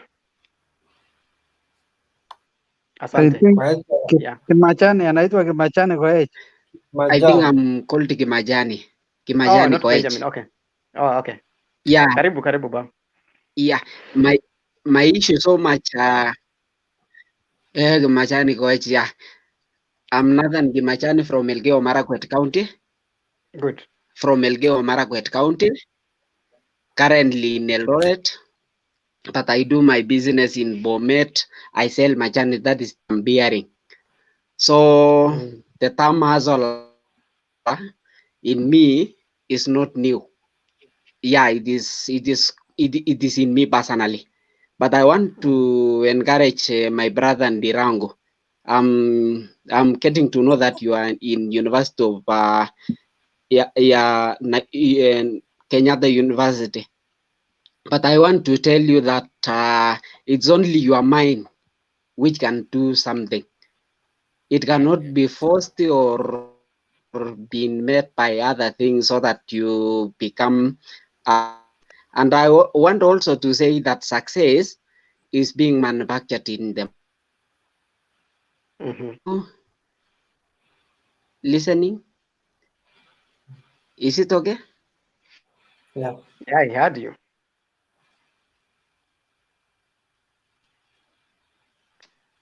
Aya, are you good? Amemaliza. Next. Ni kama amepotea. Oh, okay. Mutembei, how long do you still have? How many minutes do you still have? Mkimaliza tu ya done. Oh, okay. Ella? Yeah, do we have I'm anything gonna say from... bye and good night. Okay, good night, Nancy. Good See you night. next time. Do we have something from Saita? Before we tell Eric to give the closing remarks, at the same time when you talk, you give us a closing remarks, Saita. Thank you.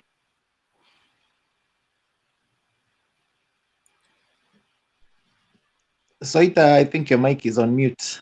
Yeah, the mic is on mute. Okay, I think, are you getting me? Yes. Yeah. You are hearing me? Yes. Okay. Okay. Fondirangu, please, just change your mindset. Just start from your mind. Start from your mind, not the leadership. It's not a must that you hold any office or that you lead. You can lead from everywhere. Even from the behind, you can lead. You see? So, Mutembe, I really appreciate about the platform. We can do a great thing to change this country, and we can change. We keep the faith. You see, that's the slogan. I think let's keep the faith, and we can change. If Biden was able to change America, let's keep the faith. That's the slogan. We can do it. With the little things we do, the talks, sharing ideas, I think that's a very good thing. When we share ideas from one person to another, then change is coming. Okay, I think you're done, right, Saita? Yeah. Yeah. Okay, we are going to have a closing remark from, but we still have a lot of rebuttal from Dirangu. So we'll give you a closing remark, and nobody now is asking a question. So the closing remark from Amos. Well, it's been a pleasure to be in this forum. Let's look forward to changing Kenya. We have that ability, but the most important thing is our mindset. We cannot live beyond our mindset unless we change it. You have a good night. Thank you so much. I know you are in MD. We'll meet one time. Eric, can you tell us something as you close down? Oh, meanwhile, okay, Eric, before you go, we have Stanley who has just joined us. I hope he was online. Right? Mr. Stanley, do you have something at the same time? Wrap your point to be a closing remark. If there's a rebuttal, then we'll give somebody to give it up. Unmute your mic, please, Stanley. Thank you. The floor is yours. Yes, guys. Yes, guys. I've been following this show since 8. Actually, Mutembei, thank you so much for the show.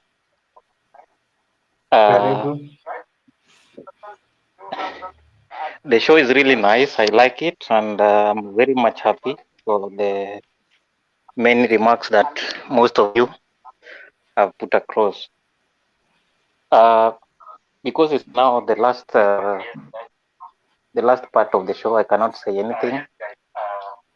I hope I will get the chance in the next show. I only wish that if these minds come together, I see a very bright future and there will be light at the end of the tunnel. We need such minds. We need to speak as the youth. Actually, the voice of the diaspora, if we don't change our country, God is going to judge us very harshly. It is our right, it is our duty, and it is only us who is going to put some clarity to those people back at home. So every one of us, let's come together and make Kenya a great nation. Otherwise, thank you and see you next time.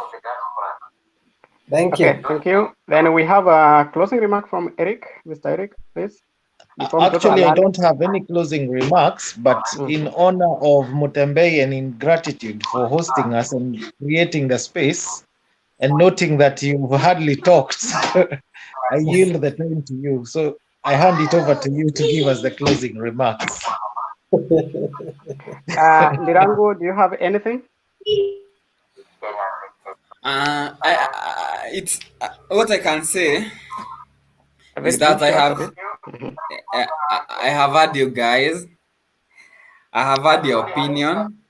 I credit your opinion 100%. But I think for your opinions to be much input in this country, I think there is a very big difference between us and you. We must accept that.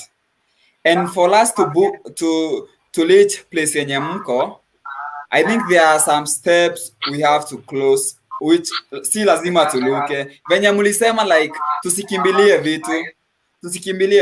Let's change things gradually. And we shall have a great Kenyans. I look forward for hearing more from you guys in some other days. It's a great show.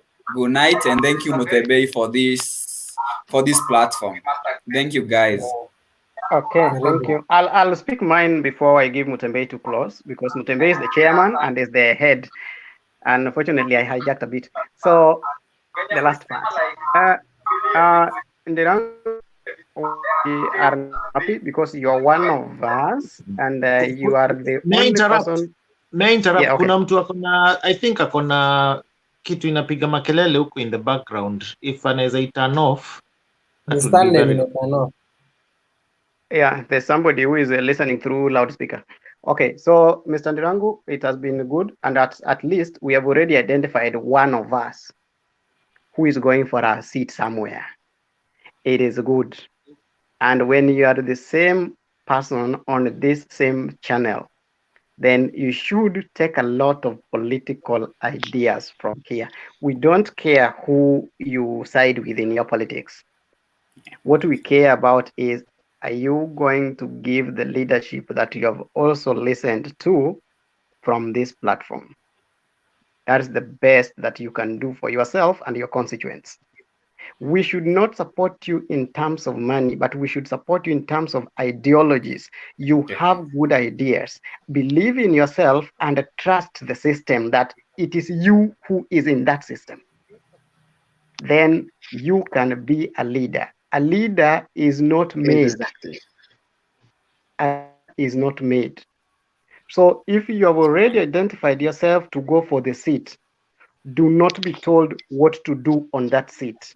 You should be told on how to do it. Do not tell people what you are going to do to them. Tell people how you can do together one thing. Then you will know what they want.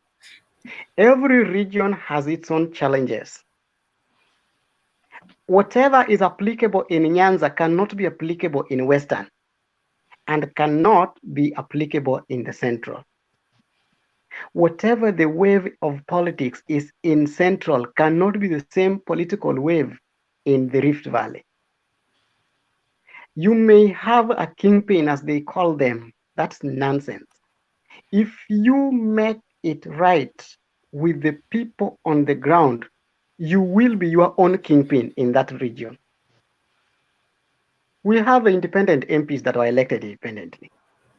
So if we elected independent people, that means you can be elected as long as you tell them, don't come at the time of election is when you want to do everything.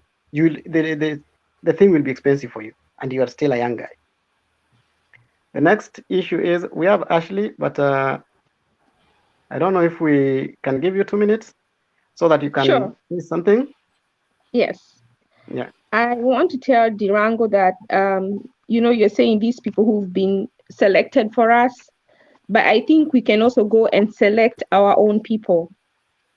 And I know David D is a good potential candidate that I think he's potential and he's a patriot. I think Moha is a good person who can also be a good leader. And I want to challenge the people in the diaspora to help us. Like, we need to select somebody in the diaspora to represent diasporans and to insist that they be also, if BBI is going to pass and it is inclusive, it should also include diaspora. So you can speak for the Kenyans that are living abroad that are Kenyans also. So I hope we can talk about that in this program and see how can we take that to be included in BBI. If BBI is going to really become a referendum, it should also include the needs of the people in the diaspora. And also, if the diaspora can, choose somebody who they know is a patriot and push, because what the candidates mostly lack is money. Because they can go behind somebody and support that person for the highest seat or for some of these key positions. And that's the way we change, one step at a time, one person at a time, one leader at a time. And that's all I have to say. Okay. I would give you a sample of what is going on. Half of the Kenyan MPs have lived outside Kenya. Half. Okay. I'll not mention all of them. Half. I'll mention for you Susan Kihika. She's a good lawyer. She was in Texas. I'll mention for you Ledama Lekina. I'll also mention for you Millie Odhiambo. I'll mention for you, there are many. But Uhuru Kenyatta himself. Uhuru Kenyatta was a student. So you don't talk of students, you talk of people who lived somewhere. Somebody like a student who comes for the school and goes back. So that person does not learn anything from that cultural civilization. He goes to school. But somebody who interacts, like Eric, has been there for some time. So they understand the dynamics. You must differentiate between a person who has understood the dynamics and an indoctrinated person. There's a difference between that.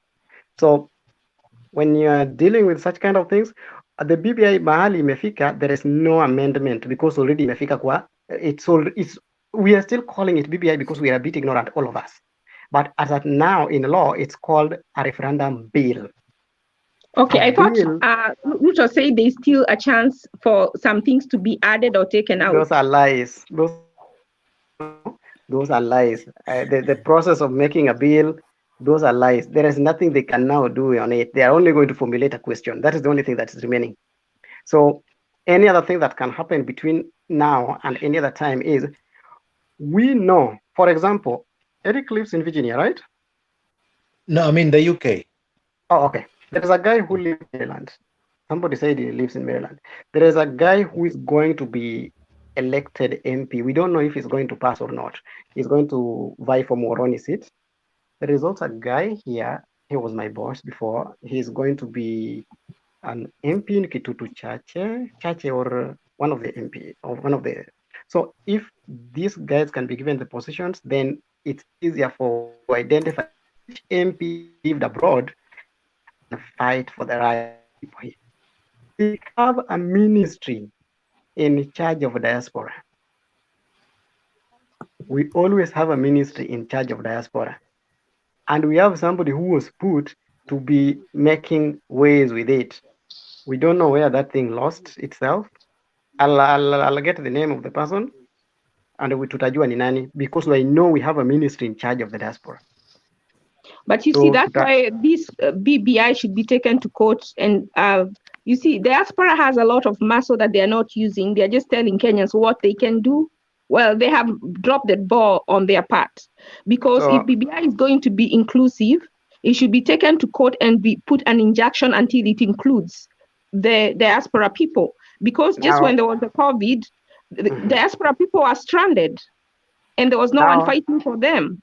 Now we will talk of that next week, because we are going to start, or the other weeks. Okay, somebody saying that? But now, actually, there is also the budget, and also in, you are cracking.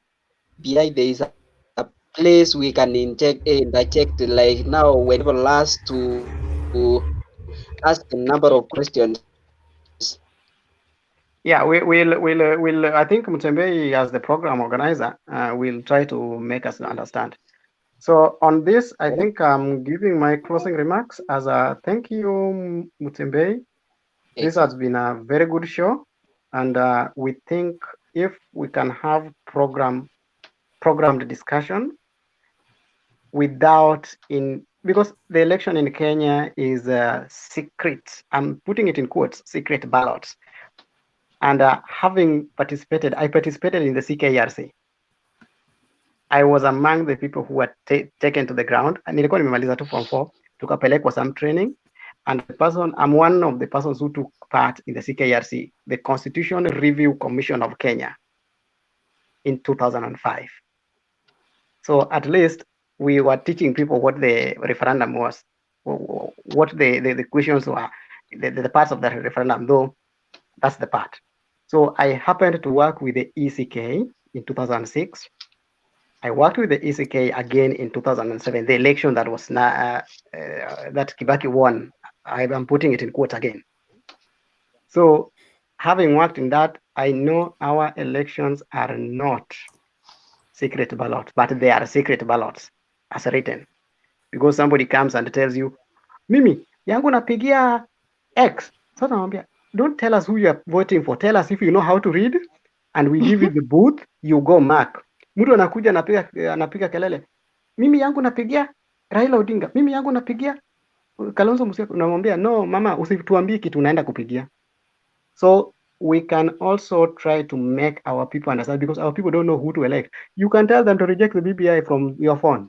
Akifika pale mbele atasema, mtoto wangu aliniambia ni reject the BBI. So you must be very careful. before you in you and Mutiamba, you are going to help us. And with the time, we are requesting you that you arrange it well. It was well, and you choose a good moderator. Thank you so much, and thank you guys. Good evening. Haya, asanteni sana, asanteni sana. Nimefurahia sana leo. At least I didn't think that tungeenda for so many hours. Now we have gone for over 8 hours. Tulianza 8. Yes, 8 mpaka 4. So this is 8 hours and 2 minutes. It's a good one. I started this because I wanted young people to share the ideas each and every Sunday. Jioni at least tunaongea the politics that was there during the week. And I see since it's getting more and more interest, sijui kama nitaongezea siku ama I will stick to Sundays. But I don't know, we will be talking with you guys. Like today nimefurahia sana Collins kuchukua, you could take over, you have run this show very well. Oh, thank you. And I feel honored for you. And I think people, everybody, the next show will be on Sunday, saa 2 pia. So kama utakuwa available, you can click the notification bell kwa YouTube ama kwa Facebook, Mutembei, YouTube ni Manjiko Kenya News. Then tukishaenda live hivi tu utaona link, and then on the comment section na the link hapo, so you will just join, una click the link on the comment section na kukubali hapa studio, then we continue. Otherwise, I'm so humbled and thank you very much. Sawa sawa. Thank you and good night as well. Good Thank night. you for the platform. Yeah. Bye. Bye. Okay.